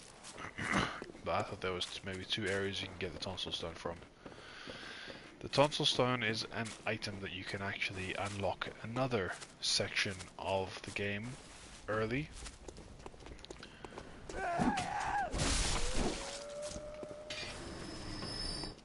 If I had to recommend anyone to watch like playthroughs of somebody doing all the bosses with a commentary as well to explain how they did it, a good one to watch for me personally is Faraz Khan. I love watching Faraz Khan's content.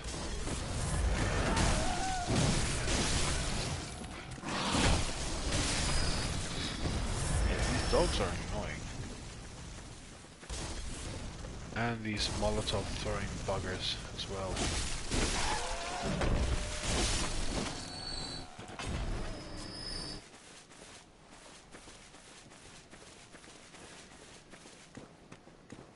So I'm going to run past this troll just because right above my head there's another Molotov thrower.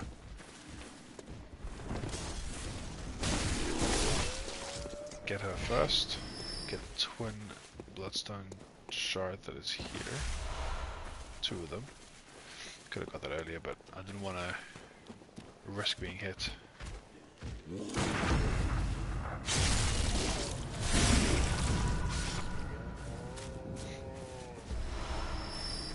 Some shiny coins. I just don't like getting shiny coins from these guys.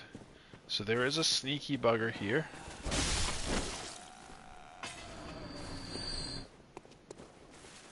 Now, this area, there is a little Easter egg here. I don't even know if it's an Easter egg, I consider an Easter egg.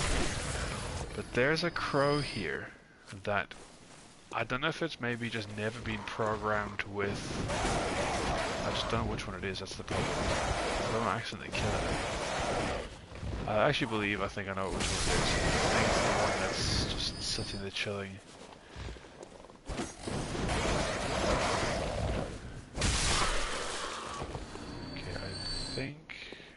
No, I haven't killed him. Okay, good. So, this crow, I don't know whether the game developers maybe just never programmed him with aggro or something, but he just does not attack, right? So I just tend to bow to him every time, right? He will never attack you, no matter how much you can walk past. There's another one here I forgot about. Never saw him. But this one just chills, which is always nice.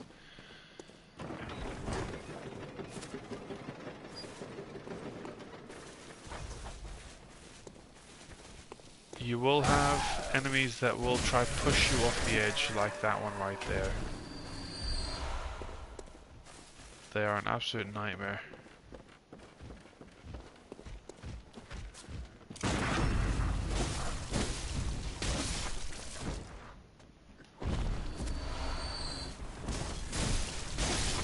And there's a dog here that will also lunge at you, so just careful with that as well.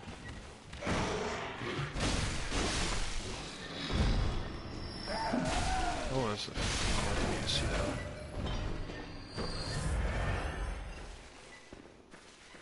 So up here, yeah, up here you'll have another wandering madness, crystal lizard, whatever you want to call them. Yeah, they're called crystal lizards, obviously in Souls, Dark Souls. I never saw him there, which is annoying. I heard him, I just did not see him. I thought he was about here, but oh well. So the secret little area here is not really that secret.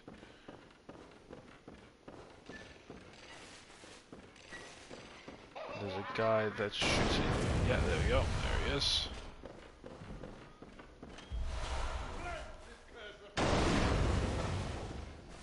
They love hiding.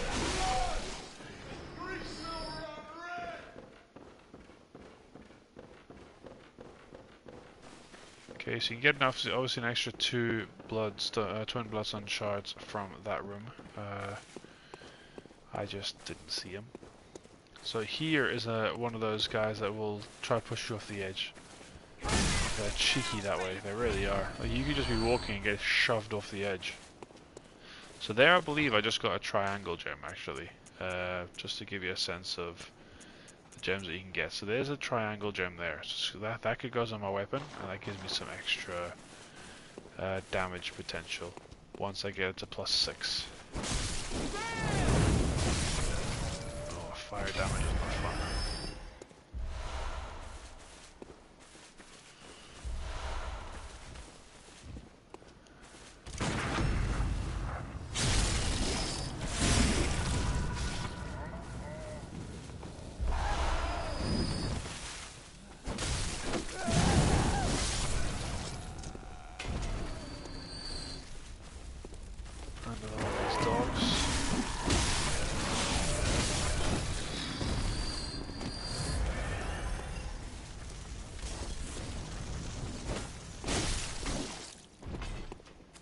I was hoping they would kill her. Now there's another sneaky one here. Yep, there we go. That's the one. That gets me quite a few times. You can just drop down here. There's not really anything here, so...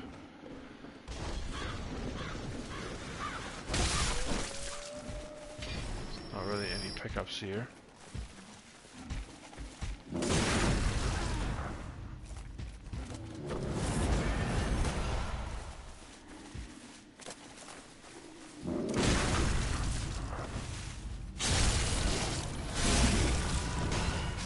Gate just behind there, that was where that troll was, so I'm gonna go get that gate opened.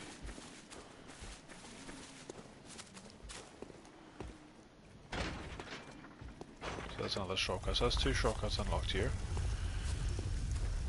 This area here, we can't access this just yet, we won't be able to access this until after we beat Amelia anyway. 3 dogs.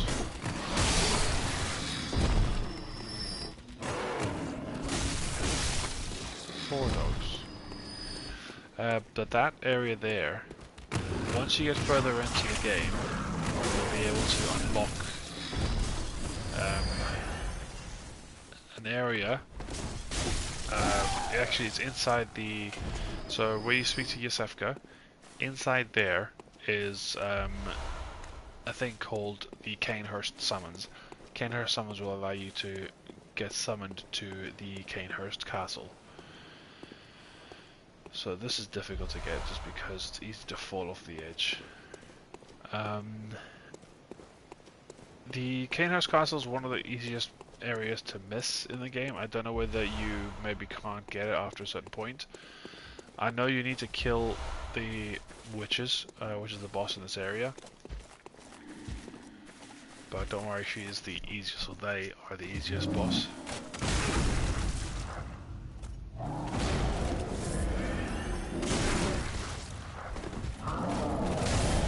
know when to get these guys. They are ruthless. They don't really give you a lot of time to heal either.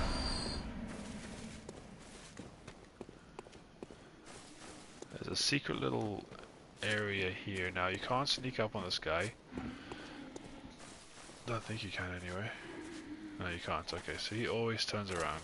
Okay, that's fine. Oh, I forgot he can actually grab you. You'll run in front of him.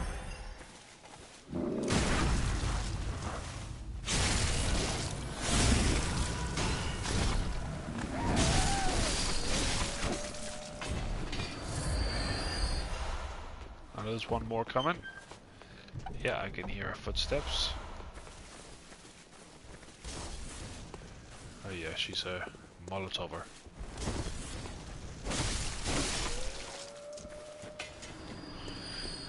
There's another Wandering Madness in here. Scurrying Beast. Here, I believe. Oh, there he is. They're very difficult to see. He's always in dark areas. So now, there's a little trick that you can do here, which I'm going to do, just to show you how simple this is, right? So, Bolt Hunter Mark, okay? So what I'm going to do, select it. I'm going to run to this boss room. Now, if you see my insight meter, right, currently it is at 0, right, which is what I want. If I cross this, it's going to say 1. The moment the boss, there she is. So now you see these guys get summoned. These guys, they're not that tough, but they do make this boss fight a little trickier. So I'm going to just travel out.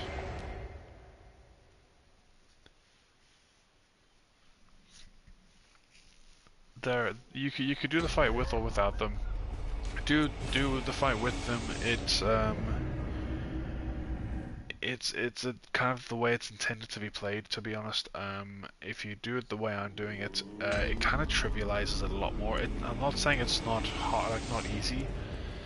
It's still a very easy boss, but those guys, if they do get you in a combo, they can kill you, because the combos are quite deadly, you know. But they're also pretty blind, so they don't really see you that often. So it's 6.5 a dozen. If you want to brave it, I'm making it sound like it's hard. You either do it the way I'm doing it and just completely trivialize it so you don't get those guys as a distraction or to bother you, or you do it. I can still die. Watch me still die to the witches. If I die to the witches, I will end the stream instantly, and I will not, and I'll probably delete the stream. Would never want anyone to see me die to the witches. It's embarrassing. I believe the witches are the only boss that I've never died to in this game. Also, jumping in this game has no iframes. So you will, if you get hit, you will die. So just be very careful not to accidentally... So sprinting is risky just because you have that risk of if you are getting attacked and you try dodge, you'll jump instead and you will be hit. So these guys attack very quickly. Yeah, see what I mean? They attack very quickly, so it's almost impossible to avoid them completely. But now if I run into the boss room, oh my goodness, man. See, that's a jump. I don't want to jump. But you know what? Just stay the hell away from me.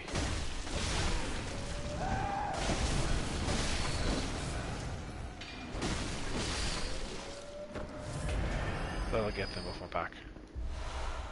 Because they're dead. Okay, so now if I go in, I won't get the extra 1, and it's literally just her. And she starts here. So you could get the free visceral in the back of her.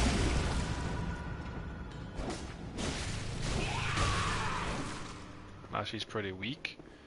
The second one, I believe, is here. I want to say this is the second one, not the first one.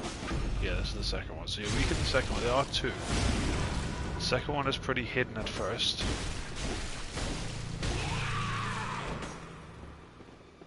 And I believe one of them spawns up here.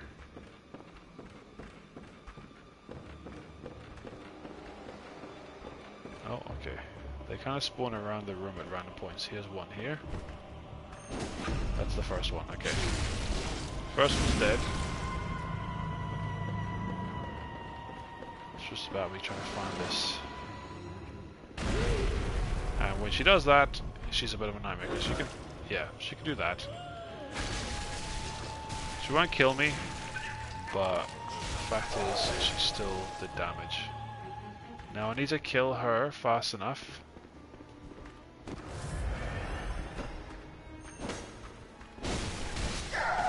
So she doesn't summon her sister back, because she can summon her sister back if you don't kill her fast enough. I believe that's the first time I've taken an actual hit from her in a while, so that's a bit embarrassing, but yeah.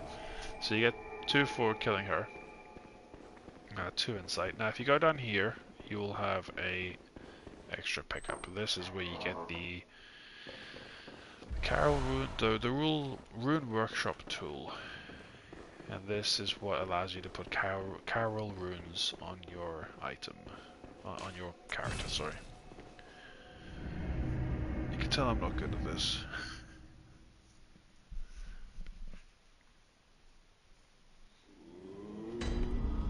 Okay, so... do I have enough to level up again? Very well, let me... I do, okay, so... Strength gives me +1, that also gives me +1, I'll do it in skill. Skill also increases your damage with visceral attacks as well, so... it's always worth getting skill up as quick as you can. So now... I'm gonna go back here, get my weapon to +6. So I'm actually at 18 ton bloodstone shot, so I can actually almost get a second weapon to +6, which I'm not going to do.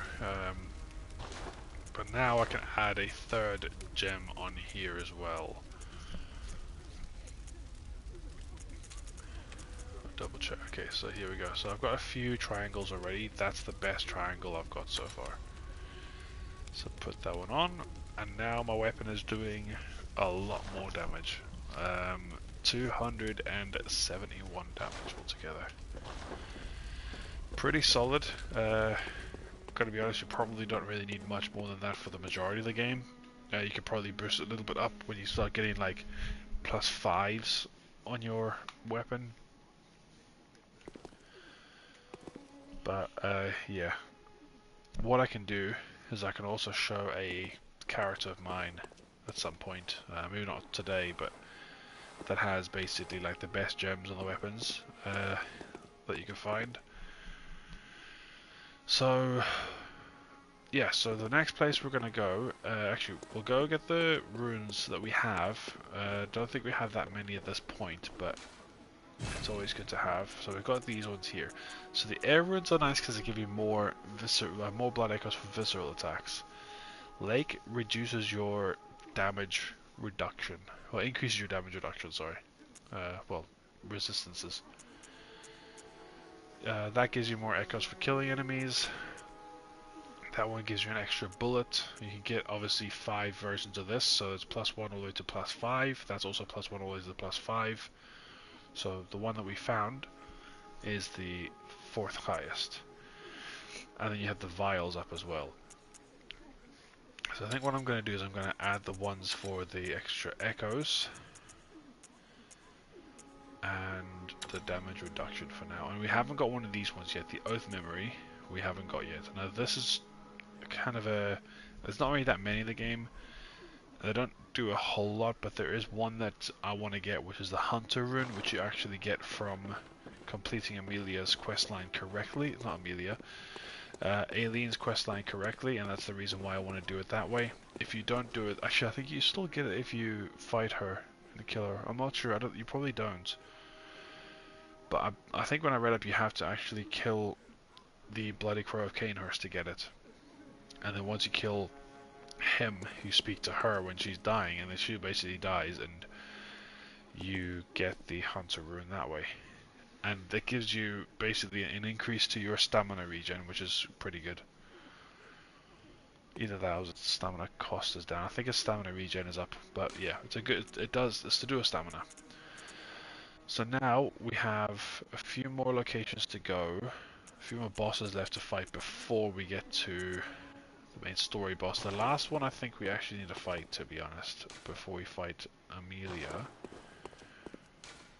is... Oh, I think it's just further up here. Yeah, Hypogean Jail is, what's his face? Dark Beast Parle. So Dark Beast Parle later on in the game is a pretty easy boss. He should still be easy for this stage. If you find him as early as you possibly can, he can probably pose a little bit of a threat. But for the most part, he's one of the easiest bosses in the game.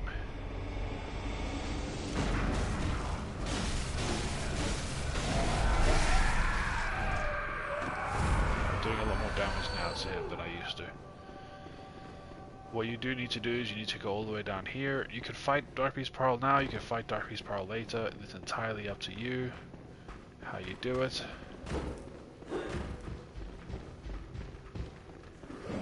But he is in here. Now, you can normally, like, use something. So, he's lying down there.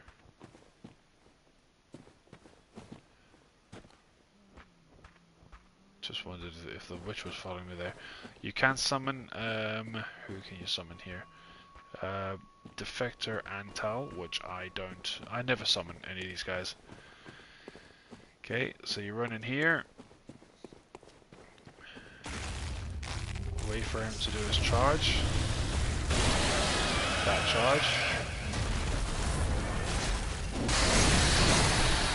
Yeah, he's tough. He can be tough.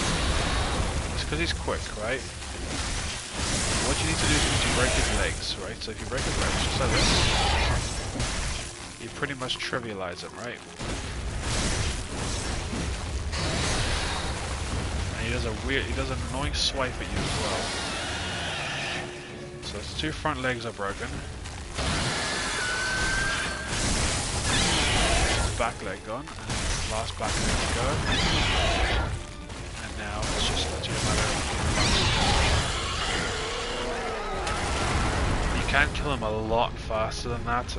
That was a bit of a kind of annoying one. The reason why you kill him, you get the Spark Hunter badge, which gives you the ability to buy Bolt Paper. Also, I want to get the Jura side of things sorted. So, what we're going to do is we're going to open this big door, what I was telling you about earlier.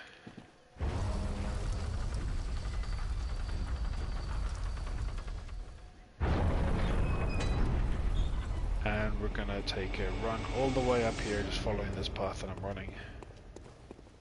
Try avoid these Scourge Beasts if you can. If they follow you, just ignore them. They should eventually de-aggro.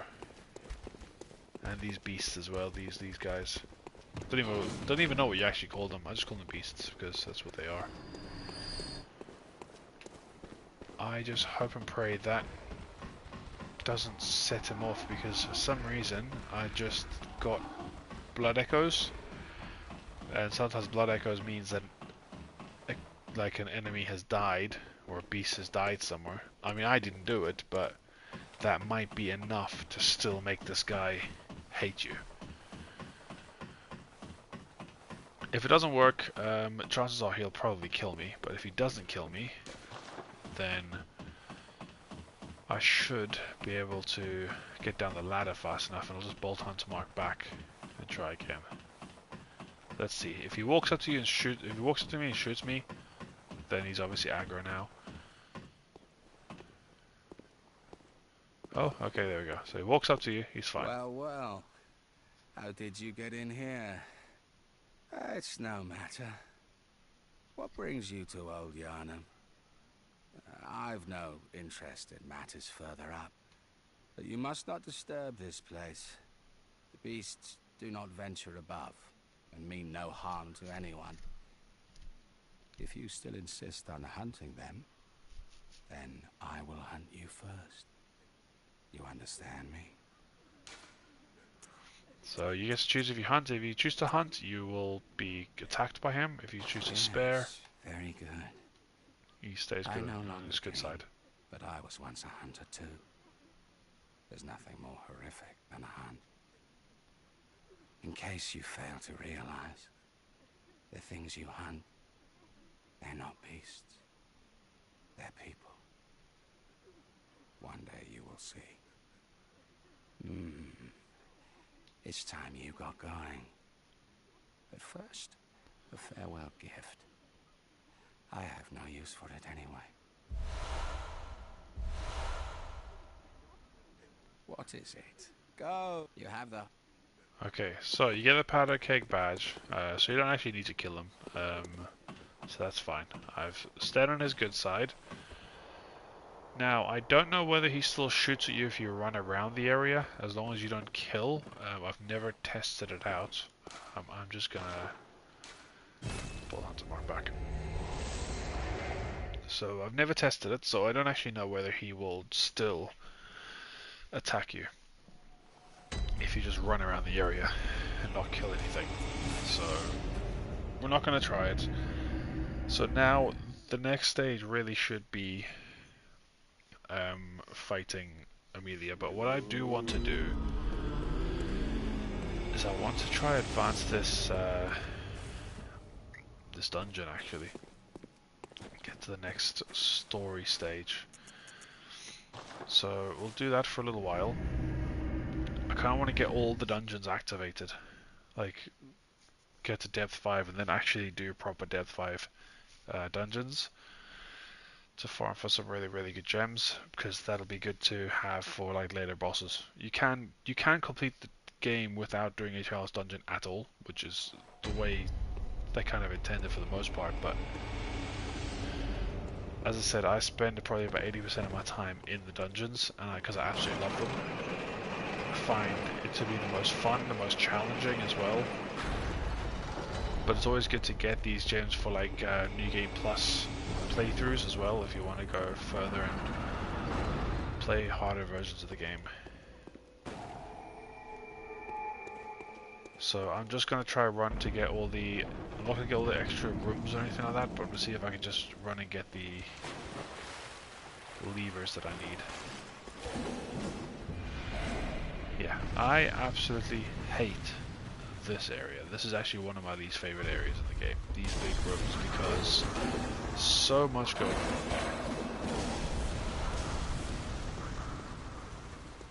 The thing is, I should actually be doing all the extra areas. The reason for that is because, yeah, you see, these guys are still here, which means there must be another bell ringing room around.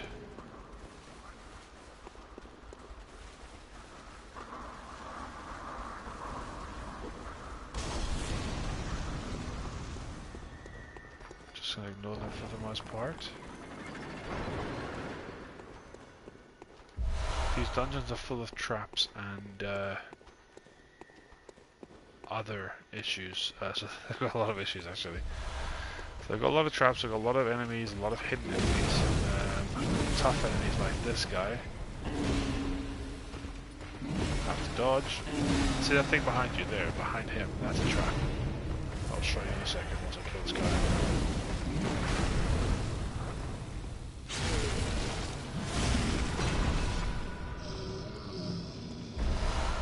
This thing here is a trap, so it doesn't look like one, but the only way to activate it is there, yeah. So you push that little well hidden thing, but you can break them, and then if you step over it, it doesn't do anything. It just freaks you out when you hear it.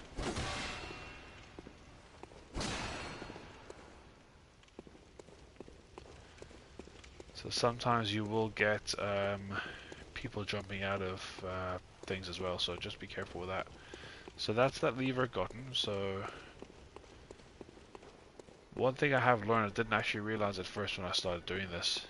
Oh, this guy drops either a lot of blood vials or a lot of bullets.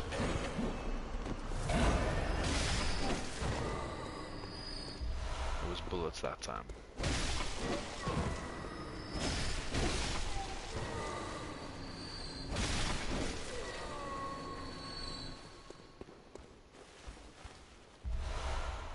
So the way they designed these dungeons is that you kind of need to explore the entire dungeon to really move on to the next dungeon, because it requires you to kill enemies and get extra stuff from them. Like these things here, you have to get what they call arcane haze, which the only way to get them is from these. These guys are tough, don't get me wrong, these guys have a massive health pool.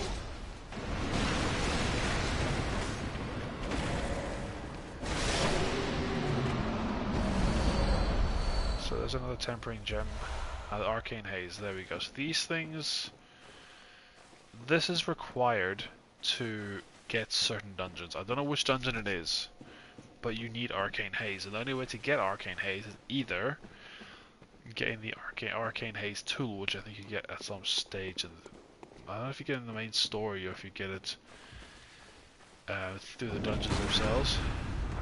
But what happens is you convert a lot of your unneeded ritual materials, like Ritual Blood 1 for example. If you don't need it anymore, you'll gain a certain number of arcane haze back.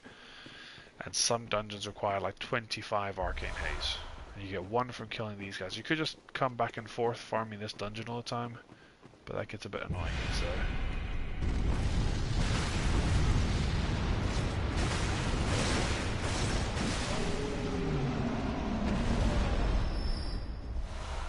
Yeah, so I'm probably not going to farm all of these guys, just because they can be a bit annoying. So I'm just going to move on to the next dungeon. I think there's a couple of these, yeah, a couple of these guys under here. There's a couple of extra gems that we can get for our weapon.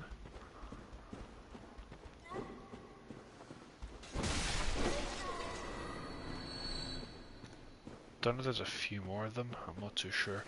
But yeah, these big rooms are some of my least favorite in these games.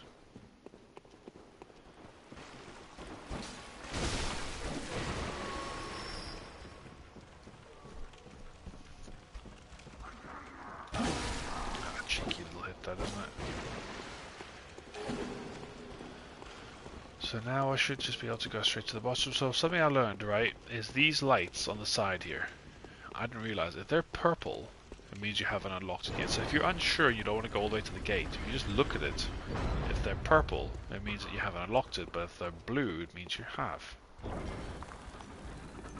Did not know that until my friend pointed it out to me.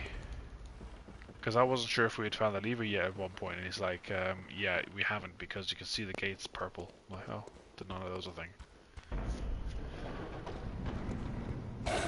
So this will lead to some extra ritual materials that I need. I'll just kill this guy as normal, because I can kill him pretty quickly.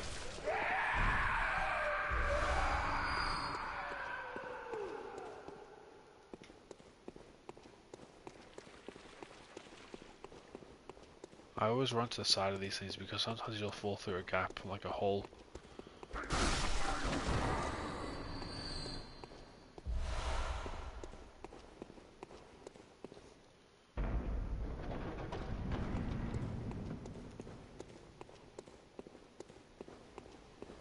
Yeah, there should be some extra stuff in here, I think. So this could be like a trap sometimes, so if you just run over this, you can set, it's not in this one specifically, but sometimes you just set off like a little trap, this middle bit.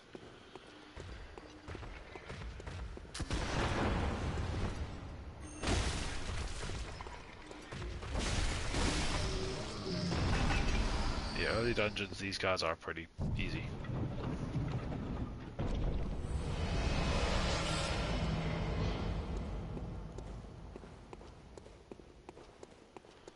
So I haven't actually set a goal as such for this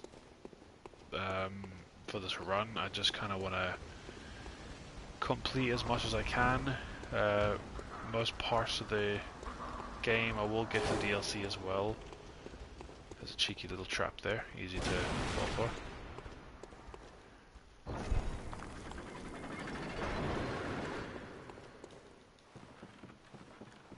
Nothing down there, I don't think important anyway. In these early dungeons, the only thing that's important is getting the materials to get the next dungeon open. Obviously, it'd be nice to get a couple of extra good gems that I can use on my weapons to strengthen it, but that's about it.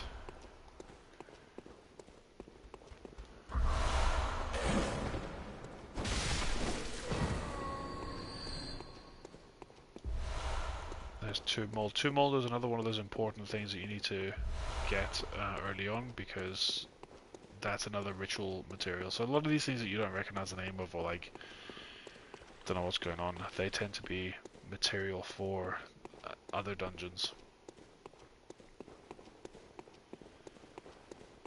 And if we haven't got the materials for the next dungeon, I'm gonna have to go through this dungeon again, basically, until I find what I'm looking for.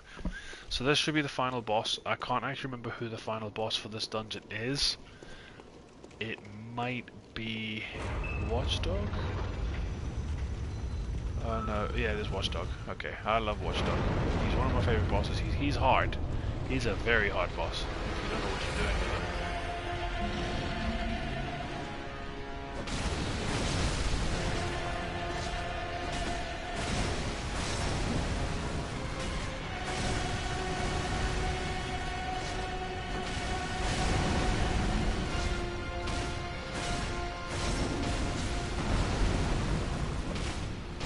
Obviously that's like depth 1, so he's nothing at this stage. When you get him later on, depth 4 Cursed Dungeon is very hard, like the Cursed and Defiled, but he's not the hardest version. It's a misconception a lot of people have had, and I've had this debate before, where I posted me fighting a variation of that boss.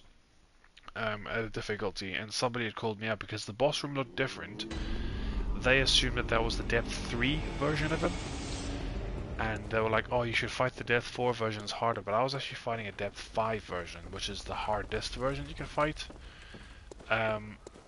So people didn't believe me. They're like, yeah, well, you're obviously wrong. So I then decided to go through a defiled version, fight it, and prove that I actually did it faster. So there is a harder version of him, and he is one of the hardest bosses to fight. So what I'll do is I'll actually start on this one, see if I can just create the next one now. So you go to Central to Meru, that's the next one on this list. I just need Ritual Blood 2, so that's fine. So that's the first one done. So this will get harder. This dungeon is the next stage up, and this is the this is the second of 5 dungeons that you can go through, depths at least. Depth 4 is the hardest for the story dungeons, and the reason for that is because you actually get it's a cursed dungeon, so your health is halved. Whenever you have a cursed dungeon, your health is at least halved. There are harder dungeons that are like save edited, which give you like a triple curse, which means that you actually have like 75% of your health taken off you.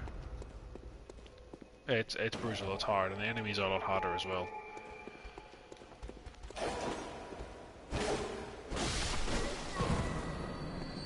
So these things here, so sometimes if you have little coffins on the wall like this and you walk past them, that happens. Sometimes, not all the time. Is there another one here? No, see, sometimes they don't. But there's nothing behind them, so you don't actually need to break them, I just do it anyway. Yeah, it's another one of these stupid bell-ringing women.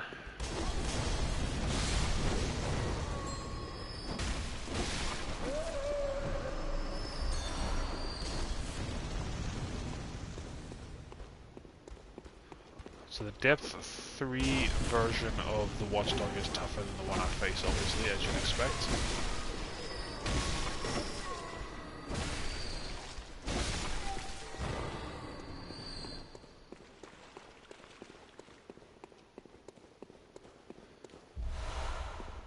I would probably say he is the... would he be the hardest boss in the dungeons for most people? Either him or like Headless Bloodletting Beast is another one that people do not like. my personal least favorite boss to fight, because I've fought a lot of these bosses on the hardest dungeons, on the cursed dungeons, and I've learned to almost, I wouldn't say perfect, because I don't like using the word perfect, but I've learned to get pretty good at fighting against like the Watchdog and a few other ones like the Headless Bloodline Beast, etc. But the one I find the hardest, the more annoying boss to actually get done very quickly and well is the Abhorrent Beast, and the reason for that is because he's a very, very fast boss. Now, the dungeons I use, I don't tend to fight Loran Dark Beast very often, which is basically Dark Beast Parl, but in the dungeons, and he's like brutally hard. The reason for that is because the gems that he drops is incredibly inferior. So he drops bolt gems, like some of the best bolt gems in the game, but there are bolt gems that are a lower level, but nonetheless stronger than the ones you get from Loran Dark Beast, that you'll get from Abhorrent Beast instead. So I farm him for the bolt gems instead of farming Loran Dark Beast. So I genuinely don't know whether Loran Dark Beast is harder, or if he's about the same or easier than Abhorrent, but I do know he's a brutal boss to fight. So hopefully I can get a couple of those bosses fought today. Well, maybe not today. I'll be on again tomorrow, so I'll probably stream some tomorrow.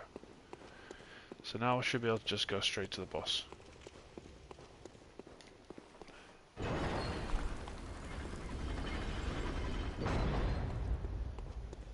And I'm trying to remember who all these bosses are.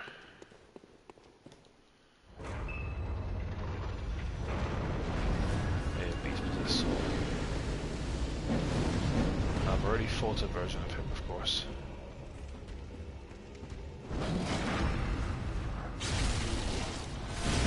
I'm doing a lot more damage to this one. And he doesn't do that much damage to me either.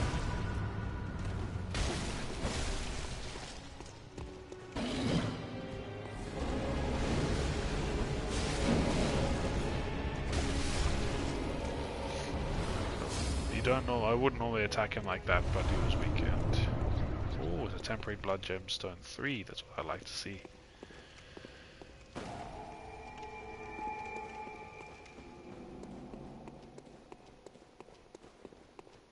I would say at this stage, dungeon 3, like the Death 3 dungeon, is probably where the difficulty is going to start to increase a little bit. And the Death 4, it just literally goes like even further beyond. You know, it's ridiculous on how much harder Death 4 is compared to Death 3. At Death 5, the enemies hit harder than Death 4, but you have all your health again. Whereas you don't have that on the Death 4. Death 4 is literally half health, which makes it harder in a way. I don't know why I keep falling for that explosion there.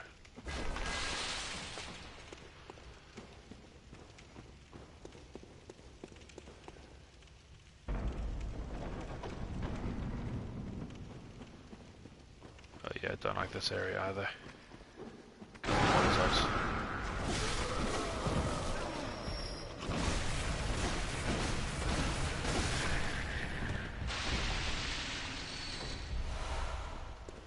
So I think this dungeon actually has an enemy that I do not like in this game. I think he's here. He's in here. Yeah, there he is. That enemy, that guy there, he is like... I don't do a lot of damage to him, right? But he does a lot of damage to me. Obviously this is just a Death... Yeah, this is just a Death 2 version, but...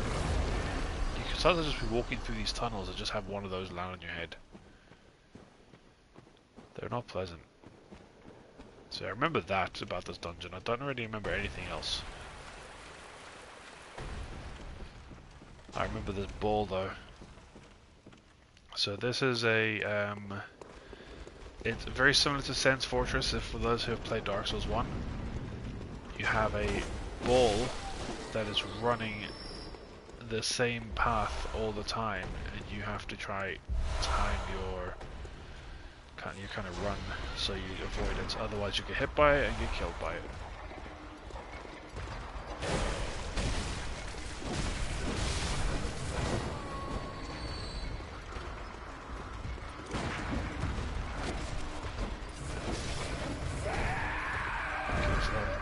So that would do poison damage to you, but it wasn't him.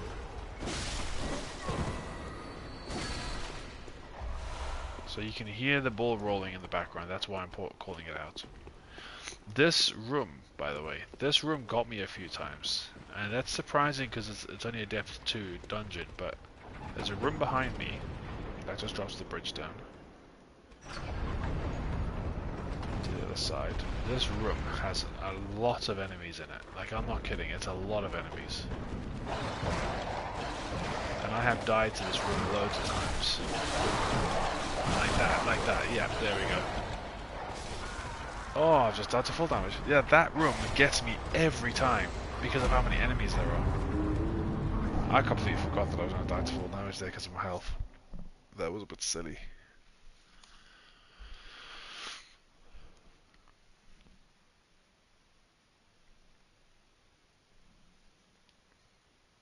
Well, I will try that one again. I didn't get the... Oh, I was just going to say, I didn't get the lamp, but it's because it was the secret room before the lamp.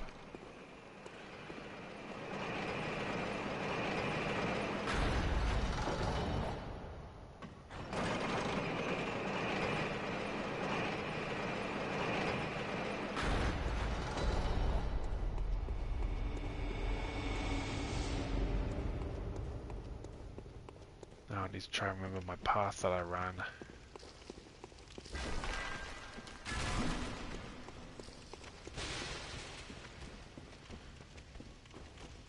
Can I run past him this time? Run past this guy? Can I? Yeah, I can sneak past him, that's fine, that's what I want.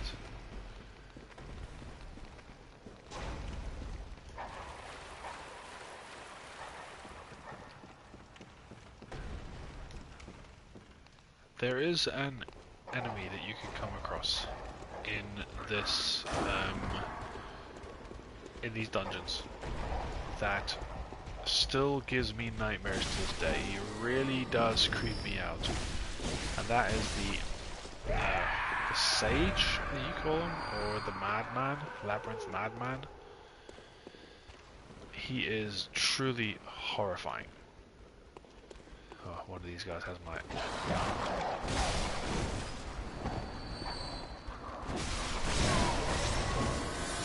The more of these guys I kill, quickly the better. Okay, I'm gonna run in.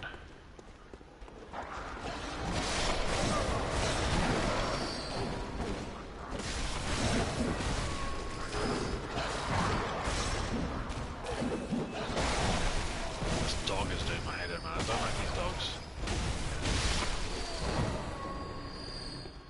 Yeah, that's a lot of enemies for one room. Imagine that on like the hardest, like, difficulty, on the highest depth, or lowest depth, should I say, because they go down the way.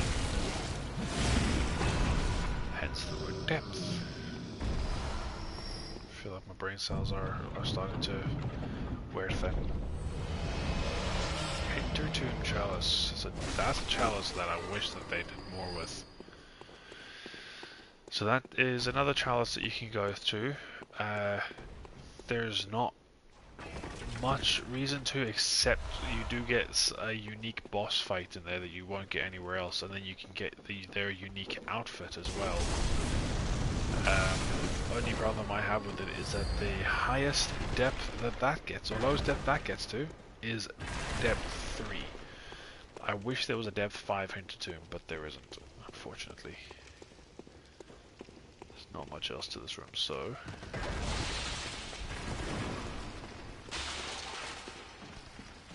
find my way back. So now I'll just run to the next lamp. I hate the part that I might need for the next one. It's like, well, one of them for one of the dungeons is like yellow backbone, and trying to get yellow backbone is like really hard unless you get further into the game. So I don't like really going that far into the game. But what I will do is I will want to fight immediately. I'm not going to get a plus 10 weapon like I normally do, just because I love trying to get a plus 10 weapon before Amelia, but I don't need it. I really don't. Like, she doesn't need to be destroyed that quickly. I just set myself a challenge to see if I can do it. I just wanted to do a couple of these dungeons. This one does my head in. I don't like this. Especially the Chalice, the Death 4 Chalice, because fire kills you instantly. So the way I've read, I don't know whether it's true or not, but the cursed dungeons, the ones that cut your health in half, enemies in that dungeon tend to do slightly less damage to you though. But what's I was gonna say? The like fire damage and bolt damage, like elemental damage, does not get reduced. So fire damage will do the same amount of damage as it does in full health, but when you've only got half your health. So there's a lot of fire involved in that Chalice dungeon, which makes it a lot harder and a lot easier to die in. Which is the reason why people hate it so much. And then the bosses that they have are brutal. Because the first boss is fire, the second boss is fire, and the third boss is the Amygdala, which is considered one of the hardest fights in a main playthrough of the game if you're going for like platinum. Because the Amygdala it tends to be one of the hardest fights in the game. Okay, I haven't actually got, I don't know why I think I've got the lever. Don't even know why I dropped back down. Maybe because I'm not thinking. I'm just talking.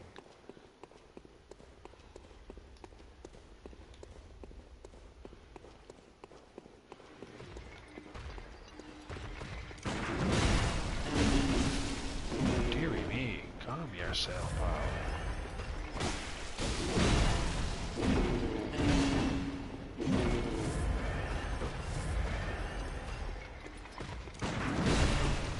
Die, you mother blubber. Literal blubber. Okay, so let's see. If I run over this, is that a trap? No. Sometimes it is. I can't wait for the first Labyrinth Madman, or the Sage, whatever you want to call them. They are quite creepy. Nightmare fuel.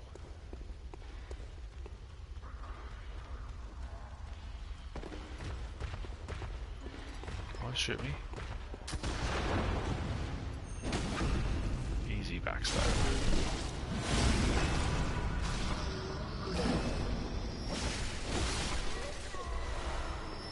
Getting a lot of the good gemstones early on, for me anyway. Now, time to fight this next boss. I actually don't know who this boss is. So Beast Possessed Soul, first one.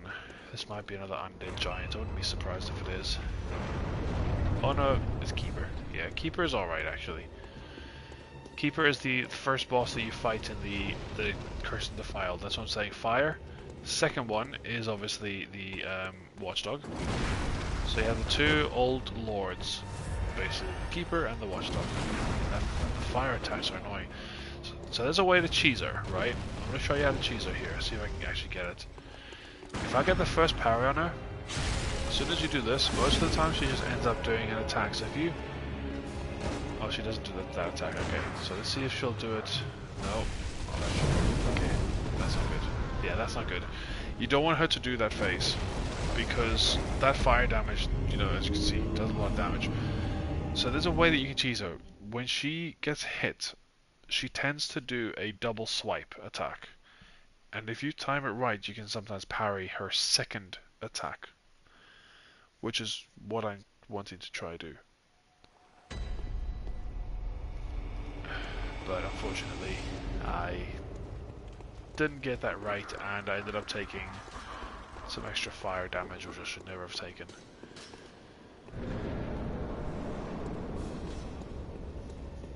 So let's see if I can get it, because then you can almost get her into a loop.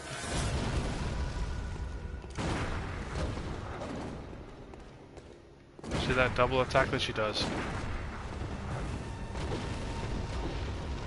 if I just shoot her now. Oh, come on.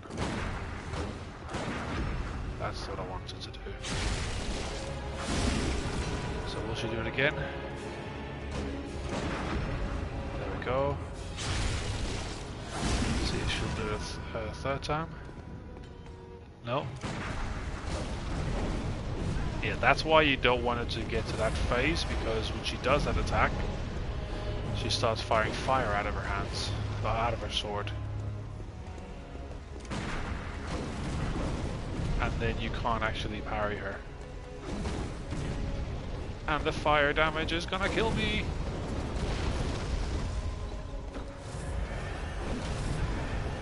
Just leave me alone for a second, please. I'm just gonna have to run in and actually hit her, I think. Just because it didn't quite work. So I don't want her to... You can sometimes hit her out of the sword thing, so like when she grabs her sword and she starts to power it up, that's her going into her second phase. You can sometimes hit her out of that, and then she stays in her first form, or first stage, but I'm not smart enough. Very, very often though, she will just keep doing that same attack over and over again after she gets hit, and then you can just keep parrying her second one. Subtle trap there, because there's a button right here. If I am ruining the experience for some people who just want to experience it themselves, then I do apologize, but usually just leave. But the game is 9 years old now, so you don't have to worry about spoilers that much. Think of this as a very, very bad guide.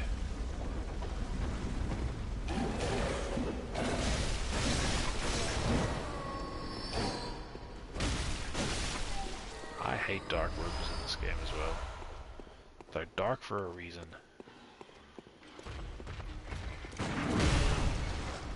Why that never seems to parry him? That specific attack never get... That one's good, but... I feel like I time it right every time.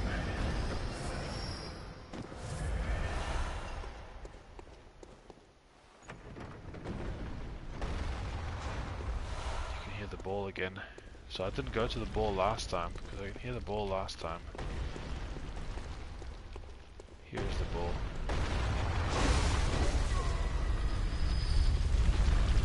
If I run and I follow this ball, go this way, there's a wee treasure room here. I wonder if this is the same ball that I heard earlier then. This is the same level. This is the secret door. Actually no, this is actually not the same level. So it might not be.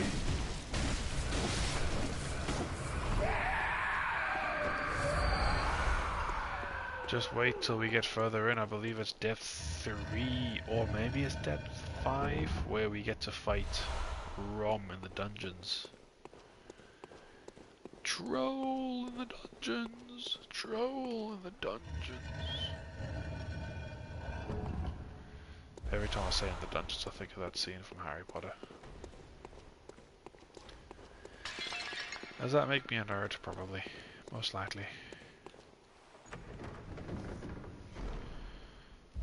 Collect as much of this stuff as I can. I don't think I'm going to need to Mult 2 though. Just because my next dungeon is going to be depth 3. And it will be depth 3 stuff that you need. As soon as this ball goes past, I'll run back. And there's another door there. You can see there's a door there. So I'm going to stand here. Get that door. It's going to be tight though.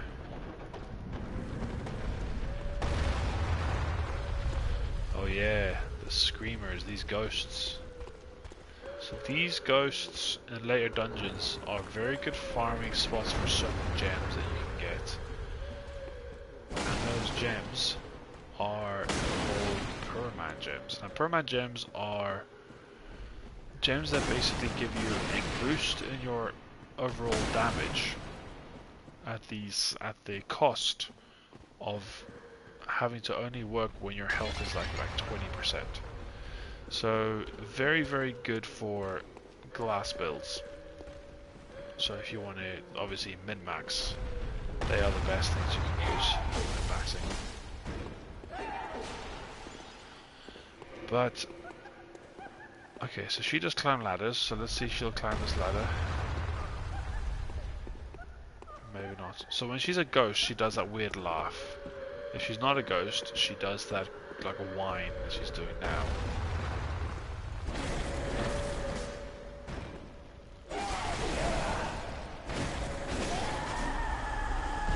Will she drop a gem? Will she drop anything? Sometimes she doesn't drop anything, that's fine. I don't expect everything to go my way. Haven't been in here? No, I haven't. It's just a bunch of dark rooms. So I think it's just one more boss left in this this level. Is this a trap? No. Okay.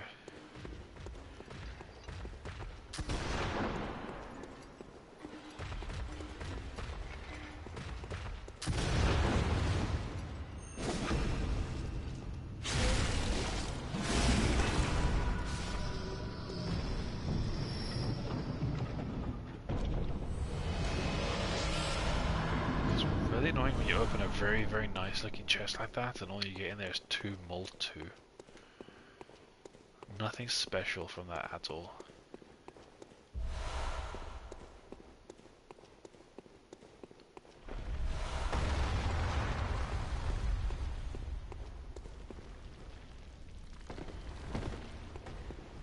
Okay, I think that's actually just everything in this area.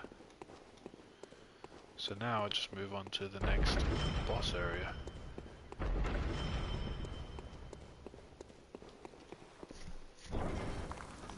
And I don't remember what the boss would be for here. I mean, if anything, it might be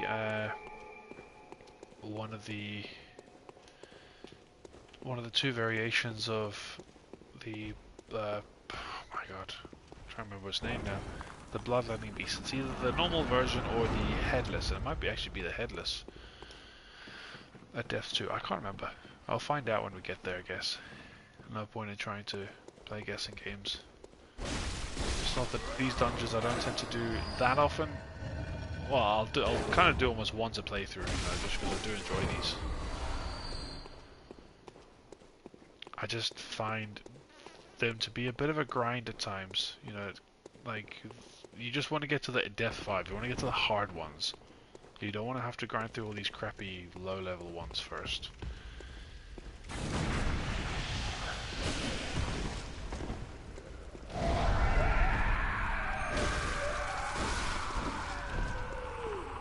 Thank God I did enough damage to him there. I remember when I started this playthrough and those guys were a bit of a pain to fight.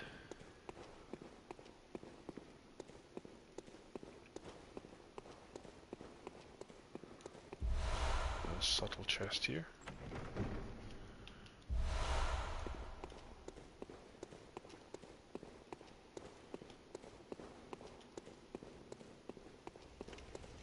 Okay, I think it might be up here that I need to go.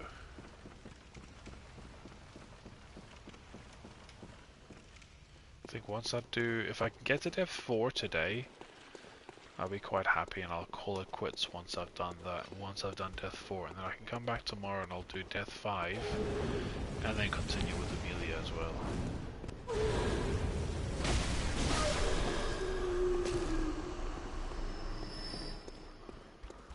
Uh-oh. Oh, Jesus. Yeah, I hate when they all start doing all their combo attacks at the same time. And they block the bloody doorway as well. Like, why block the doorway?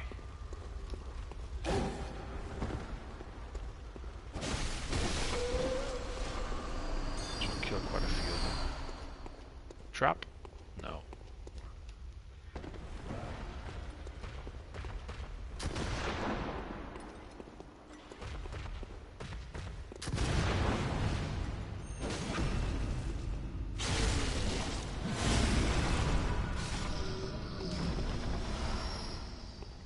Okay, so that will now unlock the next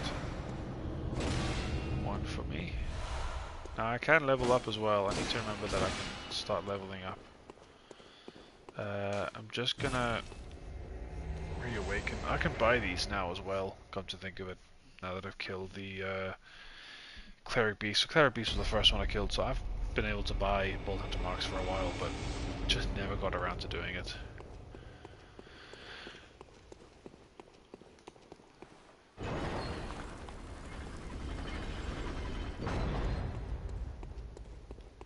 Is there another area here? Nope, straight to the boss. So we'll find out exactly who this one is. I think it might be one of the Bloodletting beasts.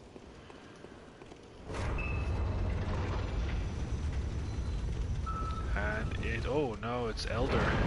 Okay, Elder. Here we go. Oh no, it's this Descendant. Elder's later on. This guy's tough. Like cause he's quick. He's very fast, right? So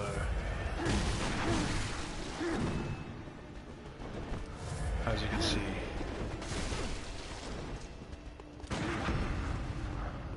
all to do with trying to time his attacks.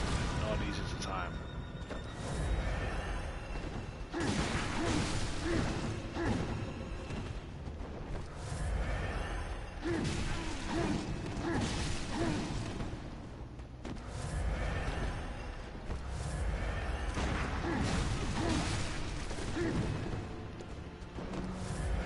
He's actually one of the ones I hate fighting the most, just because of how quick he is. I mean, I'm not going to say he's like impossible to fight, obviously, at this level, but yeah, that's stupid, but okay, lower to Mary Chalice, that's what I'm looking for, and a cold damp bludgeon. I don't need cold ones just yet. Okay, so later on, Temerian Descendant actually becomes incredibly hard. Temerian Elder is another boss. He's actually a layer 3 boss. So this is a layer 3 boss here, but I don't think you can actually get him in Root Chalice as a layer 3 boss. I think he can only appear as a layer 2, the Descendant anyway. I could be wrong. I genuinely could be wrong.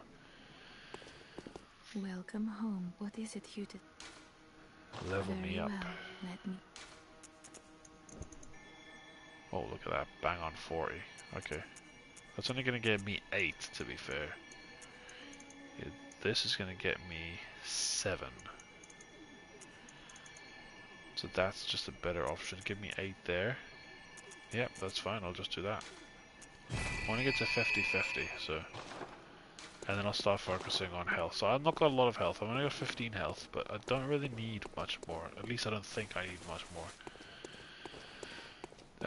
Okay, so now what I need to do, I can destroy depth 1, I believe. That's that one there. See what I need for depth 3.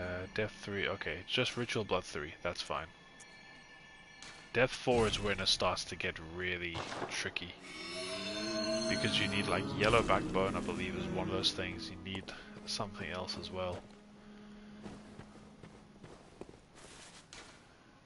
Okay, so I think we'll just jump in. But just in a matter of a couple of rounds of, or a couple of bosses here, I've already got all the way up to 17 insight, when I was at 0. So it's a very, very good way to farm insight. And once you complete, not so much as complete the game, but once you get to the very end of the game, I think it's killing Wet Nurse or someone, it's one of the later bosses. You then get the ability to then buy blood rocks, but they're 60 insight a piece, which is very expensive, and you max out at 99. So in other words, you can't just farm insight forever and then buy a buy rocks in bulk. You basically have to get to 60 and then spend. So that's what I tend to do whenever I go through these dungeons, because I spend so much time in them. I end up getting so many. Okay, so this is the level I believe you get rum on, because spiders are starting to appear.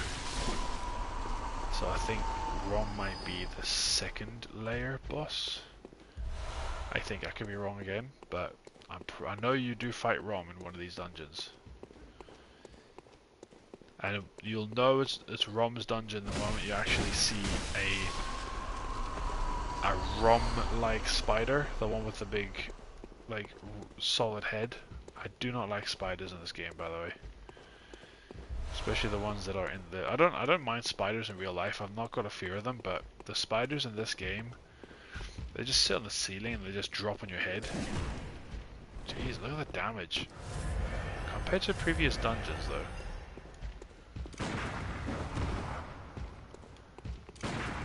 That's twice I've mistimed that.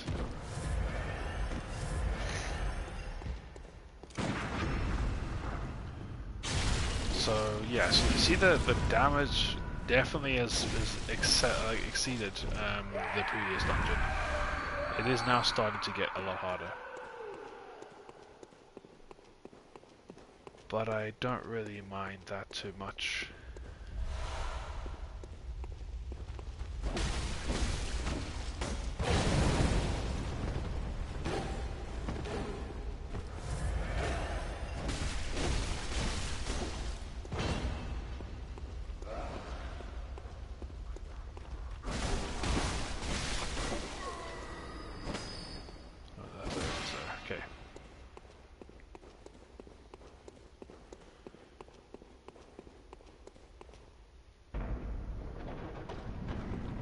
Trap?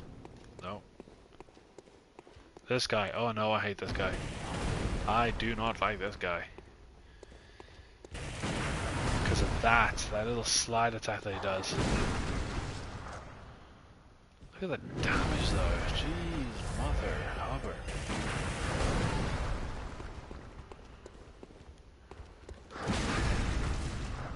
There we go. Just wanted the one hit on him. I don't think it's gonna kill him. Oh, it is. Okay, good. That's what I like to see. Okay. Yeah, they do. That guy really smacks, and because he does his sword grinds across the ground, it just, yeah, I just don't like it. So I need to figure out Ritual Blood 4. I need to start getting Ritual Blood 4s from this dungeon, so I can move on to the next dungeon. Because I'm pretty sure there's a little bit of a farm, well, not a farm, but a little bit of grinding before you get to Death 4. And Death 4 is the one I'm looking forward to most. I do really enjoy the dungeon. I don't know the path, like, off the top of my head, because I prefer the Death 5 versions, but Death 4 is where it starts. That's actually, it was my first major hurdle in this game, when trying to go for the Platinum. Because you need to get to Queen Yharnam, you need to actually get to, you need to get past the amygdala.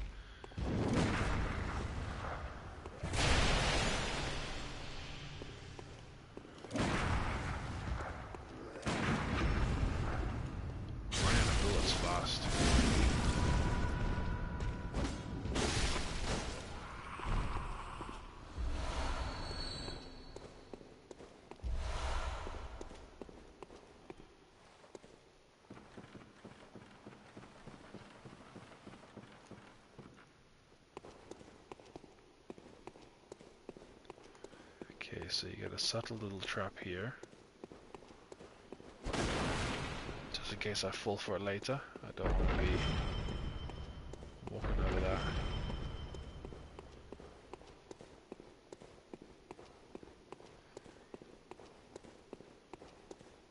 Just looking for the room with the... Okay, so we've been here already. Kind of just gone around in a circle then, haven't I?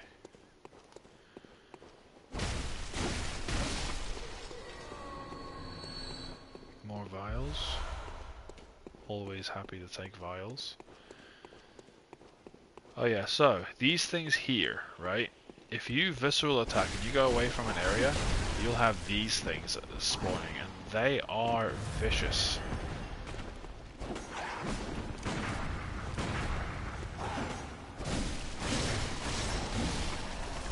because they're ticks basically. They're just major. They're like massive ticks. But if you visceral attack someone like this guy here, so I visceral attacked him, which is when you basically do that like or shoot him so he goes on his knees, that kind of thing. And those blood lickers, I think they're called, they'll spawn in that area, and they'll still spawn while you're still running around. But if you get far enough away and go back,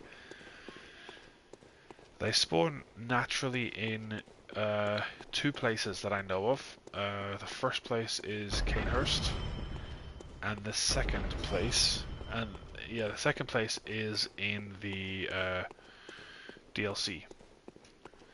So the first place, they're very skinny because there's not a lot of blood for them to suck on. The second place, which is the DLC, they're literally in a blood lake, so they're a lot fatter.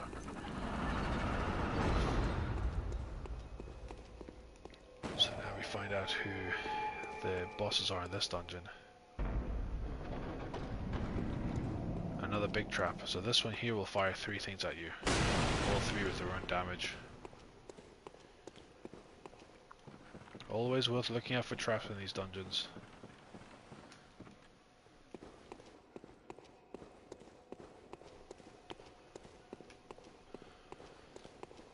Okay, so it's not that way, it should be this way.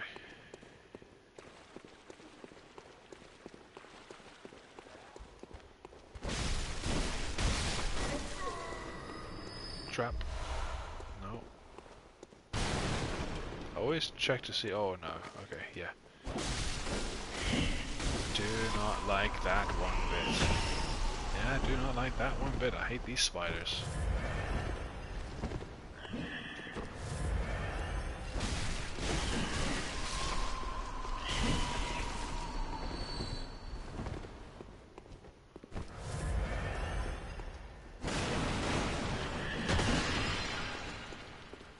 Don't trap me in here.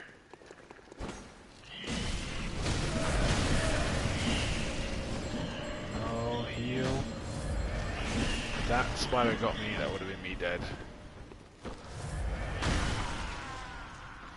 What happened there? Oh, it must have been him that shot me. That's so bad. I need to get to that woman fast. I didn't kill her, that's the problem. I'm trying to remember the way to go then.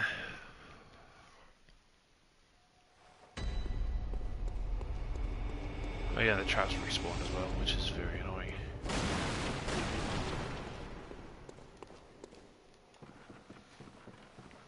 Yeah, Death 3 is really where it starts to ramp up, and then obviously Death 4 is just Death 3 on steroids, really. So run through. Damn it. Oh my lord. Because they get you stuck in the doorway. I really wish there's a way you can like phase through them. I don't even know what time it is. No, it's midnight. Wow, okay. I have been here for some time now.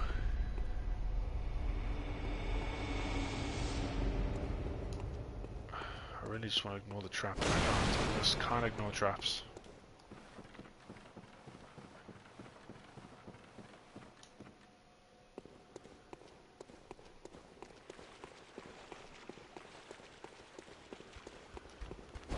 This guy's got nothing.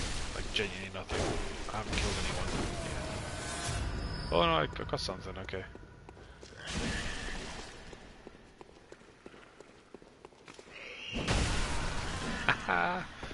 I should have healed. Yeah, this is going to be a long one.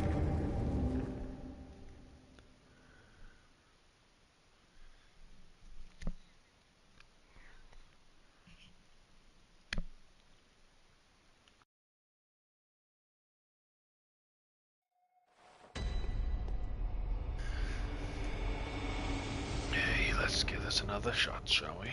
Yeah, you don't want to do that, see? I want to get that trap, but the problem is I want to get the spiders first. The spiders are my big priority. Because they're bad. Like, they hit hard.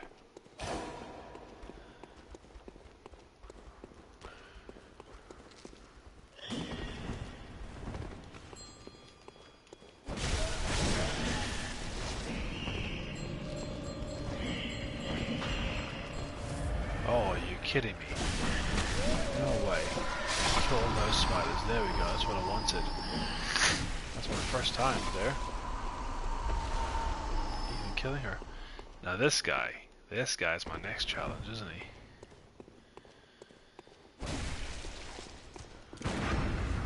Lucky. Lucky little sword attack there. Didn't realise I dropped the swords. But yeah. I keep forgetting that I have to go through that little section again. I'm not running back. I'm just gonna do this.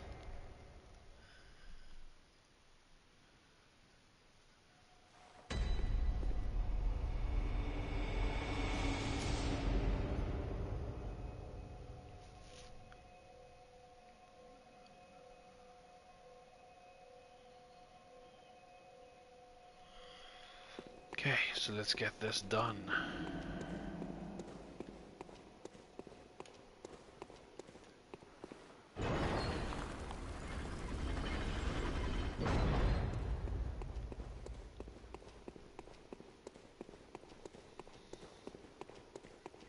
Who is next? Merciless Watchers again.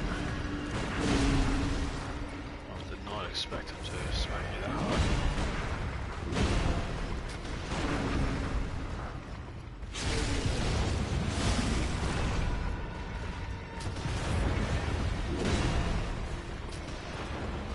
I hate when they try to sneak behind you.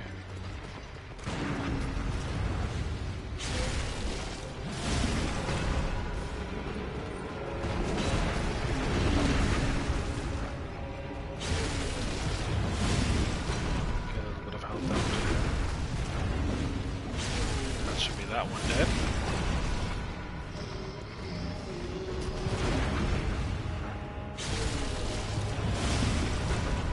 One or two more parries. If it's only one, then I will hopefully just be able to attack it. Then it's just okay.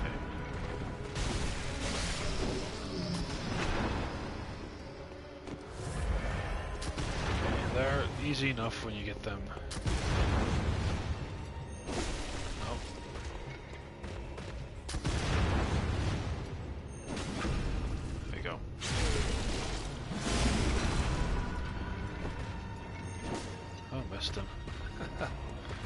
Really bad when you miss him.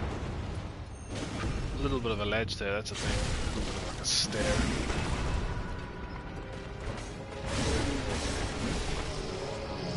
There you go. So I wonder if the boar might be next then. Or is it potentially Rom herself? No, I'll find out as soon as I see like one of these spiders of hers. Then I'll know it's her. And Rom is tough, like especially if you, because the way I do her, I try to do like the speedrun method. In the dungeons, she's tough. I mean, to be fair, even in the main game, she's quite tough. I don't think this is her, which is a good sign. But I'm pretty sure you do have to fight her. She might be the Death 3 one.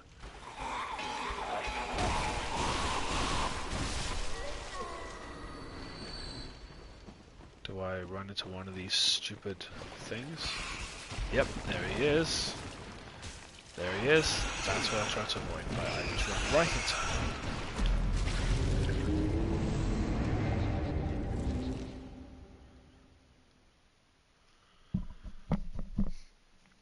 I actually tried to run to the side there and it still fell on my head as I glitched over my head. I hate that.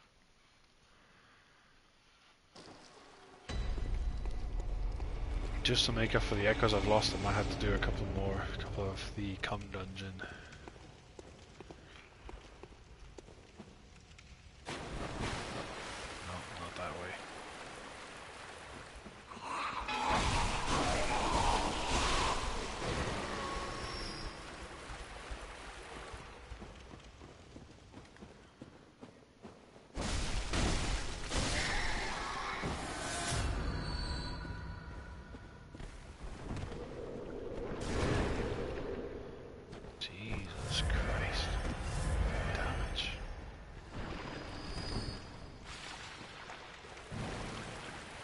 so what is further in here then? All these rats, come here. I'm not fighting you guys in there. Come out here. Or come in here, should I say. Fight you one at a time, I prefer to do that. Because fighting you all together, not fair on me. I hate being outnumbered. Okay, what is that, 5 more left?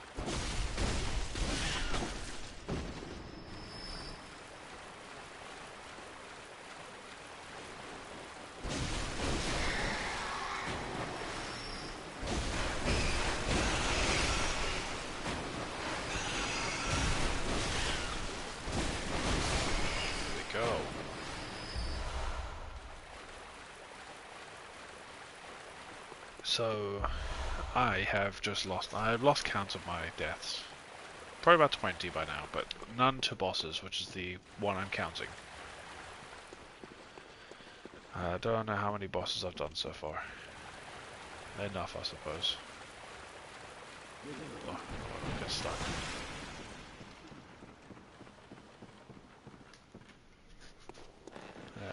Is there 2 ways to go? There is. Okay. No! I hate getting caught on these guys.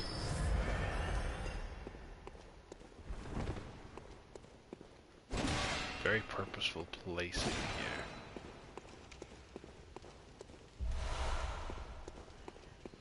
There's a trap somewhere here as well, isn't there? Wouldn't be surprised if there's a trap here.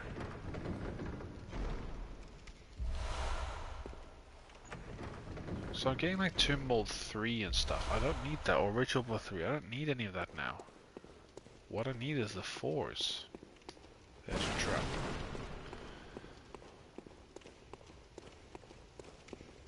Because I'm moving on to depth 4. I don't think I can do it any other way, so go the other way, and that should be the direction of the lever.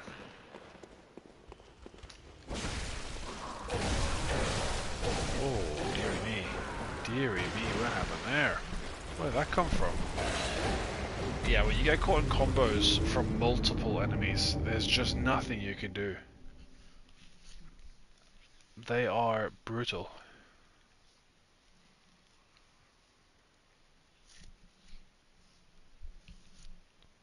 So I hate when you get caught in combos, I hate when you get caught on items like around you, or when you get caught in doorways. Nothing worse than getting caught in a bloody doorway. I don't know what he's trying to summon, there's nothing around, except for the guys up there. I always thought his purpose was to just wake everybody up. Oh yeah, don't go too far.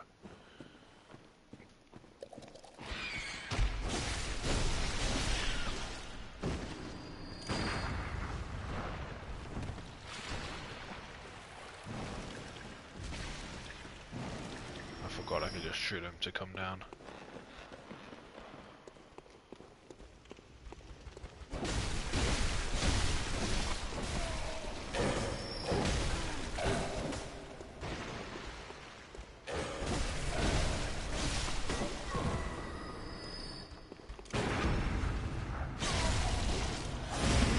I was hoping one of them would have had my echoes, but none of them do.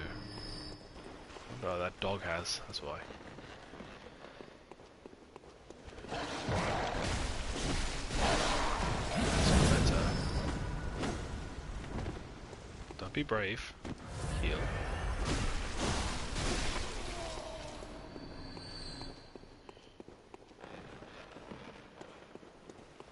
So, hopefully the lever's on the other side of this.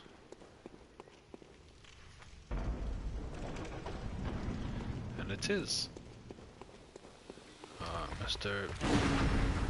Hot Poker. I'm assuming it is.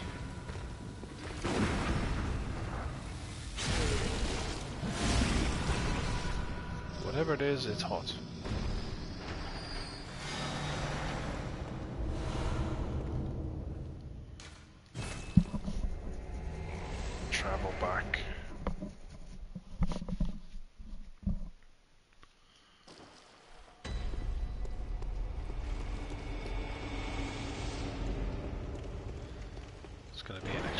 before this, isn't there? Yeah, looks like there is.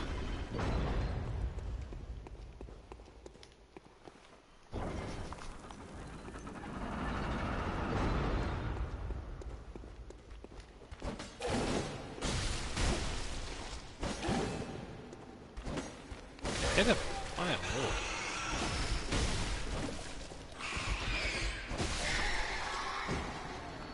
It's like gonna be one of these big rooms, is it? Potentially. No. These guys don't take a lot of damage. My goodness. Stop wasting bullets. I'm pressing R2. Sorry, L2 because of blood. Stop standing in it. Is there another one of these things anywhere? No. There's always so many rats in one place.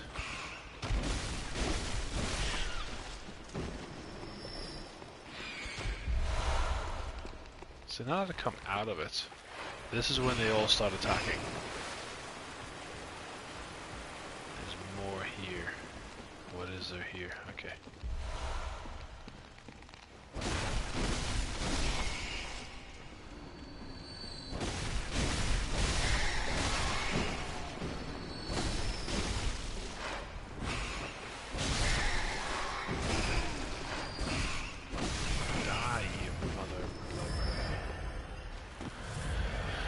Okay, so this is similar to one of those other dungeons with the bridge. Is there another bridge here?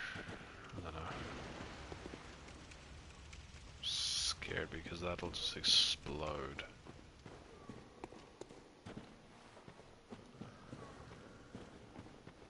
Stay on this side.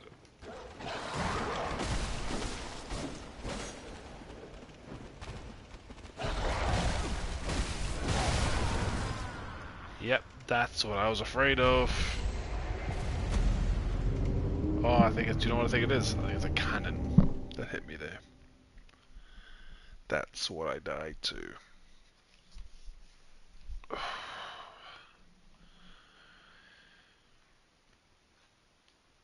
Yeah, I'll die a lot. I'll die in Death 4 even more. The thing I just don't want to do is die to bosses. And I've got a feeling I'm going to end up dying to quite a few bosses in Death 4. Multiple times. I can't see now. Let's just see what's up here. So I know this wasn't where I went down below, but if this is where I need to be going, I've wasted a journey. Oh dearie me, that's actually... Don't die here. What are you doing playing this kind of game?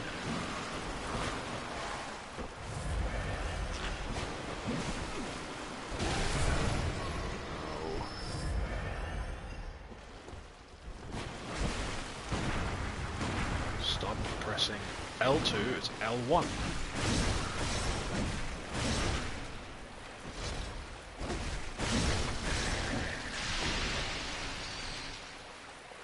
What's in here? Please give me like Tumult 4 or Ritual Blood 4. There we go. And I think this actually leads me to the other area, doesn't it? Yes, do I recognize this area? Yeah, that's just the main area. Yeah, this is like that gate that I couldn't open. But that's in part of the main area, so this is the secret area, so I'm gonna keep going this way.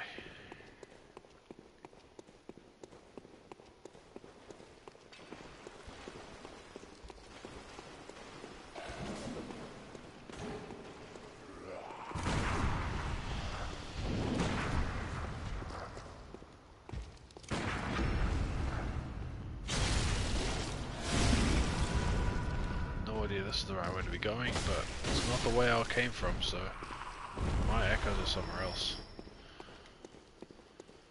Trap. No, okay. One of these will be. And I'm just gonna say call the first time.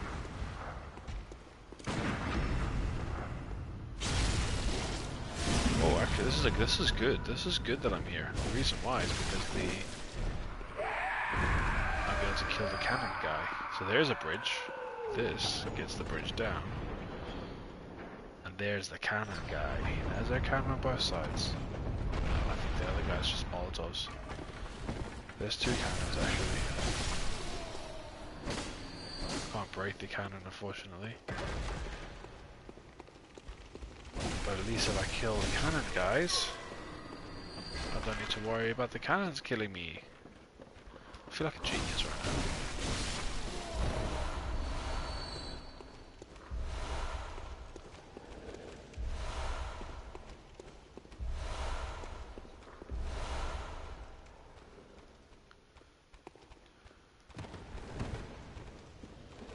This dog has my echoes. Okay, there's a lot of enemies here. You fall for it every time.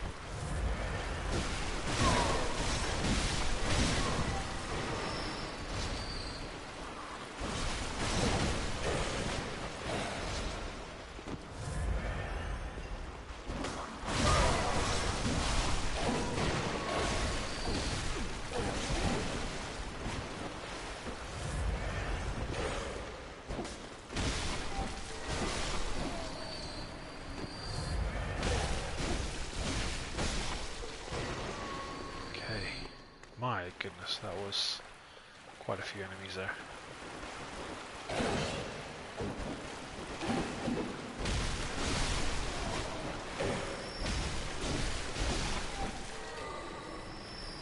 I will eventually get to this big guy. Oh, this big guy's gonna eventually get to me.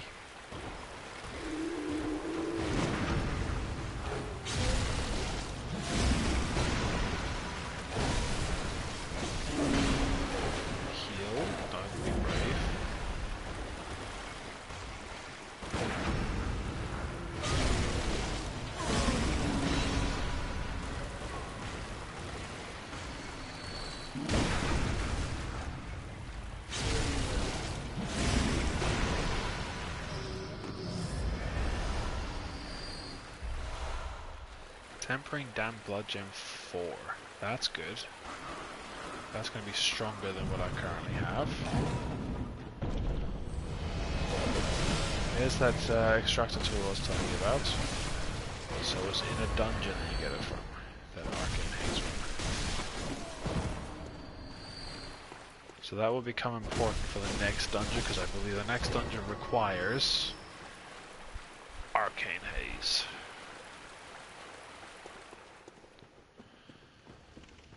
So that should be this extra area done.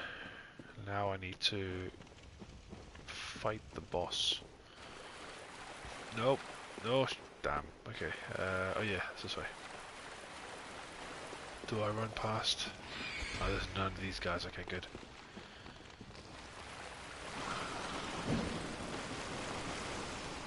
My bullets are not looking good, so I'm gonna get my blood bullets back.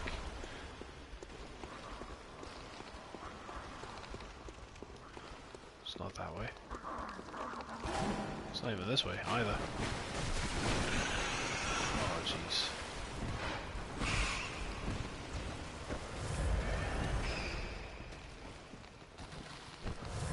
No, I don't want the... Which way is it to get out? Do you know what? Do you know what? Just rather than trying to figure out the way to get out, just do that. I didn't think of this stuff earlier.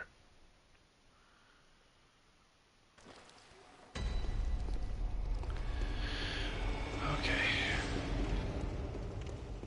Now I should just be able to go straight for the boss. And this is depth. So this is layer 2. Yeah, they haven't got the same layer 3 entry, so Undead Giant is one of the worst Undead Giants. It is. I do not like this one at all.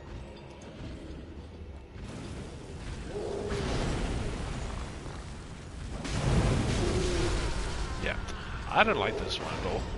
This could be a long one.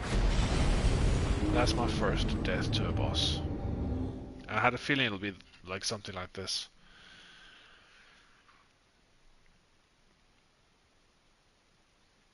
Because of the time, I'll probably end up like doing a couple more. I'll try, obviously, if I kill him first time, I'll go to finish this one, then I'll just do Death 4 tomorrow. But I have ranked my hardest bosses of all time in Bloodborne, and this specific boss ranks incredibly high. This is an easy version of him, easier. I don't want to say easy because he's not easy, but he's an easier version of him. But by no means is he a walkover. Yeah, he's a one-shot. He just kills you with one hit. This is what happens when you only have 15 vitality. So I need to stop being greedy. Just do one hit at a time. Maybe not use fire paper. Not waste fire paper.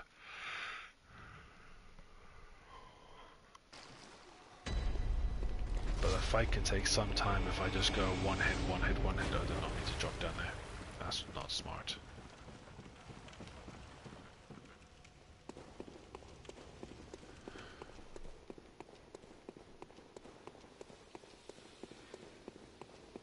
So, main game, I've not died to any bosses. This one I died twice to the same boss.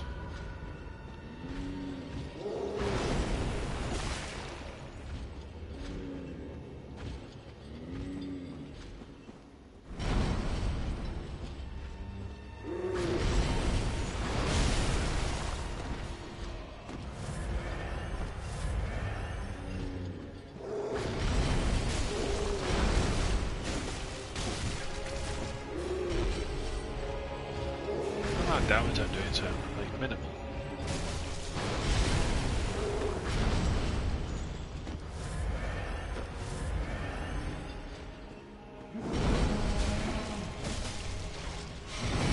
That attack there, that attack is a deadly one.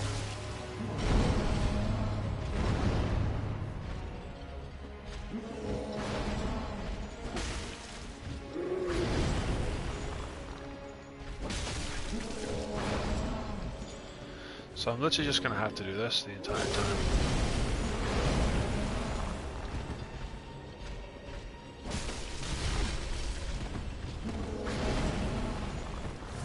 Why does a kick do so much damage? Like, he's got a bloody hammer and a sickle. Yeah. Oh, dear me. So the ulcer that's on the back of his leg, or the back of his like hip or something, that ulcer is a weak spot, so basically when you hit it, it does a huge amount of damage. The problem is, it also makes him a lot more aggressive, so what I need to do is, when I break it, back off. Don't just keep hitting him, you're not going to get any extra damage if you do it that way.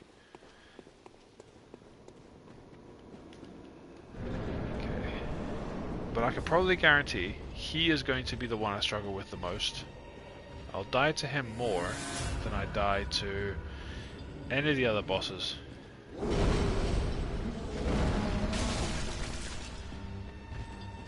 184 damage, that's all I do here.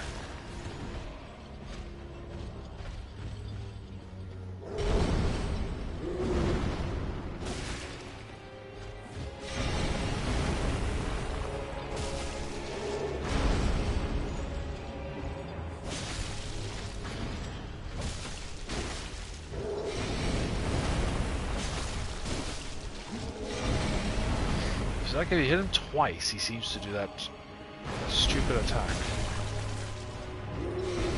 Or even just once, to be fair. You get behind him. Yeah, that stupid kick. Why does that kick do so much damage?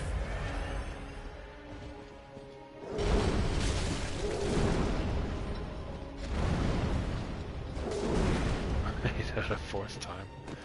I didn't realize he did it 4 times. Back off, back off. So now, his attacks are going to be a lot more ferocious. But I should be able to get him to a point where I can visceral. Right?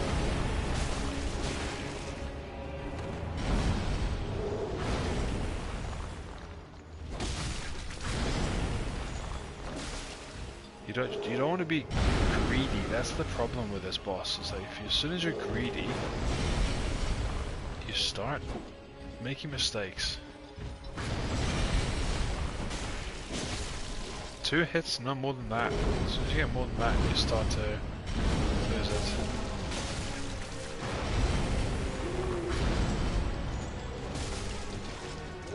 The fact this is a Death 3 dungeon and he has this much health.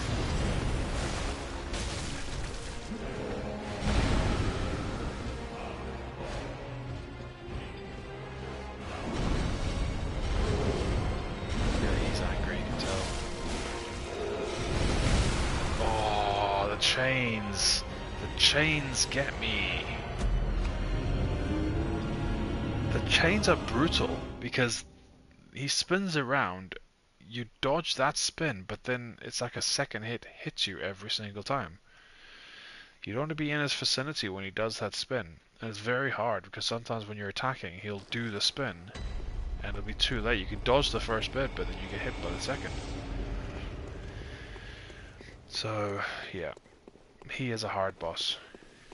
And a lot of people, I've rated him as one of my hardest, and everyone says, "Oh, wait till you face like the wait till you face like the Watchdog," and I'm just like, "Well, I fucking no hit the Watchdog, no bother.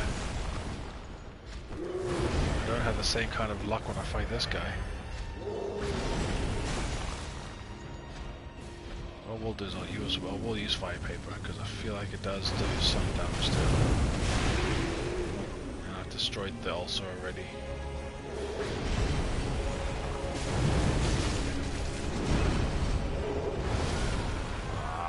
What am I doing? I thought I dodged that second attack. First attack I know I didn't, but that second attack. This is depth 3. Just to make you aware, this is depth 3 out of 5. Wait till you fight this guy on depth 5, cursed dungeons. That is where he is brutal. He's hard now, he's brutal then. And people have laughed at me because I've said the sickle version of this undead giant is the hardest, well, second hardest boss. In my opinion, is the second hardest boss in Bloodborne. The hardest being, well for me personally, is Abhorrent Beast. But I might even rank this guy higher than Abhorrent Beast, in my personal opinion. Just because he one-shots you. Because you're half health, it's even worse.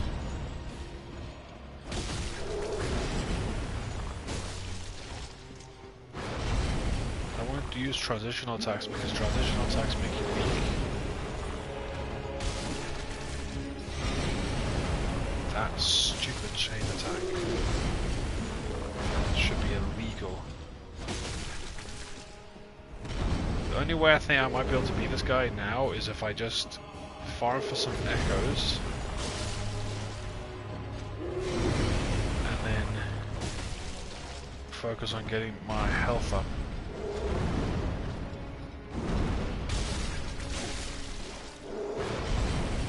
That way I can survive some of his hits like the chain attack, etc.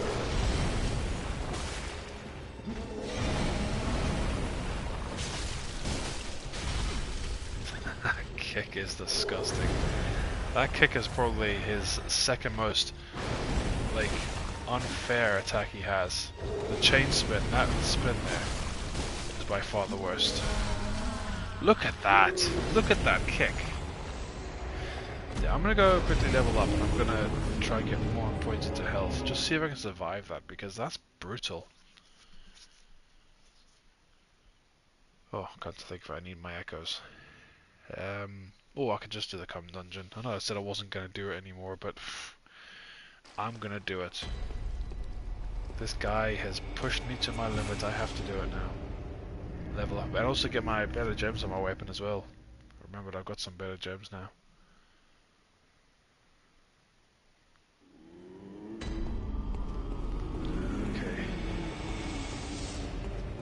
Do the gems first.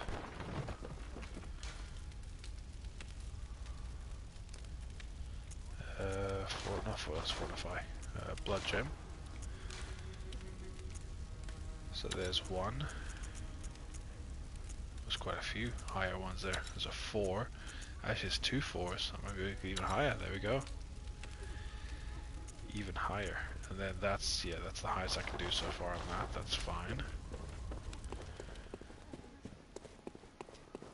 And now, I know I said I wasn't going to do it, but I do not care what I said. I'm not changing my mind now. I'm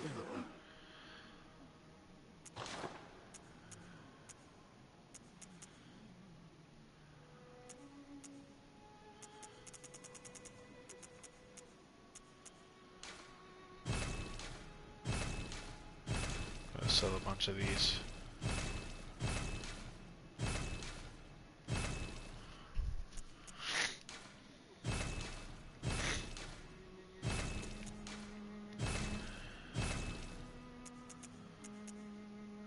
Blood tinder I can sell, don't need that anymore. Fire gemstone, won't be using. Cold gun, sharp gun. And to be fair, these are weaker than what I currently have, so I may as well sell them all. And then acquire. So I want to buy a few more of these. Just so I can... There you go, just so I can use them here. I actually didn't put anything in my first altar. Okay, so I'm gonna do a couple of runs of this just because I want to get some levels into my vitality and some more into my skill and strength. People can judge me all they want.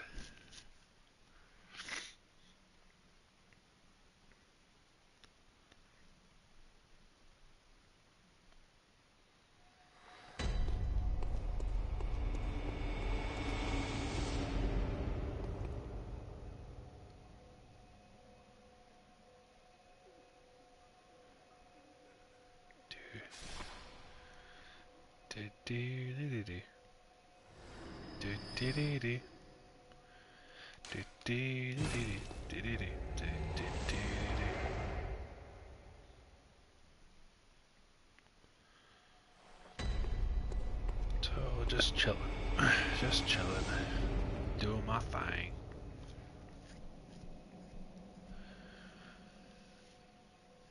How much do I get now? It was 83 at the start, but I got a moon rune on, so 91. Okay, that's pretty solid. Do 5 of these, that should be enough. Get my vitality up, at least it's like 20. If I get my vitality, actually no, 25. If I get my vitality to 25, that should be enough.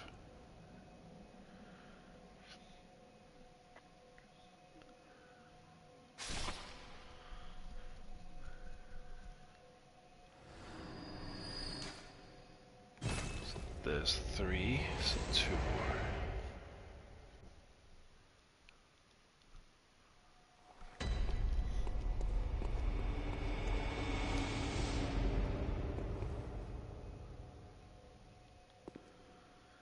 Is this cheating? Meh. Not to me, it isn't.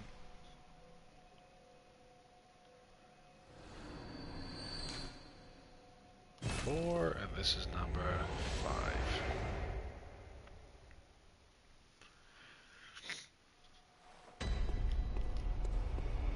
Just want to see if I can at least survive a hit from that chain attack, that's all. If I can survive a hit, I should be able to kill him.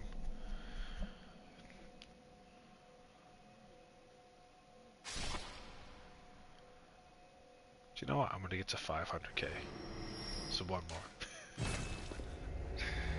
Oh, you just never know when to quit when you have things like this.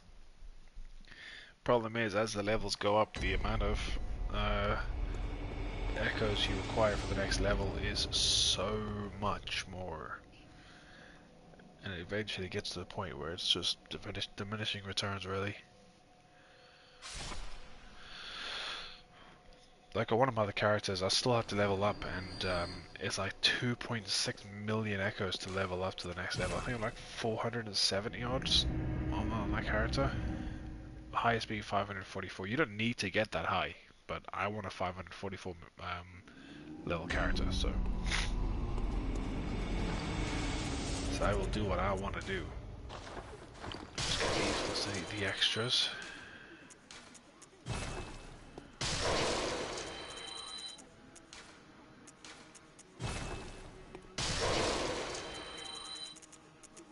Not that these are going to do much, but it's something extra.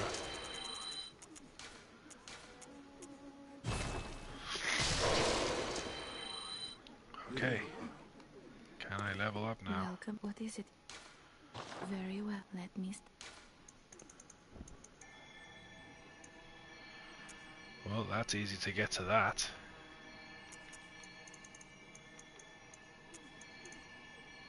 There you see the difference now. It's 34k to level up.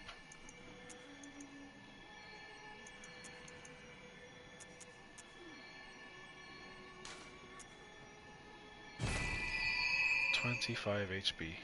So I've actually given myself about 300 more HP than I had before. Okay, so let's see how I get on now.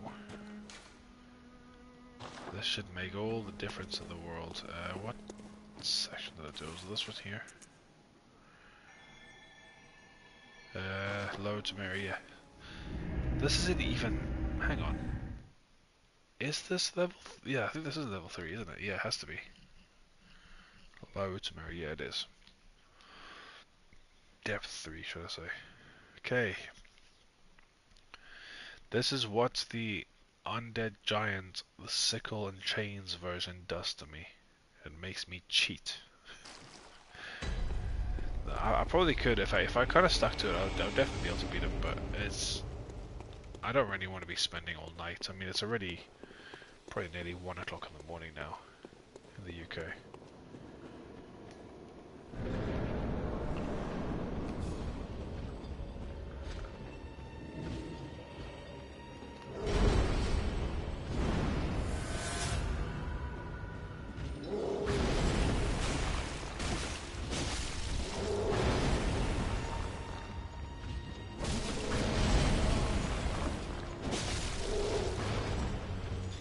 Definitely see the difference in the damage I do, and look at that.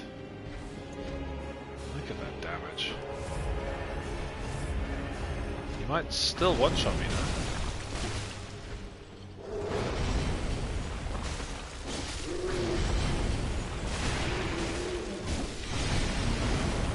I'll survive the chains somehow.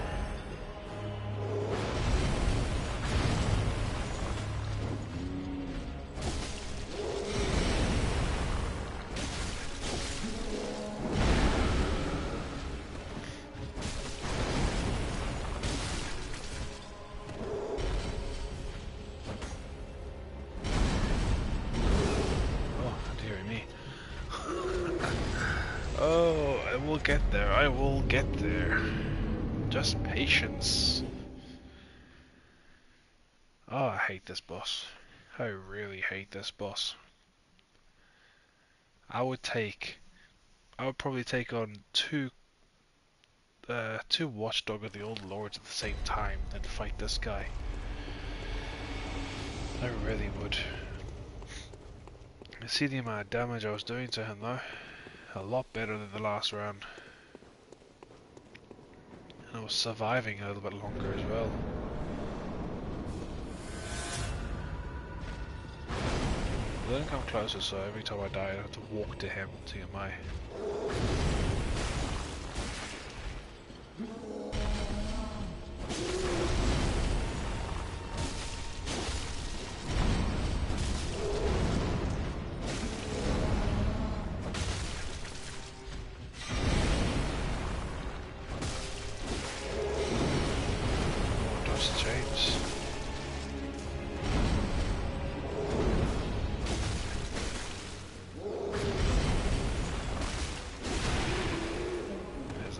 that extra damage.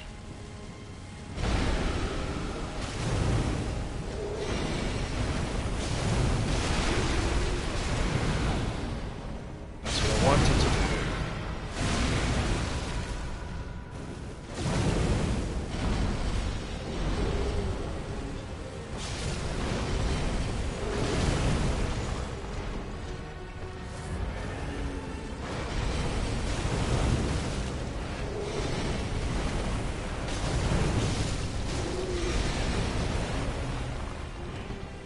survived the chains a little better than that, which is nice. There we go. First try. Wow, oh my goodness, he's bloody tough. He really is tough. Maybe it was just the vitality. It just needed a bit more vitality to survive a little bit longer. Whoops. I'm just glad I managed to kill the bugger. And it is 1:45. I have nowhere to be tomorrow, so... Well, till later on.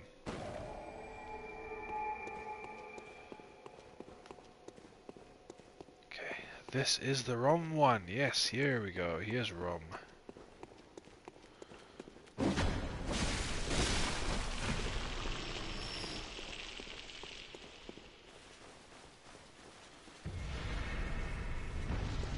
do not like this at all.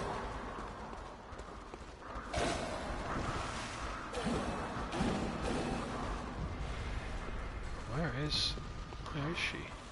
Oh, there she is.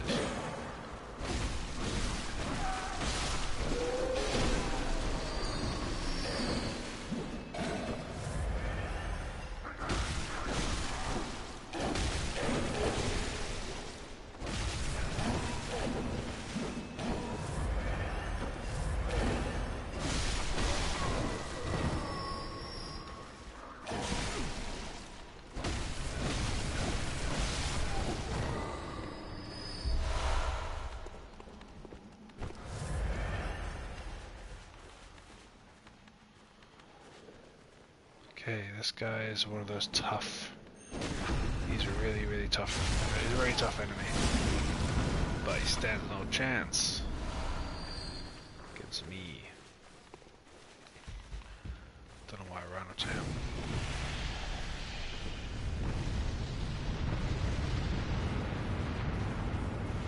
Yeah, this big room is one of my least favorite rooms that you can get, or areas you can get in these dungeons.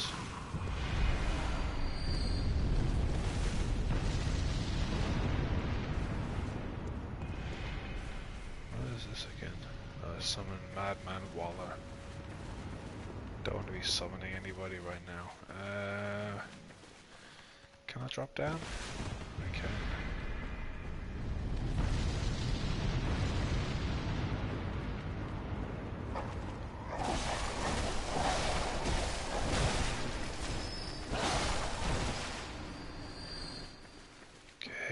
This is... Oh no, I don't like these guys. Don't like these guys at all.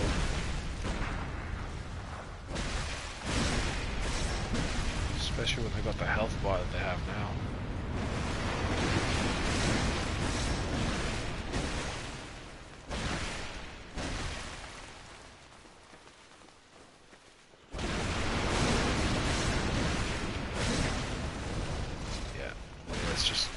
Just beefy, these guys now. And they fire fireball. I forgot about that. There's quite a few in this area. I wonder if I'm just worth... If I need more arcane haze, I can always come back, but... I mean, look, there's two of them right there together. That's crazy.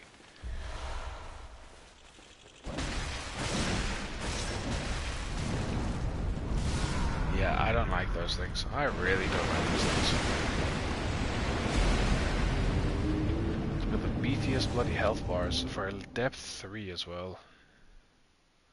So I think it's 120,000 there.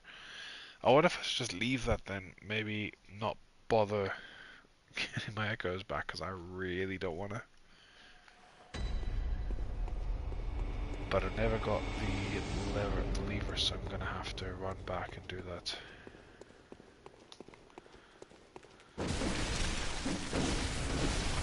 Screw you. I just hope I've got enough for the next stage.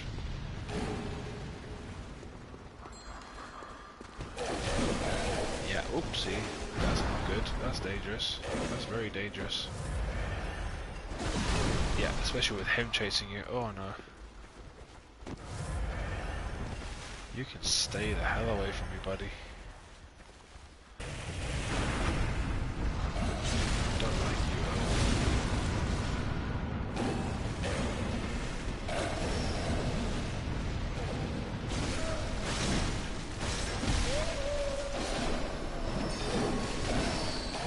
No.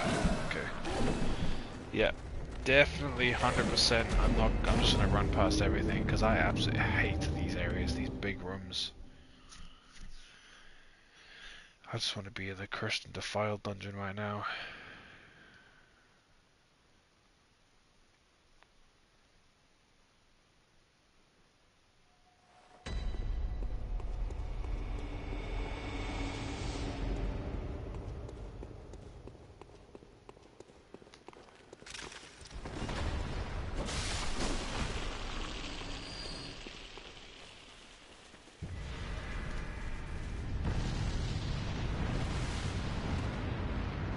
So I can't go into there.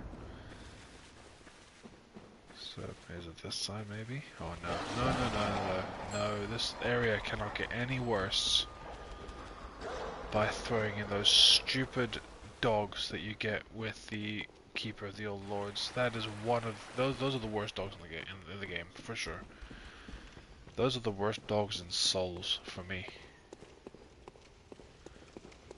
And that's coming from someone who hasn't played every Souls game, so there could be worse ones in like Dark Souls 2 or Dark Souls 3, I don't know.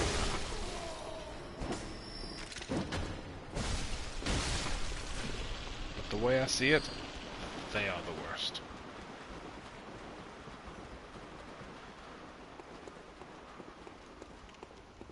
I'll go this way. It's either left or right. And it's not going to be the opposite side, it'll be, okay, so it'll be on that side, I can probably guarantee. It might be on the opposite side. But knowing my luck, it will be, because you'll see a light. The light shines the way. Yep, no light here. There'll be a light on the third location. And that tells you there's a doorway there. Where's the light there? There it is. Torch.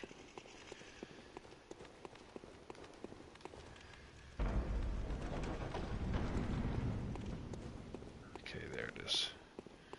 And that's where I face Rom, so I'm gonna fight Rom. I think Rom is the final boss of this dungeon, so I could be wrong. Come on.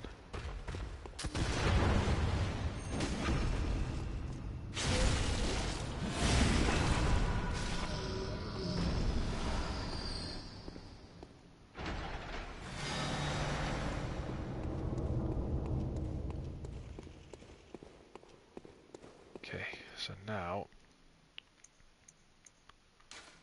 travel back. Not running through all that again.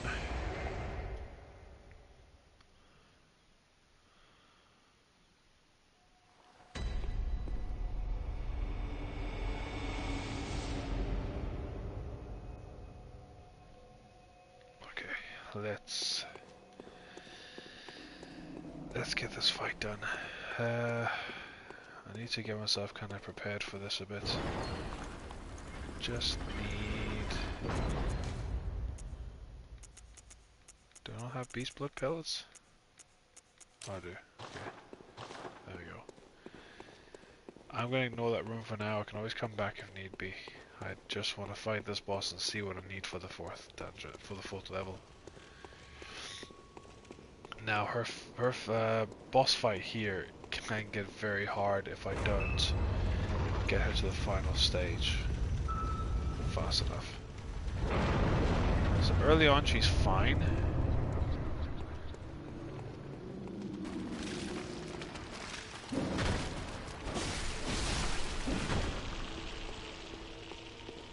You have to always be on the move. There's a spider free here.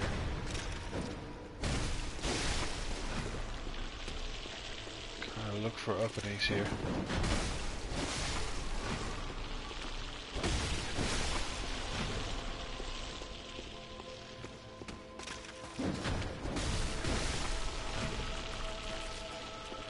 So spiders will always try keep their head. Keep an eye on this one as well. They'll always try keep their head facing you. Keep their back, because the back is the weak part. So, for those who don't know how to fight Rom, that's the main thing behind Rom, right? Now she will not attack you in this first phase. So you have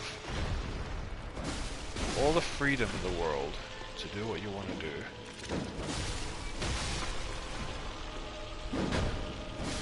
There we go. So that should be all of her spiders done.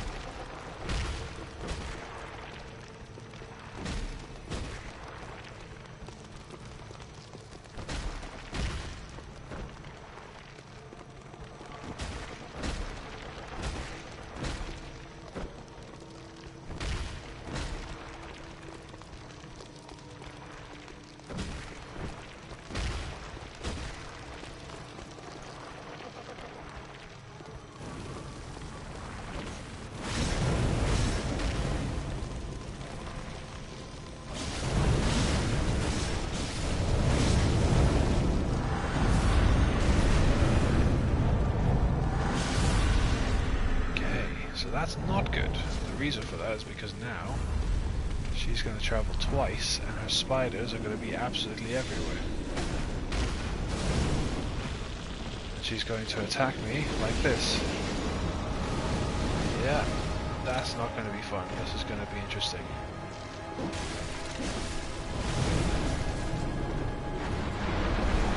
Yeah, that's going to be interesting. I didn't kill her fast enough. Because now I have to deal with two waves of spiders and her aerial attacks. I could have dodged that there, to be fair, but I'm running on low fuel right now, so I haven't eaten all day, so it's probably not a good idea.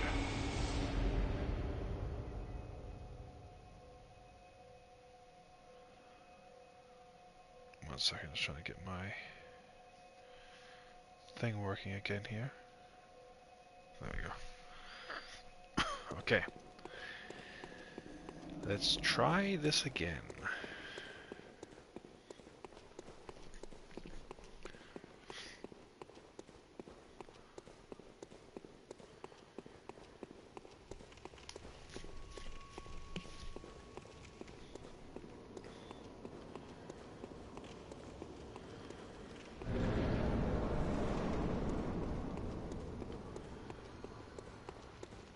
So that's it there.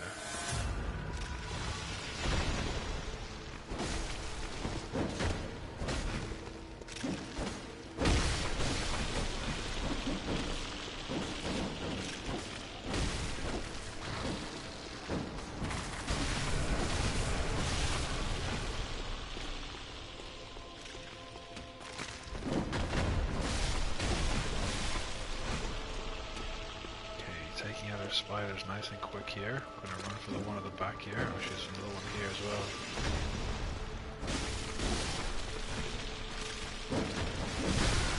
Oh no! The second one got me. So my nose is really itchy right now. I think, yeah, once I kill Rom, I will head off for the night. So she is my last target for today, and then I'm going to go to bed. Got plenty of time tomorrow to try and kill her.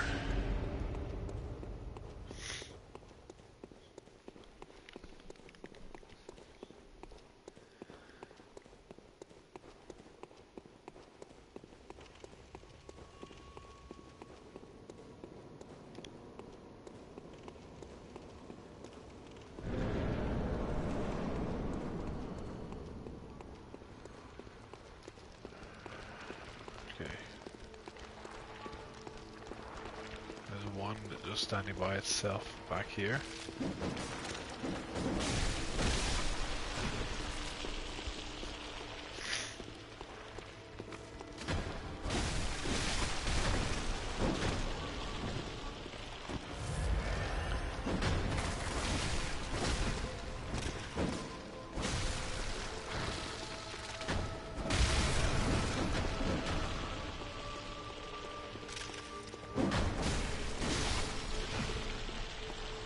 I just get really impressed when people actually speedrun this boss no hit. It's just incredible.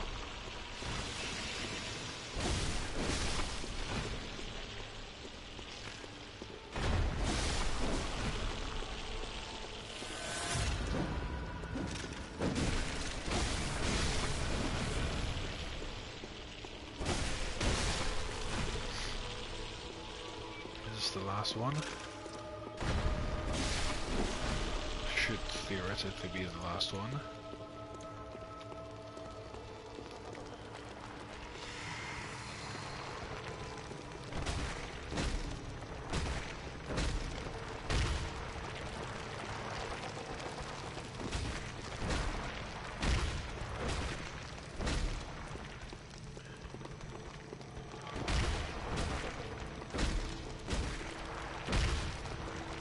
Go one more just to be safe.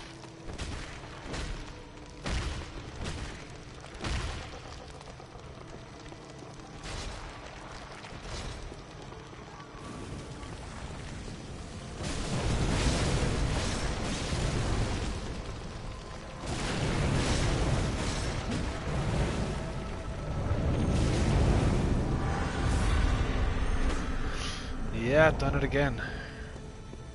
Damn it.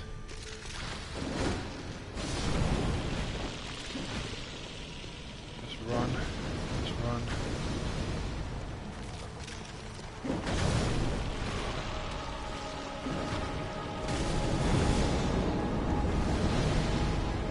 This is not good at all.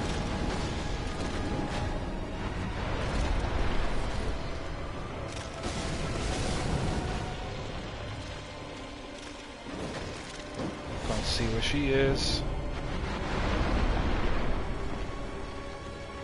So if I stay close to her, yeah, hopefully she'll just do that attack all the time.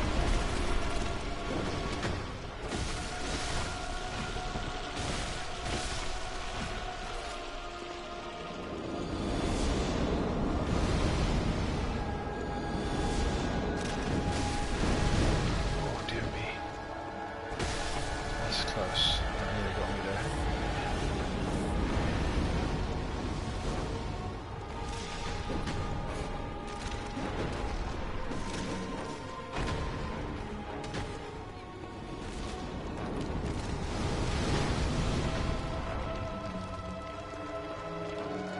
Close to you, close to you. There we go.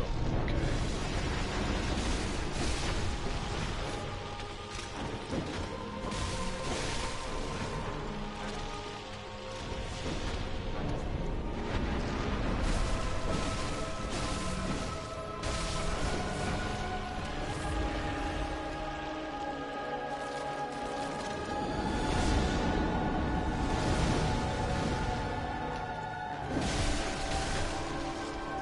Don't die, whatever you do.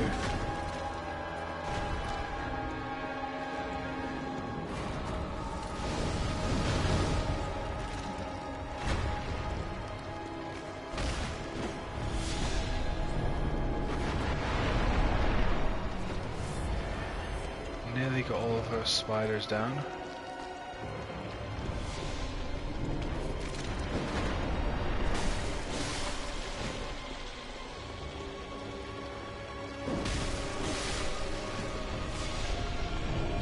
Kind of keep her close, and she does that. Oh, that's the aerial attack. Don't like that one. That's really annoying to stop.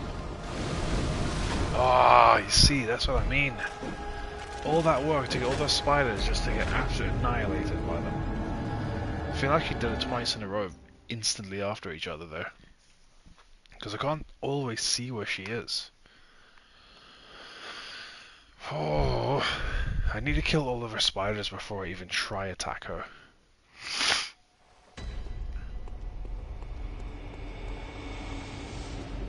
This has been a very, very, very long stream.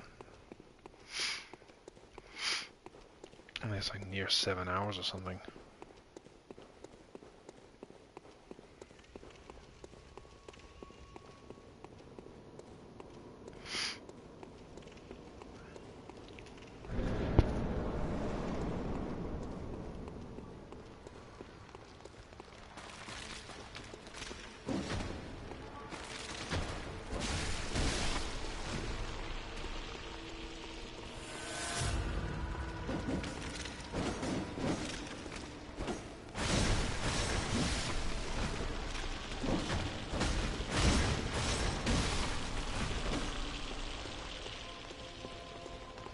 So she's very calm now.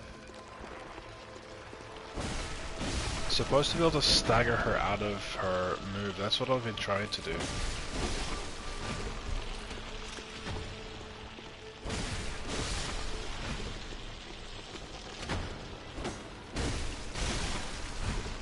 Wonder if I'm best just doing her normal.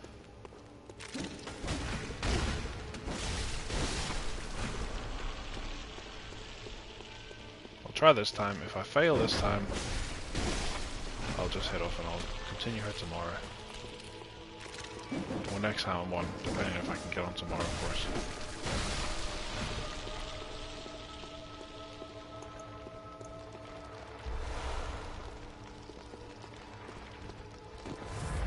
Okay, so take that.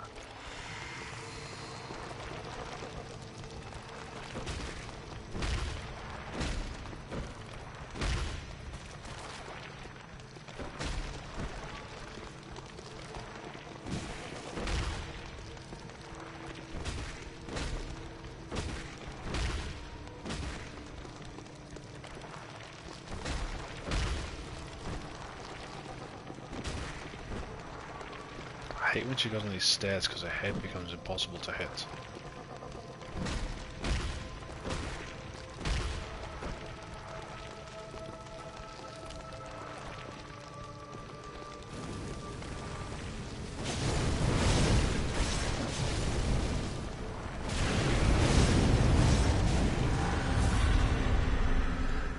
I'm not getting the charge. I'm trying to get a charge attack on her and it's just not working. Okay, yeah, that's me. I'm just gonna head off tonight. I don't know why the charge. I'm holding R2 and I'm just not getting that charge attack that I need. Don't know what's going on. Anyway, I will continue the stream tomorrow. And I'll just leave it where I am. It should just take over from where I am. Anyway, for those who did watch, I do appreciate it and take care. Well, I need to get myself ready to stop the stream. Okay, I will see you guys in the next time. Bye.